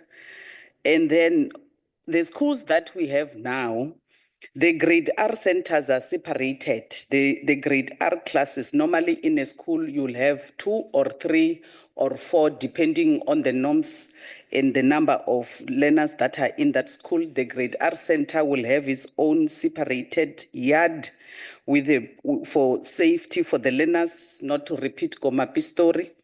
The sanitation will be attached to the block so that then the educators can be able to monitor the learners. And also, we are looking at the sanitation because I will also have a slide that will talk to the eradication of the pit latrines as part of what the minister presented. We'll then go to slide 5, which will then just deal with the progress over the past 5 years. That is the one. The department has undertaken, we have done a construction of 454 new classrooms, 8 schools, installation of water. Remember, on the installation of water, we'll be talking about the schools that did not have water, and also provision of electricity to schools that did not have electricity. The next slide will then be a summary of our performance for the past 5 years, where we have categorized our classrooms built in public ordinary schools, the number of new schools completed, the number of public ordinary provided with water supply. You can see the total achieved at the last point, the last block, and then the number of ordinary schools supplied with sanitation facilities. On the next slide is the financial performance in the past 5 years. Then you'll be able to see there, honorable members, that we had our annual budget, our expenditure, and overall infrastructure budget was around 6.4 billion, which the expenditure thereof has been 5.5 billion over the past 5 years. The next slide is just a chart that speaks to the financial details that I've just given. And then the next slide is on the 24-25 infrastructure expenditure. You'll be able to see that we did not perform very, very well when it comes to the equitable share because of the delays that we'll talk on the challenges, but we can confirm that in terms of performance, on the total expenditure that we're given, we are at 72%. On the next slide is just a graph that deals with the projections of the expenditure. The next slide talks about the financial performance. And I think just like my other colleagues, honorable MECs, we are also using implementing agency for us to be able to deal with our expenditure. And you will see that on the reasons for the under expenditure, it is because of the implementing agency non-performance, contractor non-performance, procurement delays, disruption of project by community members organized as business forum. We all know that we are also suffering on the issues of the construction mafias. And then the last one is that we had a delay. The schools that we are opening on the campaign that I'm championing between March and April, where we are saying each week we have to give 2 schools to a community that we should have finished, is because some of the schools are from the year before 2019. So on the next slide is the development for us. The department is implementing The Limpopo Department of Public Works is also one of our implementing agents. We are also using IDT. We are also working with Mvula Trust. And these implementing agencies have been given different roles. The Public Works deals with our major infrastructure together with the IDT, but Mvula Trust only deals with the water and sanitation and the fencing of the schools. On the next slide, it will then show you the progress in terms of the 24-25, where we are. What is critical, Chair, is the project planning stage where we are, because already we are in March, which we cannot want to come and lie to honorable members in terms of our own projections that we are trying to do. But the total projects that we have now in terms of the planning is 555. The ones that are on the tender stage is 46. The projects under construction currently as we speak, which we target that will finish in this financial year, it's 199, and the projects that are on completion stage is 99. So 899 are the projects that we are looking at to really start to address. In Limpopo, we have dealt extensively already with the mud schools. So you are talking about your age schools, old schools. There are schools that were built by missionaries in the 1918s before 1966, 67. So those are the schools that we have to also address. In the next slide is just a graph that shows the details that I've just given. So we'll then go to the next slide that talks about the infrastructure that is being provided. So with IDT and Public Works, we have got 346 projects. And these projects, they are on the type of scope you can see on my explanation, because these are the construction of the ordinary classrooms, the grade R facilities, the administration blocks, the nutrition centers, and the external work. We are doing this, Chair and the honorable members, that we are believing that immediately when we are out of a school, it should take us another 5 years to go back, because all this time there will be maintenance happening. In the next slide, we are talking about projects ready for implementation. Due to poor performance by implementing agents, the department embarked on activating projects that requires maintenance and repairs that were damaged by the storm. We were not spared by the 2024 October-November storm damage classrooms. 120 projects were brought forward to counter the risk of non-expenditure, and the budget as we are currently handing over, as we speak currently, we are handing over contractors to the schools.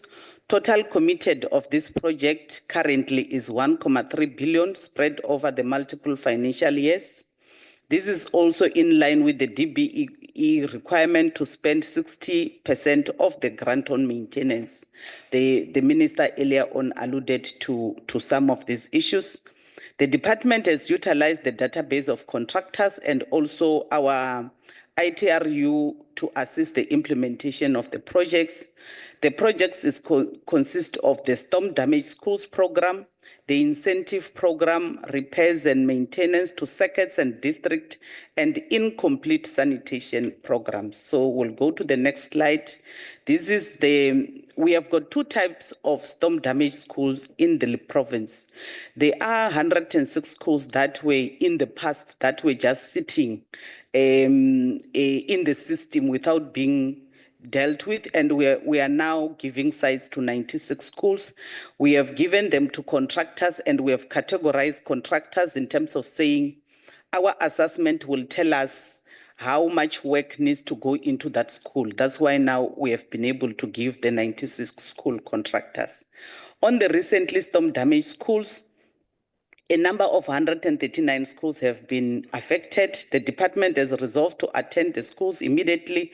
We have taken a decision that all the schools that have been damaged by October, November last year, by end of April this year, if there are no major issues that needs to be done, we should have completed, so that then we cut the history of storm damaged schools that stays for more than 3 years. On the next slide is just on the special school projects. The special schools that are under construction is Riboni, and then Asiphumelele, which is behind. It was seriously affected by the mafias, this one. Minga is on the planning stage. All our special school, Honorable Chair and Honorable Members, they are multiple year projects. So on the next slide, I think these are the ones that we are dealing with, the eradication of the pit latrines. We have got 3. I think let's move to the next slide because it will then save me time. The next slide speaks on priority 1. Yeah. The next slide speaks on inappropriate sanitation. These were 564 schools. If you check on the last, on your right-hand side, you will see that on practical completion, we have dealt with 544 schools.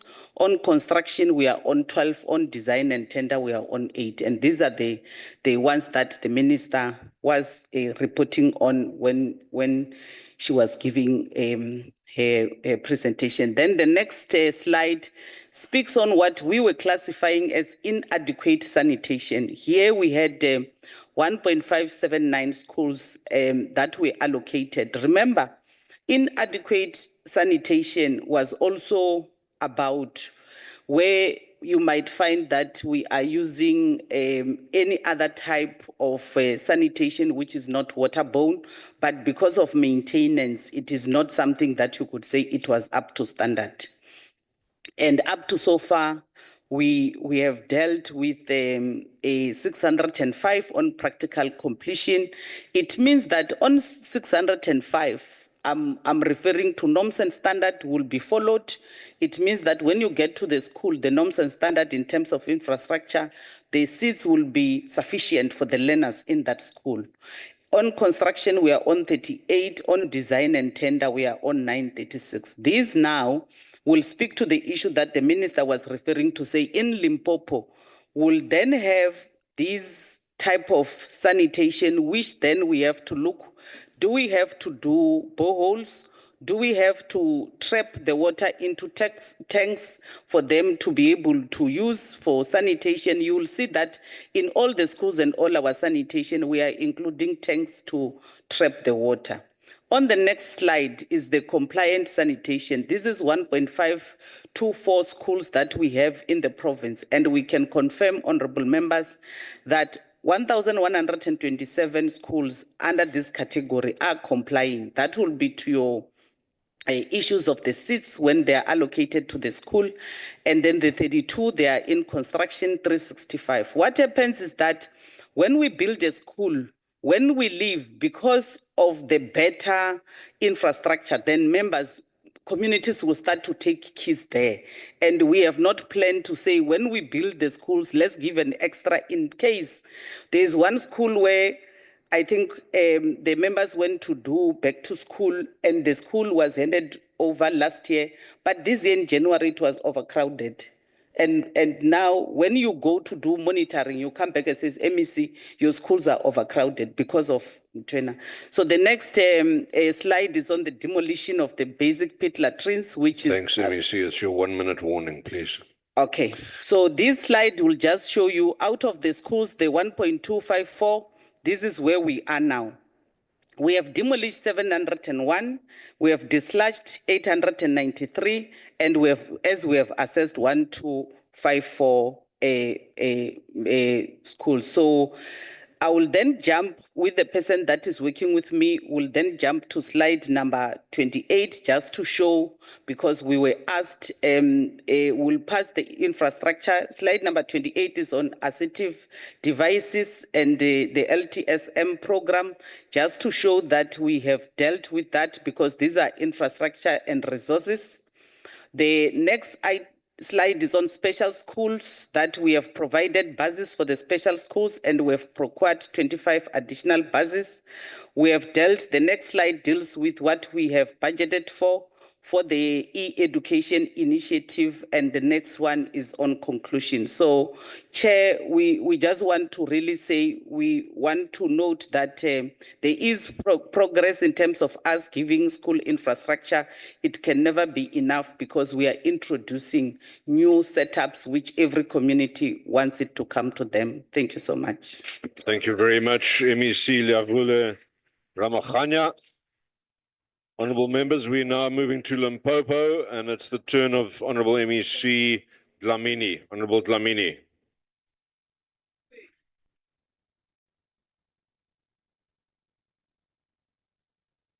Thank you very much, Honorable Chair of the session. My greetings to the Chairperson of the House, the Deputy Chairperson, Chief Whip, all honorable members, MECs and officials in the House.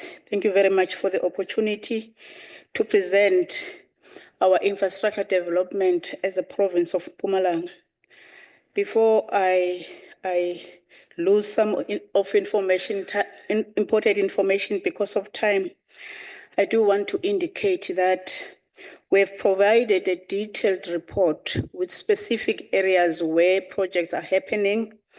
But for the purpose of presentation, we've come up with an executive summary so that we are able to cover most of the areas. I do want to say, with all the challenges that we have as a province and dynamic as it is, but Mpumalanga is still one of the most beautiful provinces in the country. Honorable Chairperson, I will start with the analysis, situational analysis of the province. I do want to indicate that as a province of Mpumalanga, it was made up of about 5 homelands, small piece of KZN, as well as the Eastern Transvaal. This is the most important information because it will tell you why we have different developments in terms of our school infrastructure. But having said that, we are bordered by 4 provinces, including Gauteng, KwaZulu-Natal, Free State, and Limpopo, where there is a cross-pollination of learners. We have their learners, they have our learners. I also do want to indicate, Honorable Chairperson and the House, that in Mpumalanga, we are bordered by 2 countries, Mozambique and Eswatini. I'm raising this because there was an issue earlier of unreliable data. It makes it very difficult to plan when we are only given budget for the official statistics in the province, but in reality, you have other learners that you don't know that you have. In particular, around the areas where we have our municipalities bordering Eswatini and Mozambique, we have schools that have we have more learners that are undocumented than learners that are documented.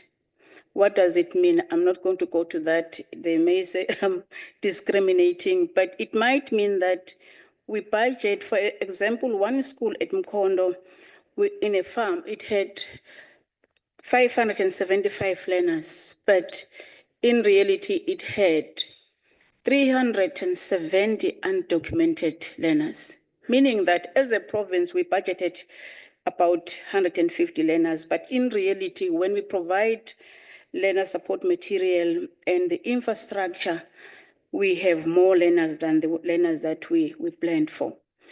Honorable Chair, if I move to the next slide, we are indicating the different districts that we have as a province and also describing each district. If I may start with Buhlabelo district, we have 4 districts as a province, this 4 districts of education.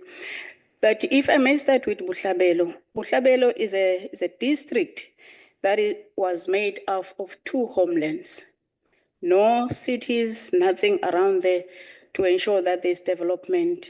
Most of our old and dilapidated schools are coming from that district because most of the schools, as we know, that homelands were not provided for. Most of the schools were schools that were built by parents they range back to the 1920s. If you will go deeper to the explanation that we're saying as a province, is that we have a serious backlog in that district. Inkangala is made out of two former homelands, Bophuthatswana and former Gwandebele, but also the Eastern Transvaal, where there's two major cities. So again, development there is not the same because of the different planning laws that were there in the past. I will not go to details in all the district, but I do want to indicate that we have Ihlanzeni that is bordered by two countries, but at the same time, it has got a capital city where urban migration is prevalent in White River and Mbombela City, where we were not able to absorb some of the learners. One of the challenges in Kangala is the mining areas where you have a moving population, where you have built schools, you find that the lifespan of mines is ending and communities are moving. You have to go and build in the next area. Honorable Chairperson, we are in this slide number 6, we are talking about the number of schools that we have in total. As in Mpumalanga, we have 1,634 public schools, plus 142 independent schools. That is totaling into 1,776 schools. But having said that, out of these schools, we have 53 inappropriate schools, not much school inappropriate, but we also have 81 schools with some asbestos. It's very important to indicate that we still have those part of this number. But it is also important to indicate that if we were to meet norms and standards, we have a backlog of 747 schools as a province, given the background that I've just painted. But also, with these schools that I've mentioned, that we cannot postpone as a province to build the inappropriate school and schools with some asbestos. In the following slide, we're talking about the budget in the past 5 years. We're indicating that for the five past years, we budgeted for infrastructure 6.6 billion for infrastructure, and we spent 5.7, which is 80% of the total budget. Looking forward in the next 3 years, we are indicating that we will be using, we have budgeted 4.4 billion for infrastructure development as a province. I must indicate that in the past years, the infrastructure development or expenditure have improved in a great deal as a province. The next slide is talking about achievements as a province that we have recorded in the past 5 years. In terms of new schools, we've been able to complete 6 new schools and also a replacement of 6 schools. And then the list goes down of the provision or replacement of sanitation. And I'm not going to go into details because members do have the statistics, but in your detailed report, you will see all the projects in different areas. In terms of ASIDI, we have 2 projects that we're implementing as a province. That is Marifan Primary School and Punzana Primary Schools. We have only those 2 projects that we're implementing as a province. At the bottom is indicating what I've just said. We do not have much school, but we have inappropriate schools or unsafe schools that we have prioritized. I must indicate that in the past, as SOPA by the Premier, he has pronounced some of the schools that will be funded by the province. We have 3 schools that was pronounced last year. They are in the final planning stage. We'll be implementing them in this financial year. In this SOPA, the Premier has also pronounced schools, which is an improvement that we will now be having infrastructure budget for schools from the province, from equitable share in the province. In terms of progress on delivery of new and replacement of schools. We are mentioning the list of schools that we will be building as a province. Is about 11 schools that will be building as a province. I'm not going to go to details with them. But we're also saying we'll be eradicating, in terms of eradication of pit latrine, we can confirm that we do not have schools that are purely depending on the pit latrine's toilet.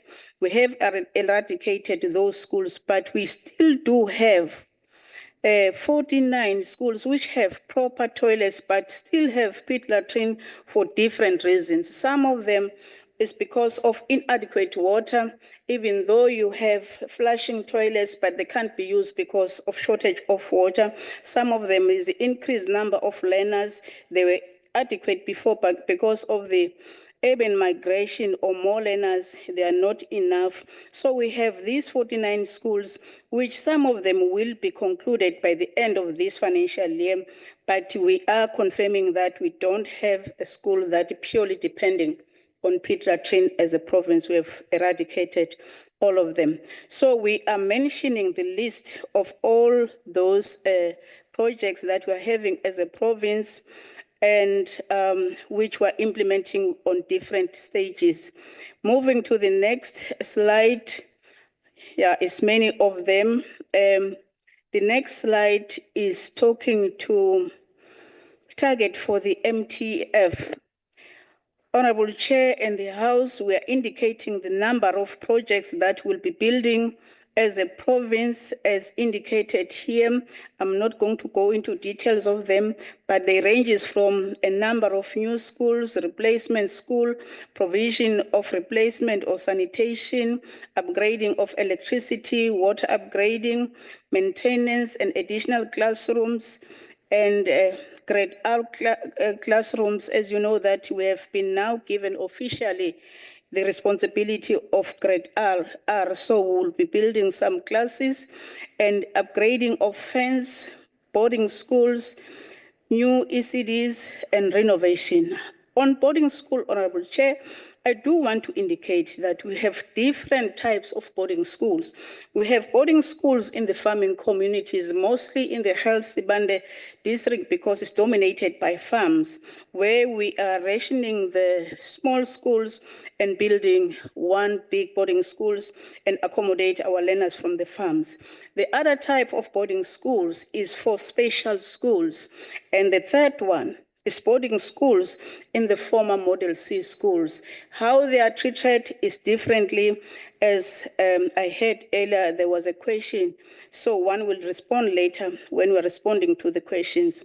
In terms of 5 key priorities, the province has planned to implement 111 projects in response to overcrowding and eradication of asbestos and community-built structures. 7 schools are currently operating in mobile classrooms, as the minister was indicating earlier that in other places you can't wait but to start your schools with mobile classroom because of the pressure in terms of overcrowding. We'll be building 10 new schools. We'll be replacing 13 community-built schools, 81 schools with some asbestos. And then in terms of the new and replacement plans, these are the projects that we are talking about. I'm not going to go through to them in details because they are indicated here. Members will have time to look at them. Honorable Chair, I want to move to MTF Special Schools Plan. We are indicating special schools that we'll be building as a province. A list is indicated there, about 6 of them that we'll be dealing with as a province in order to cater for our special schools. But safe to indicate that we'll be building one big special schools that will be accommodating learners with who are deaf and also who cannot see. We are building 1 new schools at Emalahleni. Honorable Chair, in terms of furniture, we are indicating that over and above the financial provision, the province has managed to resource a new boarding school, which is Mkondo Boarding School, that will be starting operating from the beginning of the next term. But we're also indicating the equipment that we're providing them. The department is also providing equipment to 30 technical schools to support learning and teaching and practical work for mechanical, electrical, and civil technologies. We also have maths and science laboratories equipment to 141 schools, which are offering mathematics, physics, and science. The province also managed to resource laboratories and libraries to newly built completed schools, meaning that the schools that we are building now are no more the same as the last one. They have all what schools required for them to operate maximally. Thank you, MEC. Please conclude. Yes, as I conclude, we are concluding with the challenges that are facing the department. I will not go through them as they are, but members will go through them, and we are recommending to the NCOP, Honorable Chairperson, and the House to note the progress that we have made up to so far, but also the challenges that we are facing as a province. Thank you very much. Thank you very, very much indeed, Honorable Dlamini. Honorable members, let's move on to Honorable Vosloo, who's the MEC from the Northern Cape. Honorable Vosloo. Good afternoon, Chairperson and members of the NCOP. Allow me first and foremost to just table my apology for not being there in person. I would have loved to be there in person, but due to the house setting that we had today, it's been impossible for me to be there in attendance in person. I think I will immediately start with the presentation. The one about the contents, I think the framework is there. The framework is as outlined in the previous presentations, also in line with what the Minister also presented today, the same framework that we are going to report on. The next slide. The provincial situation. Can we go to the one of the provincial situation analysis? I think as a Northern Cape, the education infrastructure is at a critical juncture. We want to just register that as well. We agree that progress has been made, and while progress has been made, the combination of budget shortfalls, learner migration, and population growth, escalating maintenance backlogs, and rising vandalism continues to challenge the department's ability of learning environments.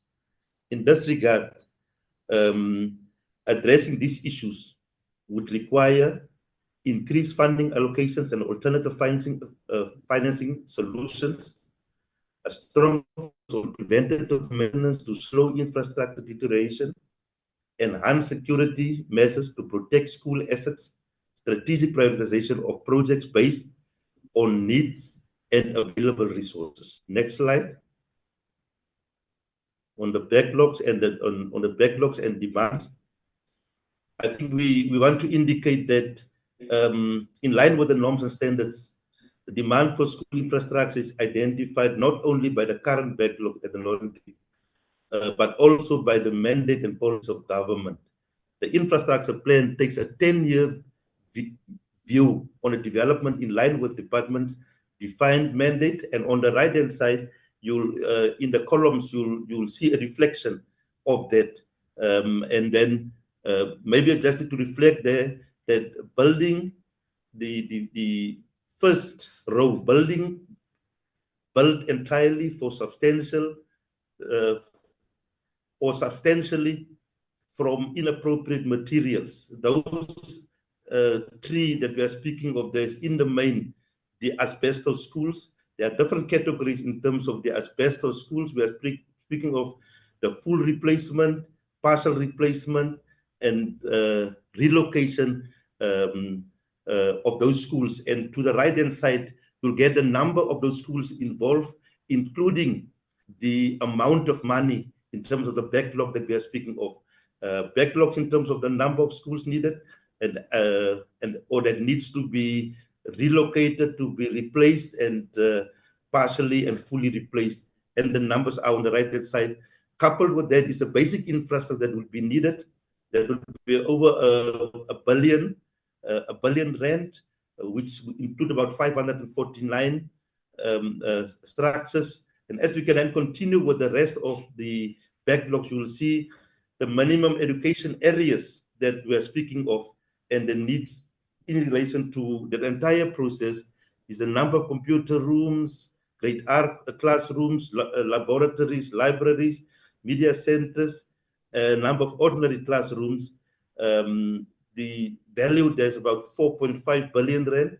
And so we can then continue to education support areas, including the issue of security. That in itself give us an indication that we need a number of funds to actually do that.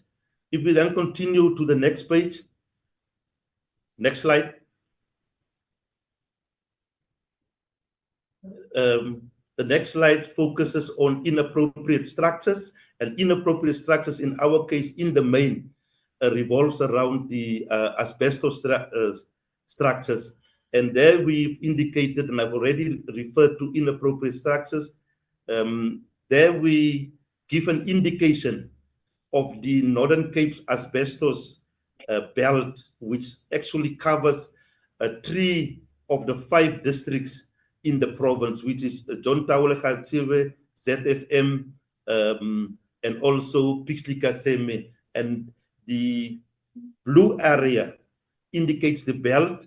The red dots indicate the schools that are located either within the belt or just around the belt. Can we continue? Next slide. Just here, we just want to stay a little bit. We are saying as a Department of Education, 26 schools classified as entirely inappropriate structures. 14 schools located in the asbestos belt, and an additional 48 schools classified as partially inappropriate structures, and estimated the budget of about 4.7 billion rand will be needed. We are of the view that we require support from different national departments, and we have highlighted some of the departments which should actually play a role in the province as well as at national to help us actually take this issue of inappropriate structures in the province to its next level. Can we continue to the next slide? And then here, in terms of inappropriate structures, I think the information is there already reflected on the 4.7 billion rand that we will be needing, but also the circles in yellow just give us an indication in terms of the location of those particular schools spread across in the main, the 3 districts that I've earlier on referred to. Can we then go to the next slide?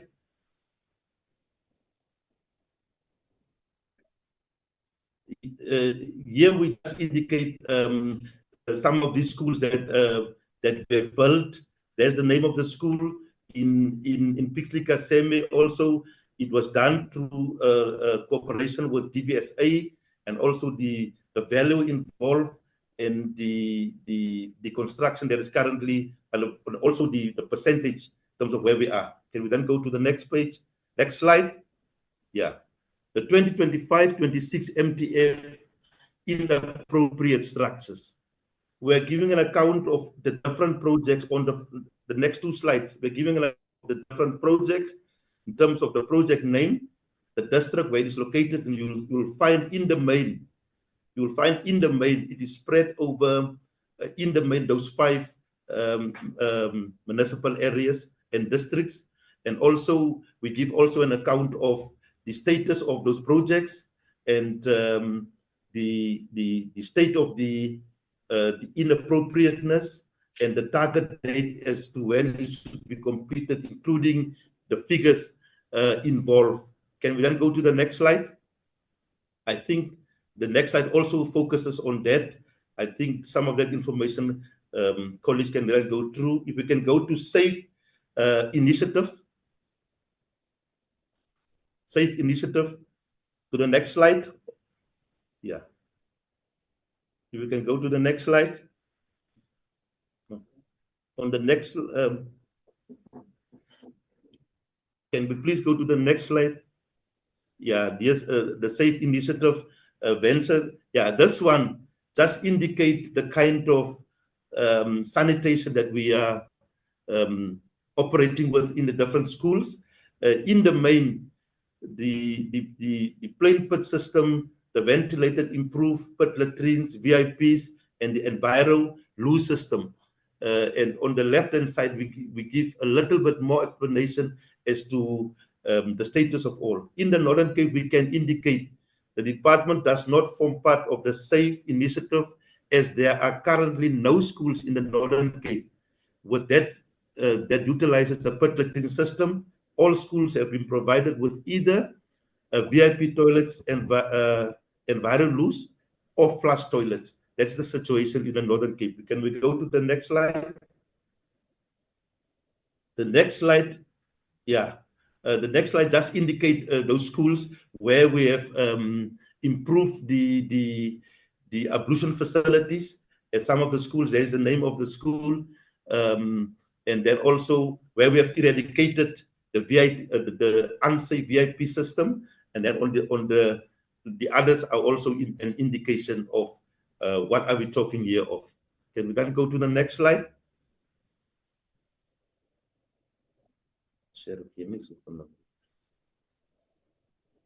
The condition of Northern Cape schools can be then okay.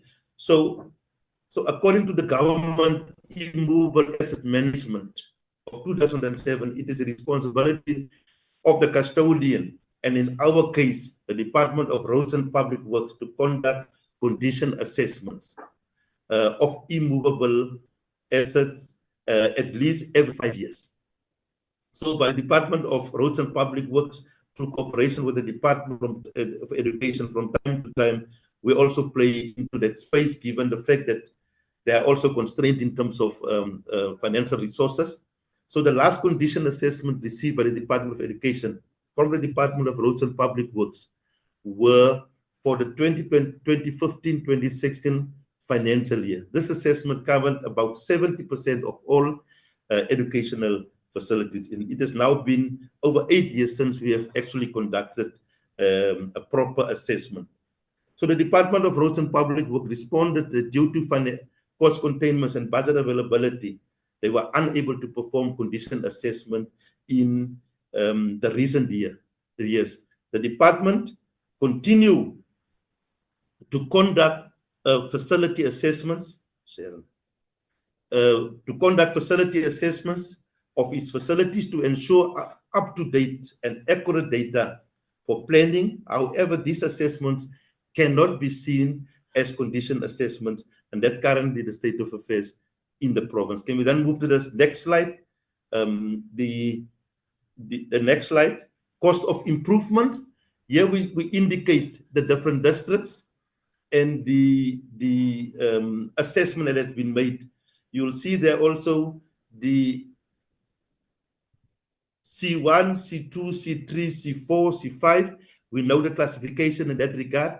The bulk of the schools falls within the category C2 and C3 in the province, which is fair and which is and poor.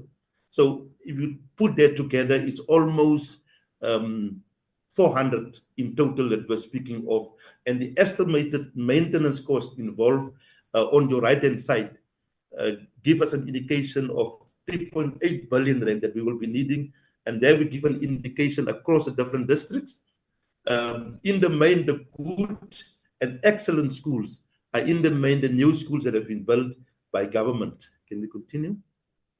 Here we just give an indication of the condition of the Northern Cape schools and also their location and spread across the province in terms of the different categories: poor, fair, average, good, and excellent. And on the right-hand side, we see the different legends, how it is spread across all 5 districts. Can we continue? Next slide. Budget and expenditure.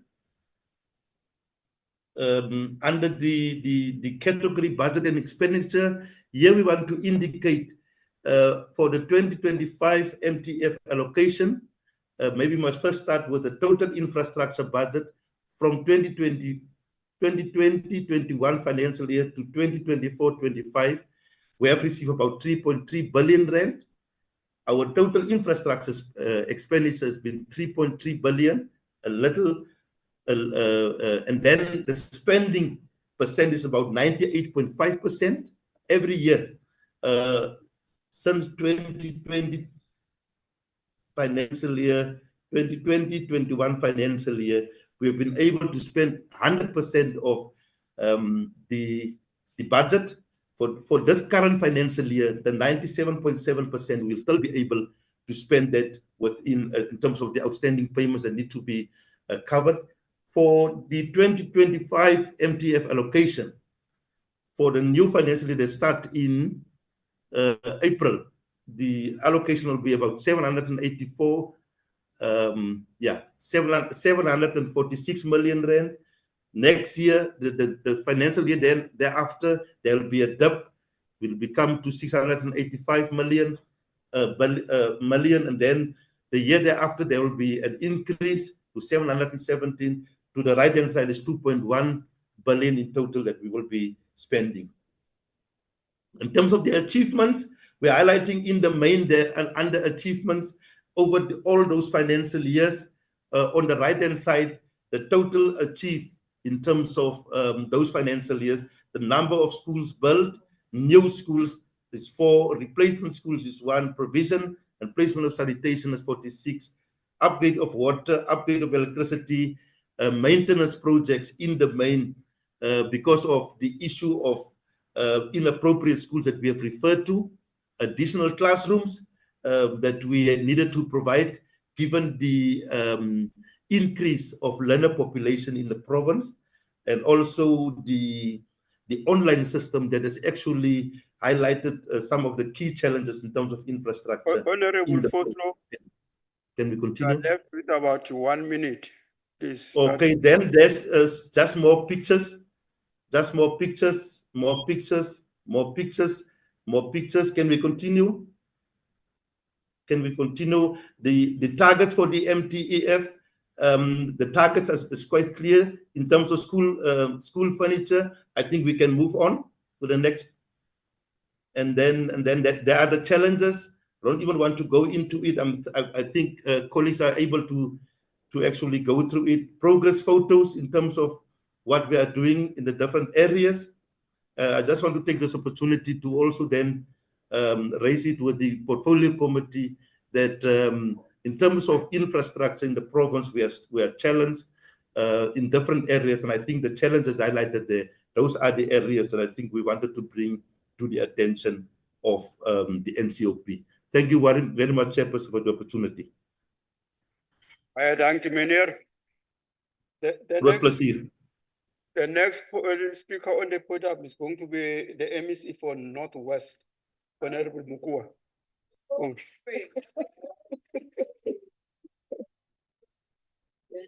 No, thank you very much, Chairperson. Also, let me pass the greetings to NCOP members and also our counterparts from other provinces, distinguished guests, ladies and gentlemen. My name is Elizabeth Mukua, as I've been introduced, standing here on behalf of the MEC of Education, who could not be here because of other responsibilities. But basically, we are here to also, as a province, to come and give a report to the NCOP on the progress that is made on the previous year under review of the progress that is made. On the introduction, Northwest Department of Education, in short, comprises of 1,431 public ordinary schools that is broken down as follows: 965, which is primary, 8 intermediates, 399 secondary, and 59 combined schools, as well as 32 special schools that are spread around 4 districts. It was under the Section 100 for some time, I think you'll all know. So those particular years also costed us because we could not move in this particular regard.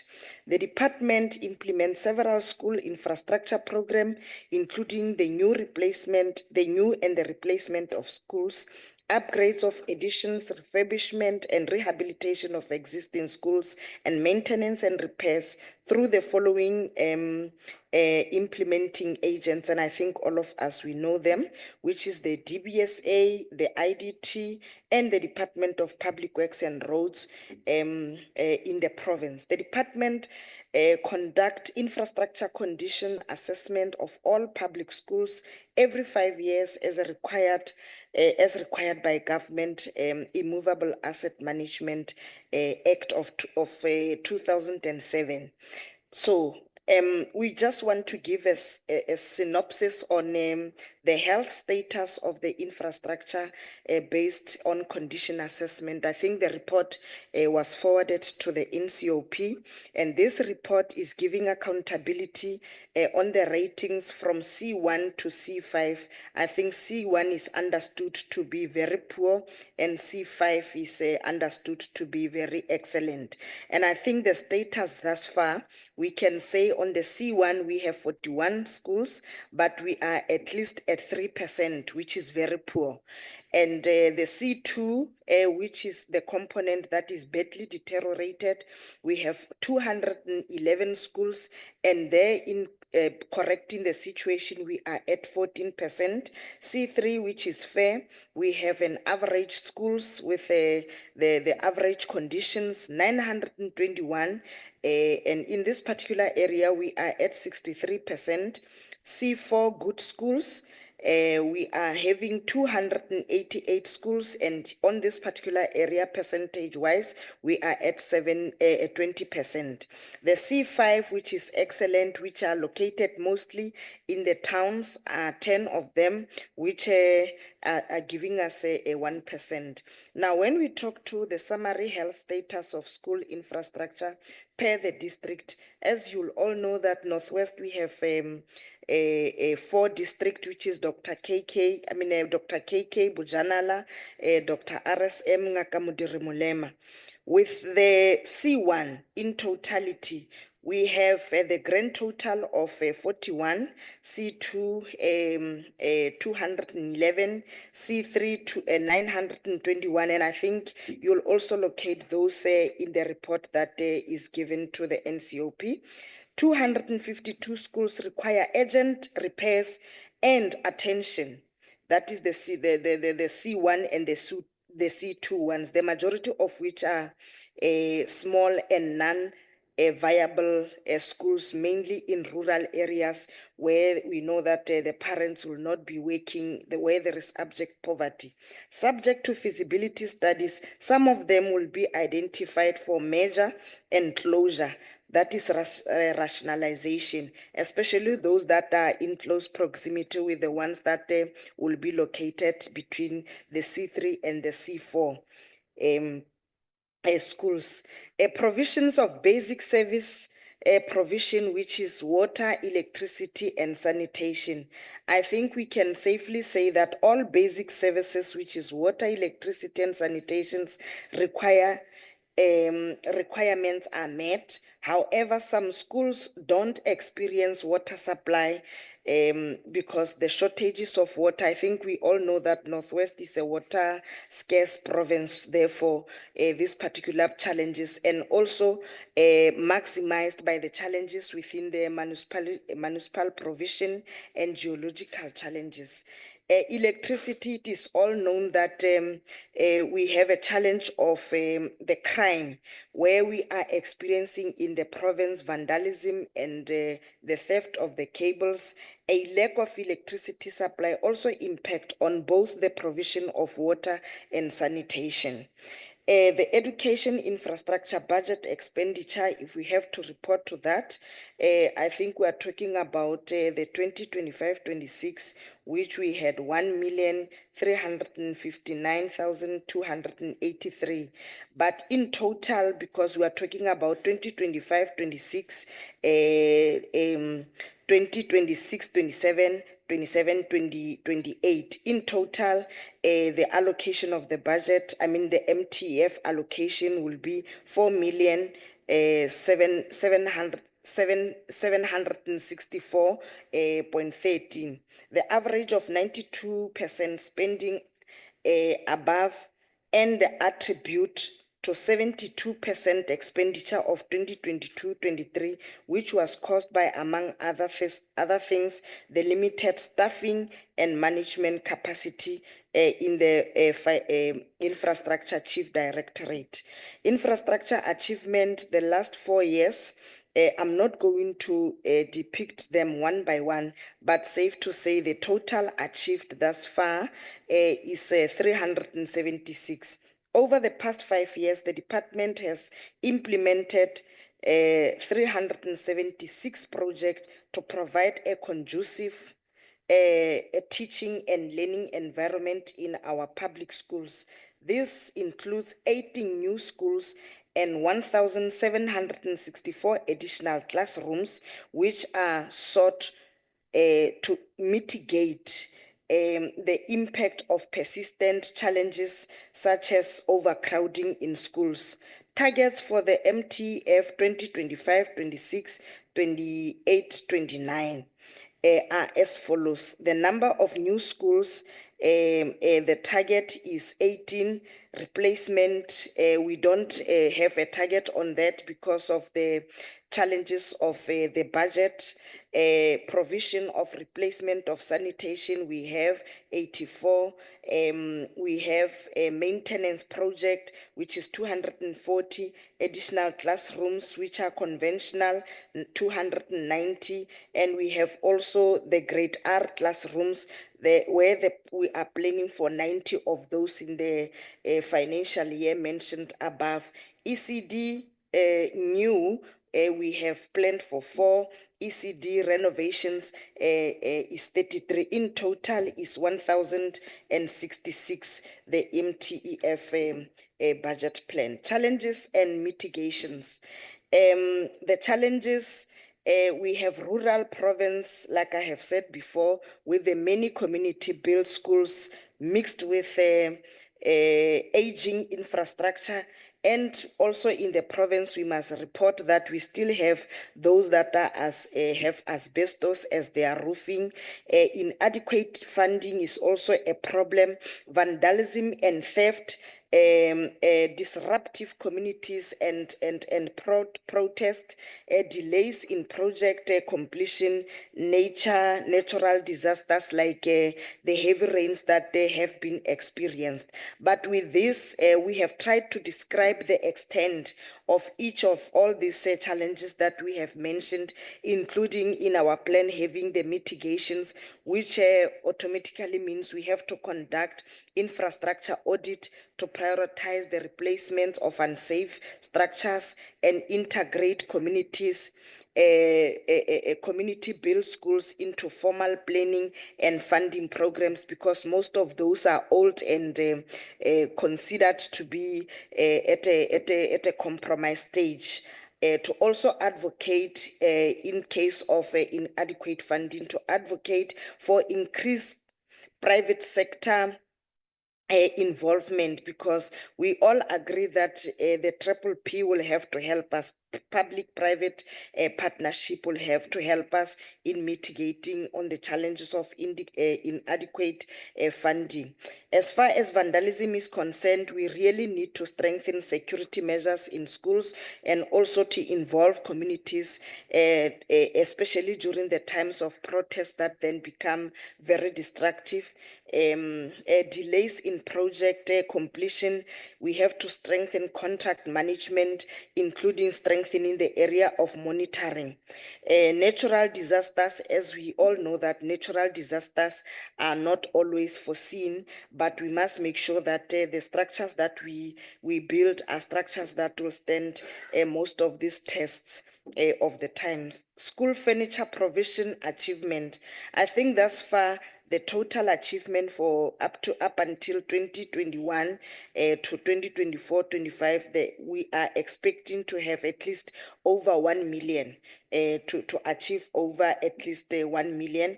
The MTF targets that we have set for ourselves thus far is 64,580.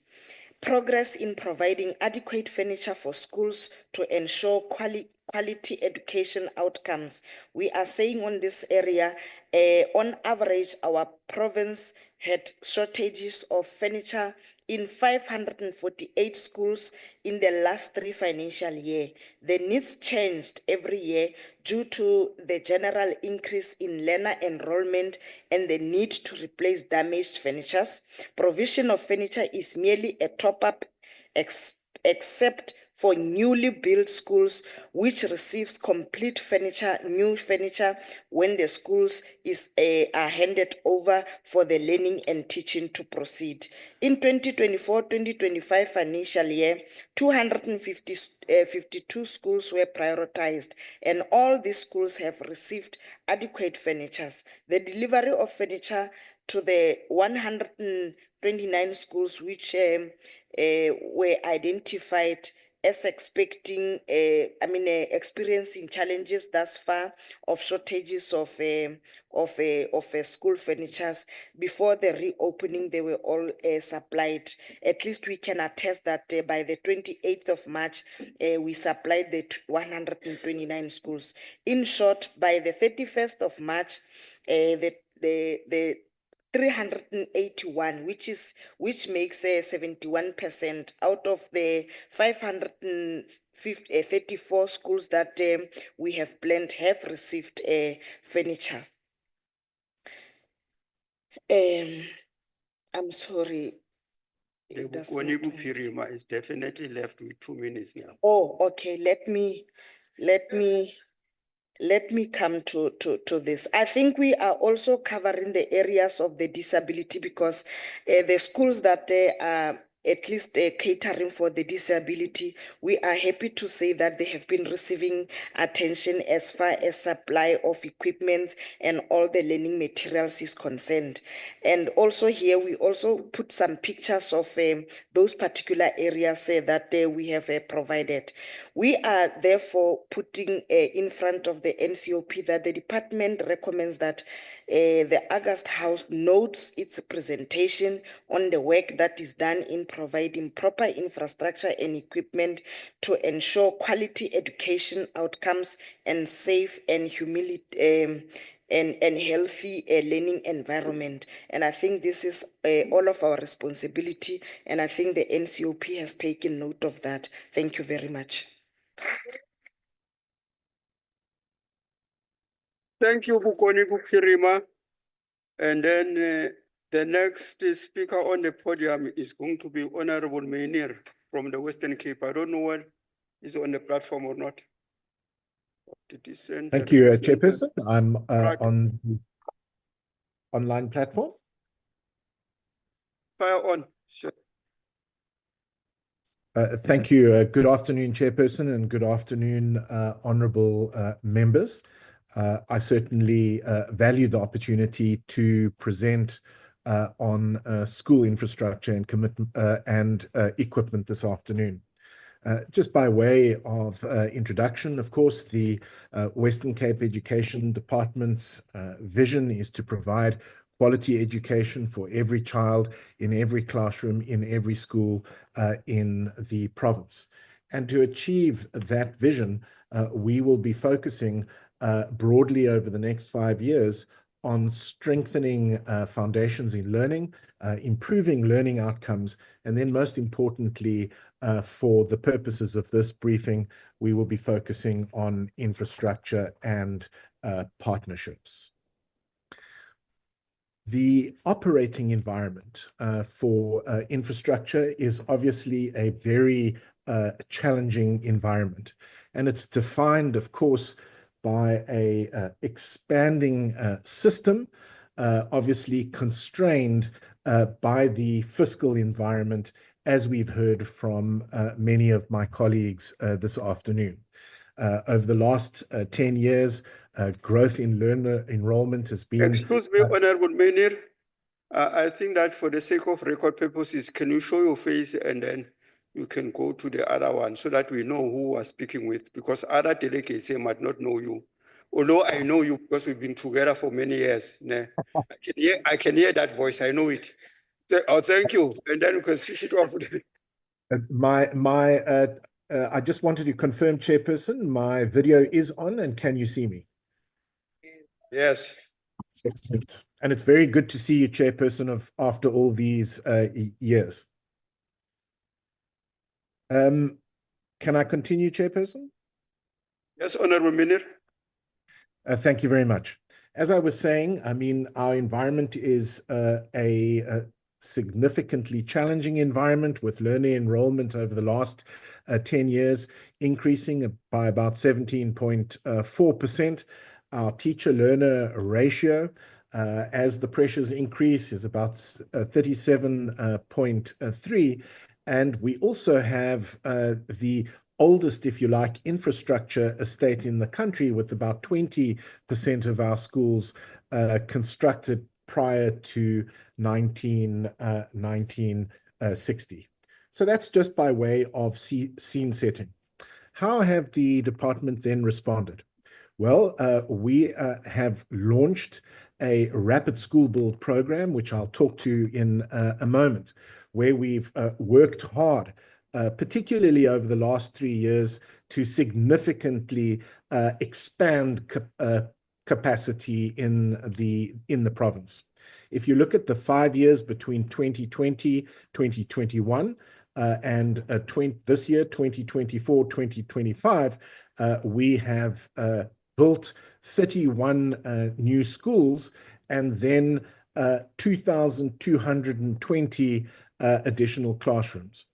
I think the important point is to look at the last 3 years, where through the Rapid School Build program, we have very significantly expanded access to education, building 8 new schools in 2022-23, 7 new schools in 2023-24, and 6 new schools in this financial year, 2024-25. Probably more importantly, is to look at the additional classrooms, where you can see a significant ramp up in the last 3 years. 739 classrooms in 2022-23, 515 classrooms in 2023-24, and 530 classrooms in this financial year, 2024-25, which is a rapid expansion of access to education in our province. Next slide. The key infrastructure challenges, as I've touched on, of course, are rapidly growing population and demand for enrollment.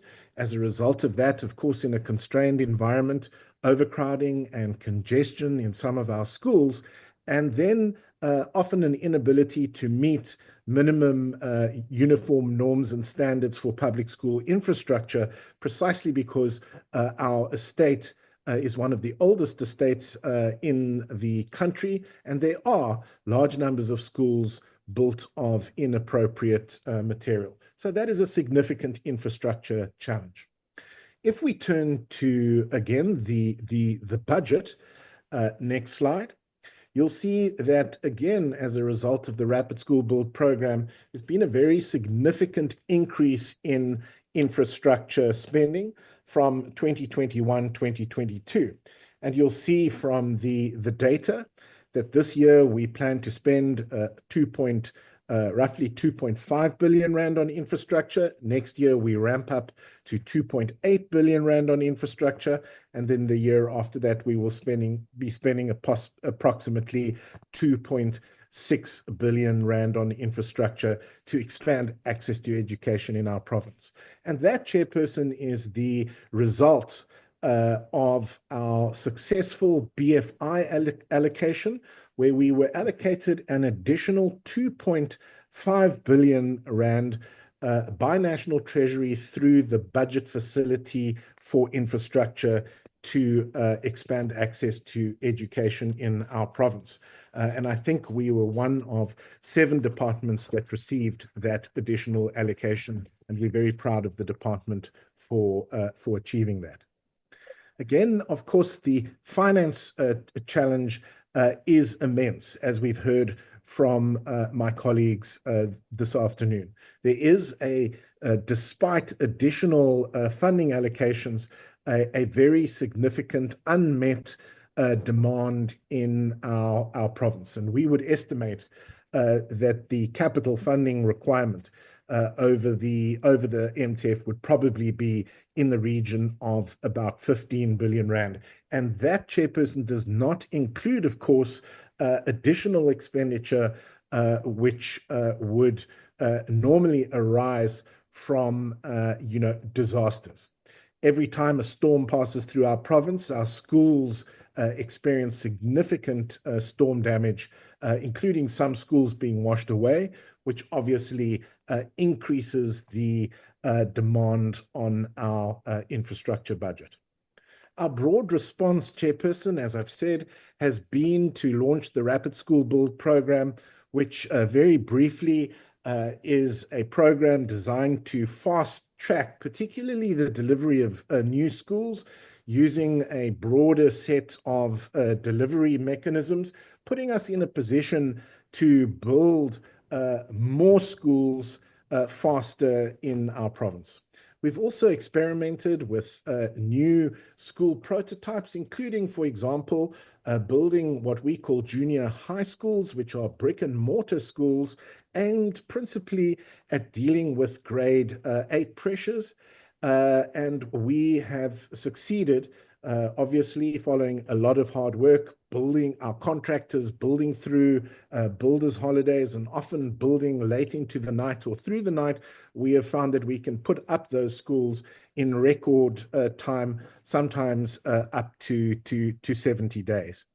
We've also, as part of this program, upgraded and delivered ancillary facilities such as energy and water. And I think, Chairperson, as we've heard from all my colleagues this afternoon, the infrastructure environment is a significantly challenging environment. There are significant infrastructure delays in every province, including ours, where we do experience delays in infrastructure. But the Rapid School Build program has definitely put us in a position to build more schools faster than ever before. And there's certainly no tortoises in the Western Cape. Finally, if we look forward, if we look at our preliminary infrastructure targets, we are aiming to add an additional 4 schools in 2025, 2026, another 4 schools in 2026, 2027, and then 3 schools in 2027, 2028, bringing the total to 11 schools. Equally, we are going to expand our classrooms, 138 classrooms in 2025, 2026, 62 in 2026, 2027, 90 in 2027, 28, bringing the total to 290 classrooms. I do want to point out, Chairperson, that this is, and I've specifically put it in the slide, our preliminary infrastructure targets.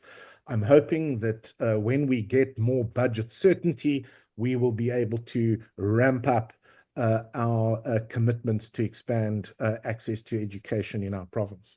On the question of furniture, we've certainly succeeded in clearing our furniture backlog, delivering 89,000 furniture units during the course of this year.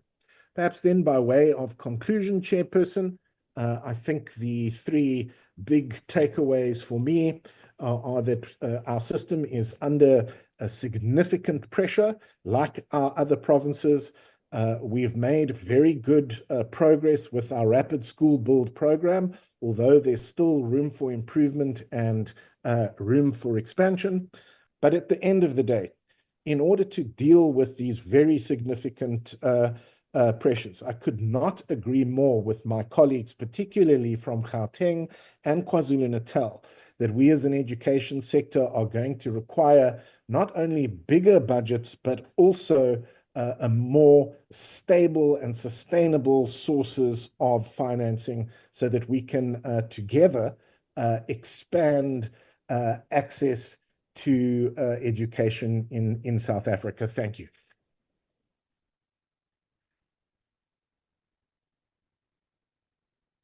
Thank you, Honorable Menir, for the input you have made. And then now we're going straight to the next item, which is the issue of the questions and the executive responses from the MECs. So what I request, can I get because we've got a time limit of up to 5, can I get an indication of how many people want to raise questions so that I can start limiting? 1, 2, 3, 4, 5, 6, 7, 8, 9, 13, 14, 15, 16, 17, 18, 19, 20, 21, 22, 23. And then with that indication, it means that the free ride you had from Honorable Governor is not going to be available. So because what must happen here is that the MECs must respond themselves because of the good job they have done.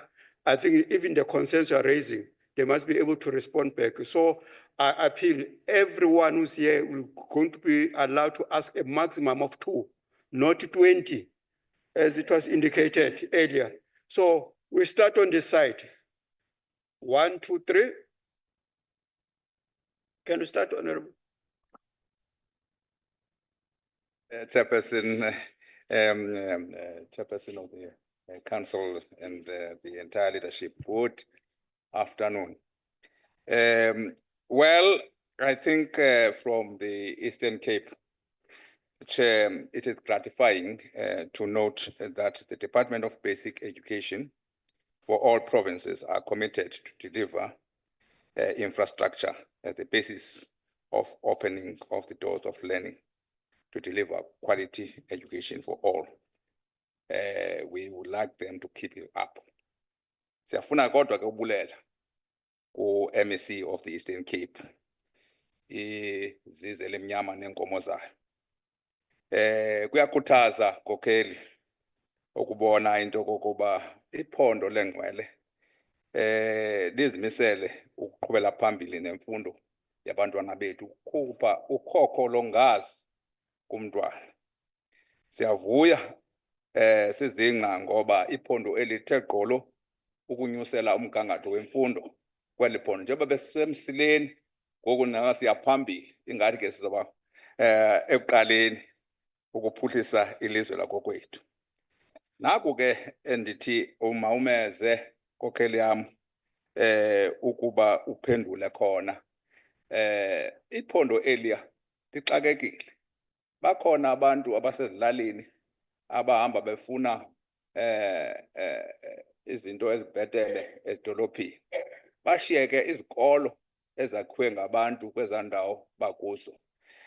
Ngoko ke kuvalwe nezikolo. Ezinye izikolo ke zinamagama abantu noko esibahloniphayo njengesikolo senkosazana utshoniswa kwakwabhala ndiphethe khona esifuna ukuvalwa ngenxa yaloo nto. Ingaba ke isebe eli atakwazi na ukuba lizama amaqhinga namacebo okuqinisekisa uba aba bantwana abayi ofuna nabazali babo bafuna amarhewu alihlaza kwezinye indawo kumnoba bakwazi uba baphulise indawo yabo. Okwesibini nokugqibela sinezikolo kwelaphondo lembali ezakhiwa ngabefundisi becawe ngecawe amawesile namatshetshi ndibala ntoni na iHilltown noma Mfundisweni uyazazi noma Hilltown. Ezaa zikolo zizikolo zembali ezakhe zasinika inkokheli esizingcayo ngazo. Ingaba ke apho kolwakhiwo kwezikolo lona unxibelelwano phakathi kwabefundisi kunye namakhosi kunye norhulumente alunokwazi nokuba ludibane uqinisekisa into yokuba imfundo yakokwethu iyaphambili nezakhiwo ezinoko abantwana bakwazi uhlala kakuhle neetitshala zethu zikwazi ukuhlala kwiindawo eziphucukileyo ukuze noko umgangatho wemfundo uphucuke njengoba sikubona kokhela into yoba kunye neetitshala zakokwethu ne-school governing bodies nenza okuhle. Ndithi ke manibe ndiyatshaya hlekazi.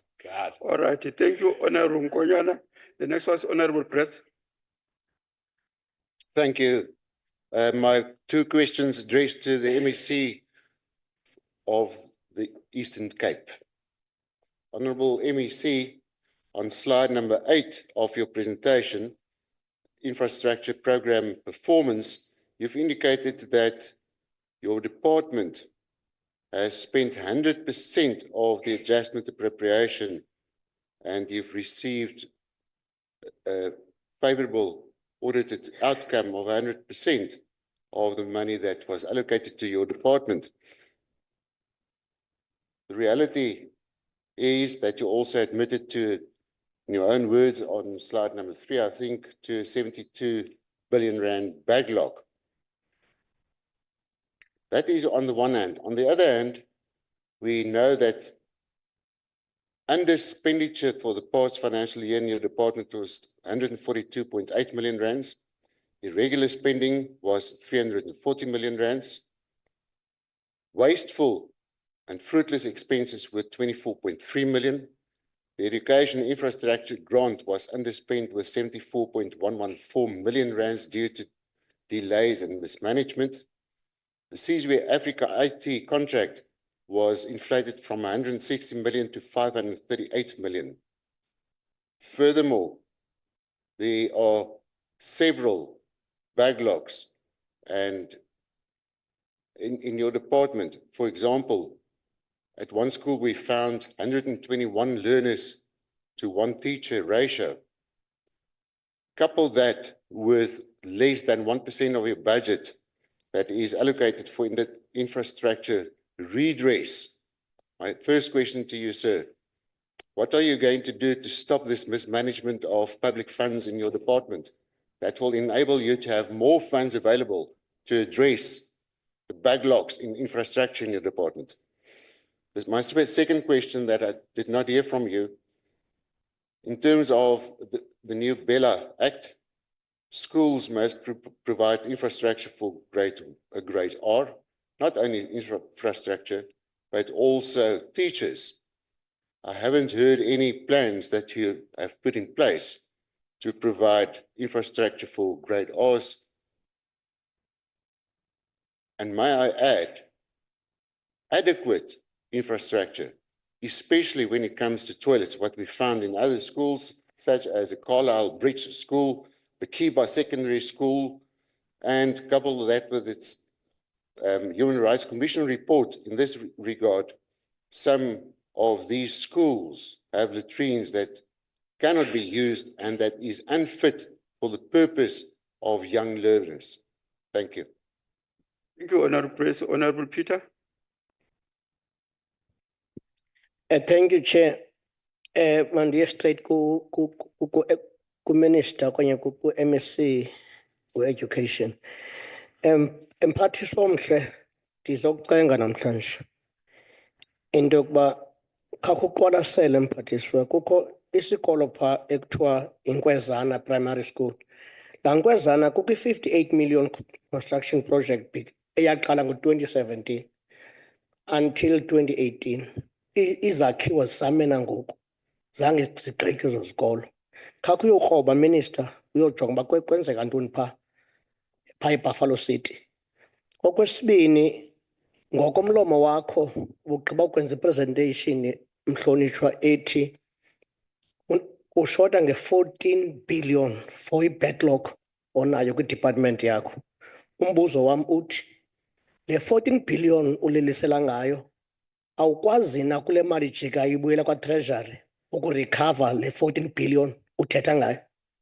Because kukho imali othi wena iyajika ayispendwanga kwi-department yakho ibuyela kwa-treasury kuphinde kubekho i-backlog ye-14 billion per annum. Le 14 billion ke ayikwazi kukhavarishwa yile mali ibuyela kwa-treasury. Okokugqibela, yintoni inzima uspenda imali for abantu bakuthi funeka ijike ibuyele kwa-treasury? Ijikiswa yintoni imali mphathiswa apha ephondweni funeka ibuyele kwa-treasury zibe izikolo zasephondweni zinqongophele? Enkosi mhlekazi. Thank you, Honorable Peter. Honorable Makesin. Thanks, Chairperson. Issue issue. I'll start in the Eastern Cape on the safety summit. Ebebanjwe kwi-district ezi-3, which is BCM, Nelson Mandela, and Sarah Bartman.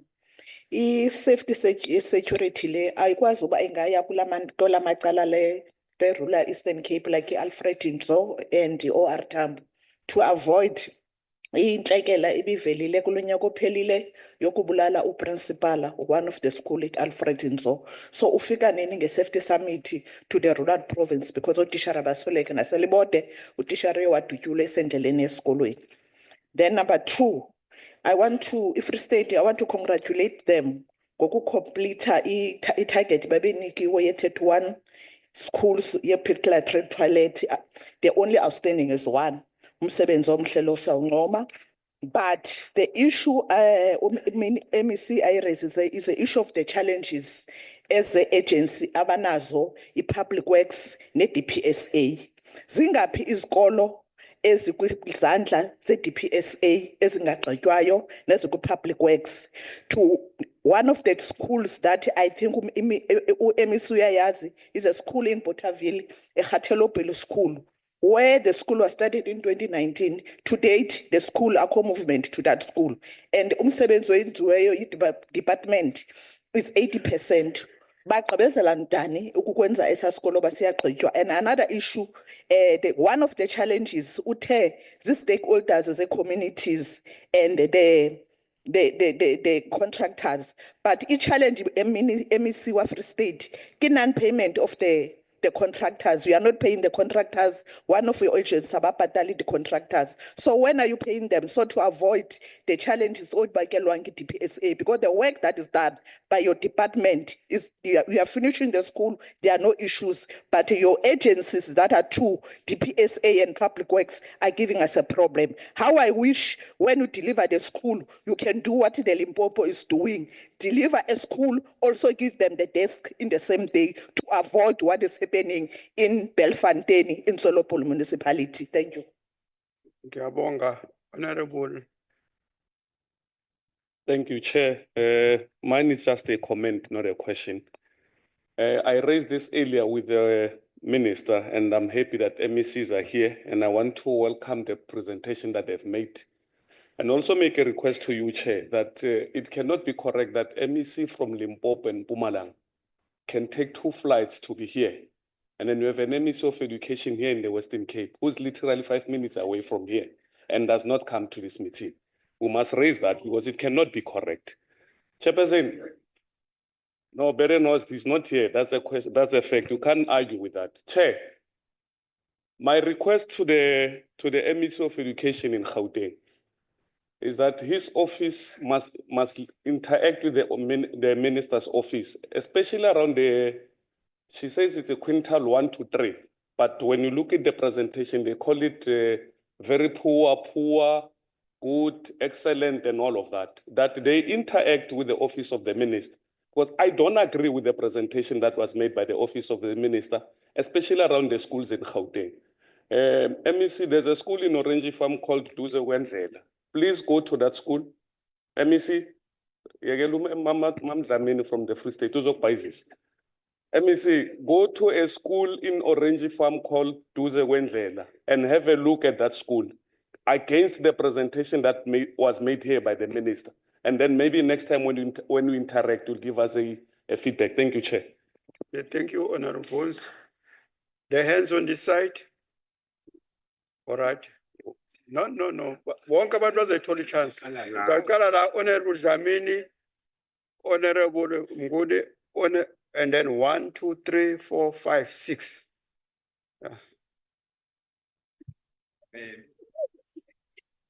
Thanks, Chair. Honorable members, all protocol observed. Let me also join the honorable members in applauding and appreciating all presentations from all MECs in 9 provinces. Chair, my question, first question is on vandalism.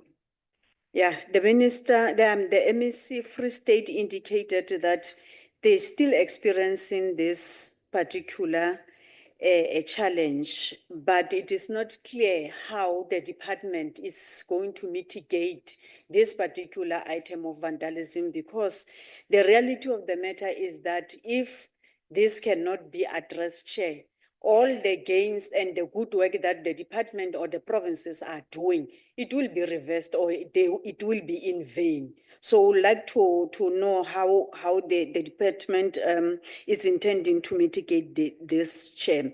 The other question, Chair, is about the roads leading to schools, especially in the farms and villages. Because we will know that Free State is a semi-rural province. Where I'm coming from, it's a rural place called Kwakwa, and the roads there are very bad, Chair. And in a way, many roads leading to schools are not in good conditions. How the department is going to mitigate that particular challenge, Chair, in ensuring that even the delays that the MEC indicated in the slide 16 of her presentation, that some of these projects are taking long. I think, Chair, it's going to be proper if we are going to get a time frame as and when this project are going to be completed, because that is the observation that we have made as an NCOP generally in all provinces, that Department of Education is affected with the delays of unfinished program and projects in terms of the schools. So we would like to know, Free State, what are the mitigations that are going to be put in place?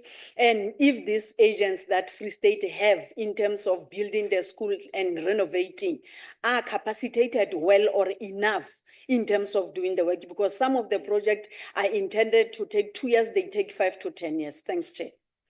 Thank you, Honorable Dlamini. Yeah. Honorable Mananiso, and then the next one. Please, I request now that you ask only one question. Don't put a preamble, because we're running out of time. No, I want to give the MECs the chance to respond. Yeah, thank you, Chairperson. Let me start by acknowledging all the presentations. And my question is one, to all MECs who have presented here. I've noted that all of them, they are crying about the delaying of projects, be it on infrastructure and equipment, and as well, they are speaking about late appointments of service providers and inadequate funds. So I want to check with them in terms of their departments. Do they have people who could have been found with misconduct on the SCM? And if yes, what is it that they did as MECs to make sure that they deal with those who are causing delay and disruption in the system? Thank you, Chair. Thank you, Honorable Maneni. So, Honorable Nzimande, the floor is yours. Please, one question, no preamble, go straight. No, thanks, Chair. And finally, you see, Chair, ngizalwa intombazane ezalwa unduku. Yayithi masihleli phansi kwesihlahla. Ithi mntanami abantu mabeshadile, they tend to look alike as they grow. It's exactly what one experiences here. You see, you can't have a situation as we are having, where the people that should be holding some people accountable just can stand, clap hands on presentations of this sort. I will explain myself. You see the challenges, as it has been said by a number of scholars, of school infrastructure, hinder quality education and provision, and violate the minimum uniform norms and standard regulations. I will explain why I'm driving to that point. You see, you are sitting here, you hear presentation, they ought to be talking on the current administration. What is it that they're advancing? What is it that they've done? They are talking about 5 previous years of the previous administration.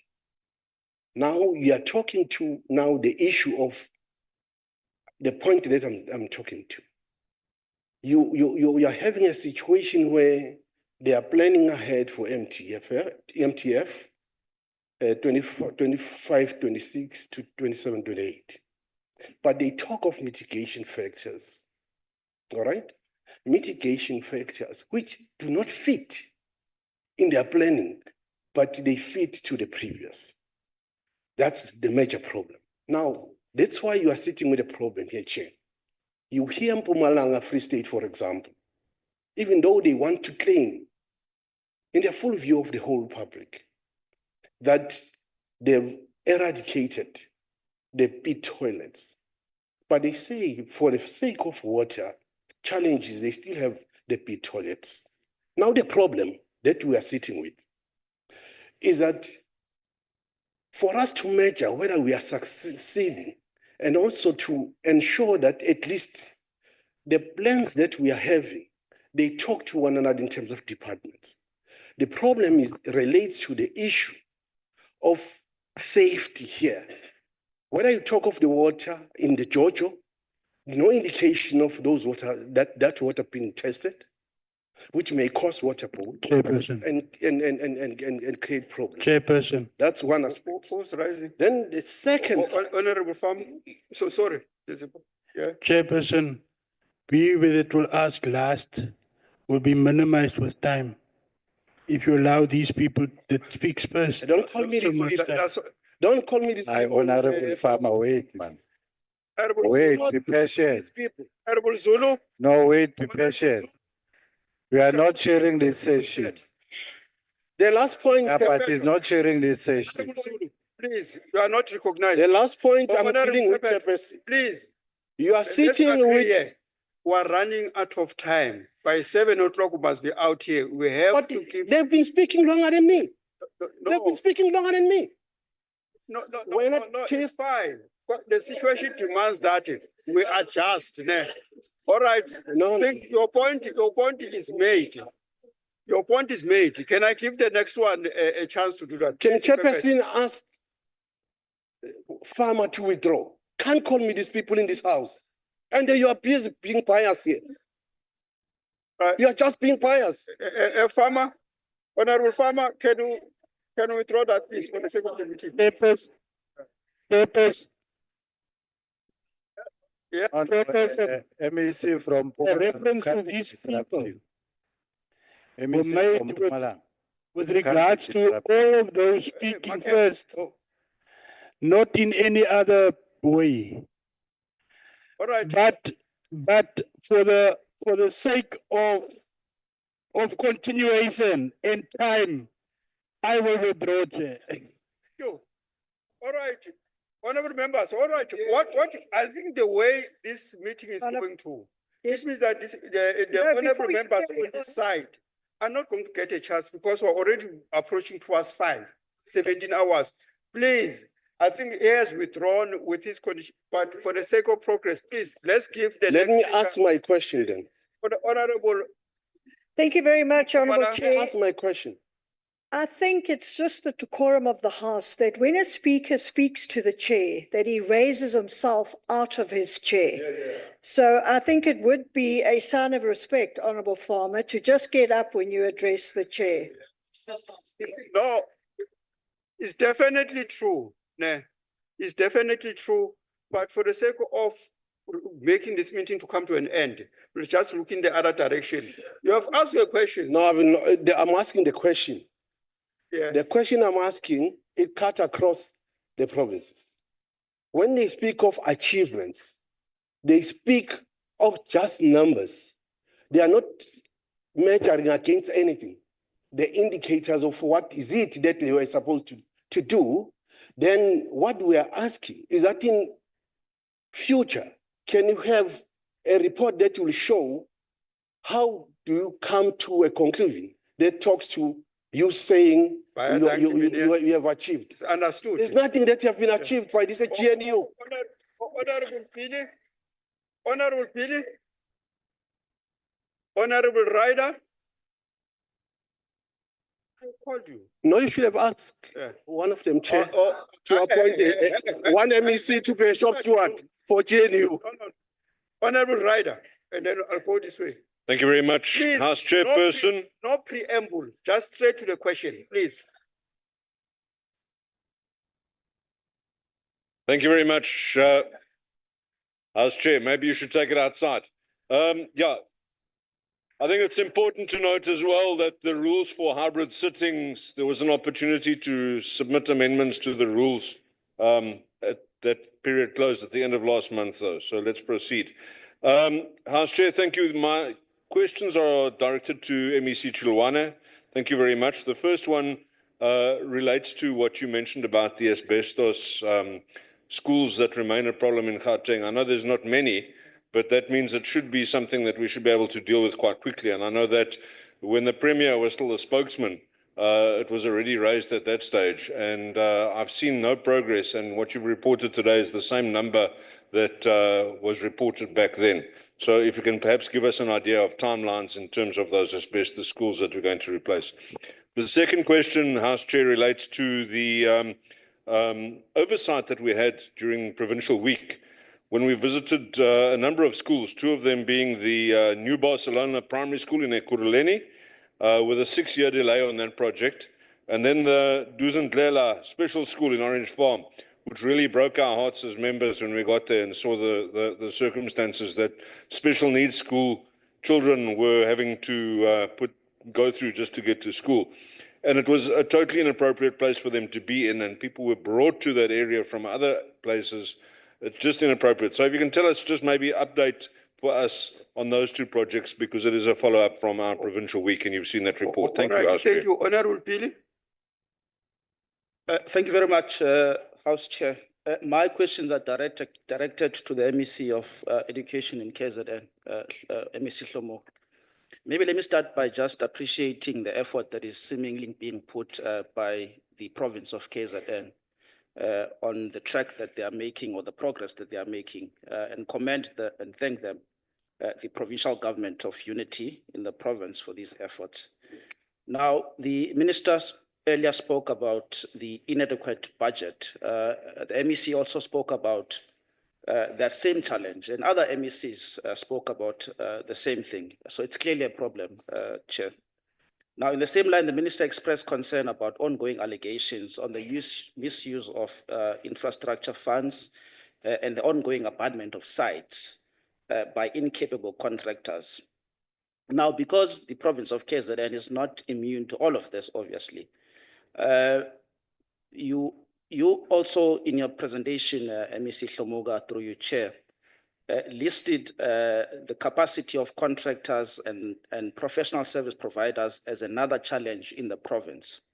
My question is, what specific steps are being taken to root out corruption, obviously in the delivery of these much needed education infrastructure, and ensure that funds meant to for infrastructure development are used for that particular purpose, and obviously working with other MECs and the entire executive in the province of KZN, which includes the minister, the MEC of Finance, and the MEC of Public Works.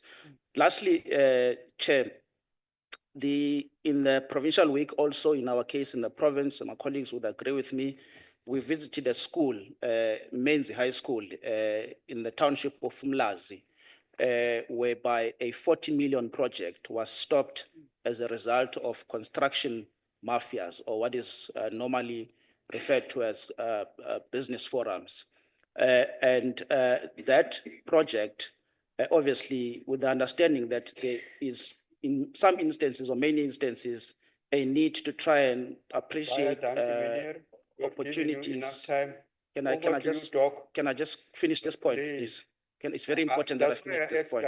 There must be no preambles, please. Can I just finish this point, Chair, with the greatest respect? I just want to understand what is being done to ensure that the stopping of project by these so-called business mafias is being dealt with along with the other MECs, especially in schools. Okay, thank you, Doc. Thank you, Chairperson. My question is to the MEC of Education in the Free State.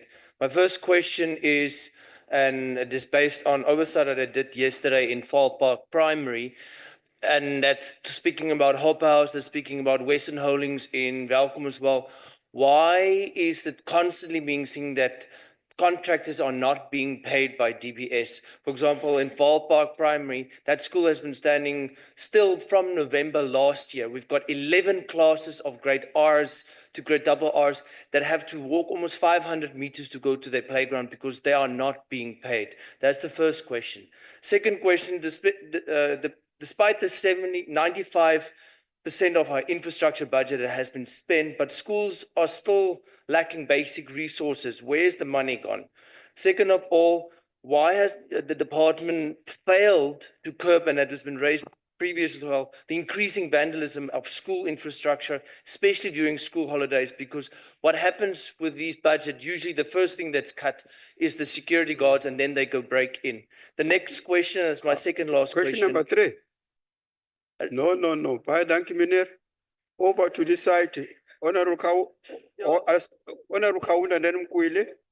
And then. Thank you very much, Honorable Chair. I was part of those who raised their hands. Chair, if we look at the procedure, Honorable Chairperson, we invited MECs from other provinces and they scheduled their flights in accordance with the time in which we are ending this session. So therefore, I want to suggest that those of us who are still remaining, let's put our questions in writing and allow MECs to respond to the already asked questions. Then we close, then we'll get responses maybe in 7 days. Thank you, Chair. All right, I think it's a good idea indeed, because what we're going to have now with the plethora of hands which are coming up is not going to be possible to finish by 5.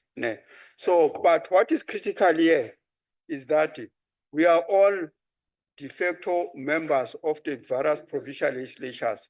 We can ask the questions direct to the MECs and then they respond to us. I want to make that appeal. I don't know whether that suggestion is seconded or not. Yes. Chair, I rise to second Honorable Kaunda that he's in order because we are all members of the provincial legislature. Thank you. Thank you, Honorable Mkwile. Is there anyone who's violently opposed to that? Violently opposed to that? No. Honorable Host. The Honourable Chair, as the whip in the Western Cape, I just want to say that this is the result of bad meeting management by the presiding officers. And if you manage the meeting correctly from the beginning when we started this morning, instead of letting people run over and making political statements, instead of doing political oversight, we would have been finished by now. So please check how you manage our meetings. That's important. Thank you. No, I think Honorable Barinos is providing a fair criticism. The fair criticism, that's why I was shocked in the morning when one delegate wanted 20 questions. But it's neither here or there. Can we give the... All right. Thank you. Thank you. This motion, which was proposed by Honorable Kaunda, was seconded. So I appeal that we respect that. And then also Honorable Barinos was not against the issue, was just against the process, how the meeting was. I think that in the future we must do better than that. Chairperson. Yeah, we must do better. Can I just rise on a point of... Honorable Farmer, and then I come to Honorable Farek. Yeah. Thank you, Chairperson. In light of the fact that all of us are not getting the same chance to ask questions, can we then, to those who've asked questions, not allow a response here live? Yeah. Let them also then get their answers in writing. All right. Thank you. You know, that's what I like. That's what I like with the NCOP. That's what I like with the SOP, because you are able to think on your feet. Ne? So let us just be fair, because the way we're supposed to conclude this meeting, the chief whip of the council is supposed to give us some sort of marching orders. Ne? I think that we have agreed. Let each and every delegate who has got a question refer it to the relevant MECs. Might be a delegate from Northwest, but are interested on the issue in the Eastern Cape. You can raise that question, please. I feel that I'm closing that aspect. I want to call the Honorable Chief Whip to give us the marching orders. Swepo is cool. Mpekesho cool. You are welcome back.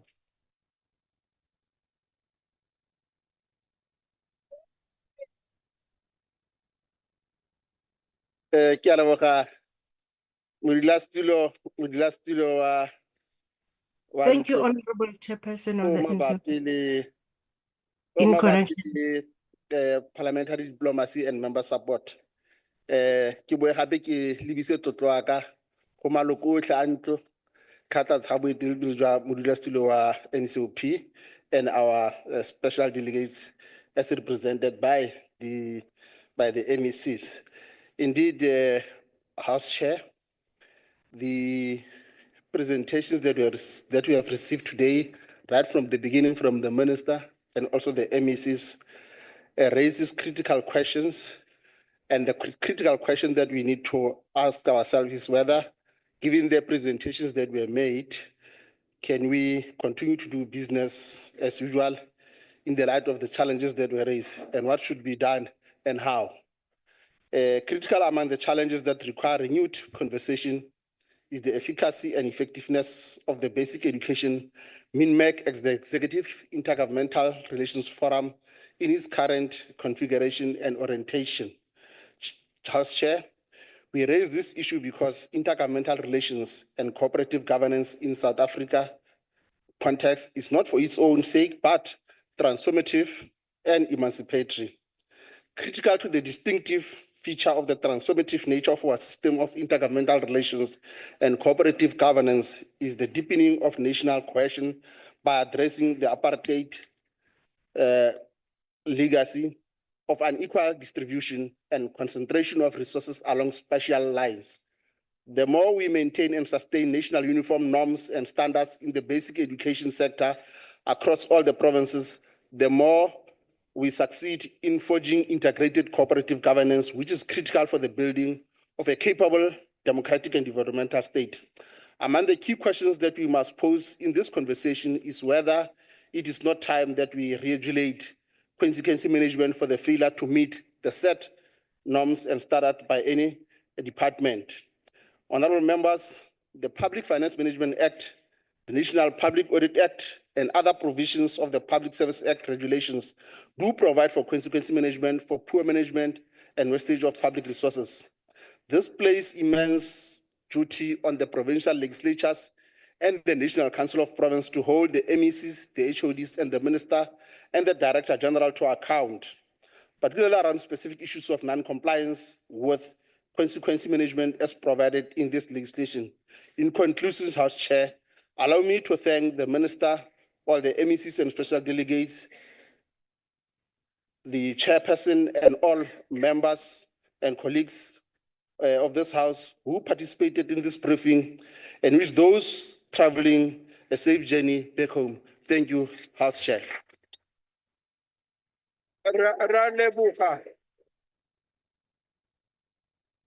Siphani sesiZulu. Riyalebuga. And then without further ado, I think that the Chief Whip has thanked everyone who participated here in this thing. And then I think that it was great indeed that we discussed the discussion, the flow, the way they have done. So I'm looking forward to the next set of presentations you are going to have, but I'll appeal to the MECs. You are going to get the questions. Please respond directly to the questioners as they do that. Without further ado, Indlu, I treat Nyabog.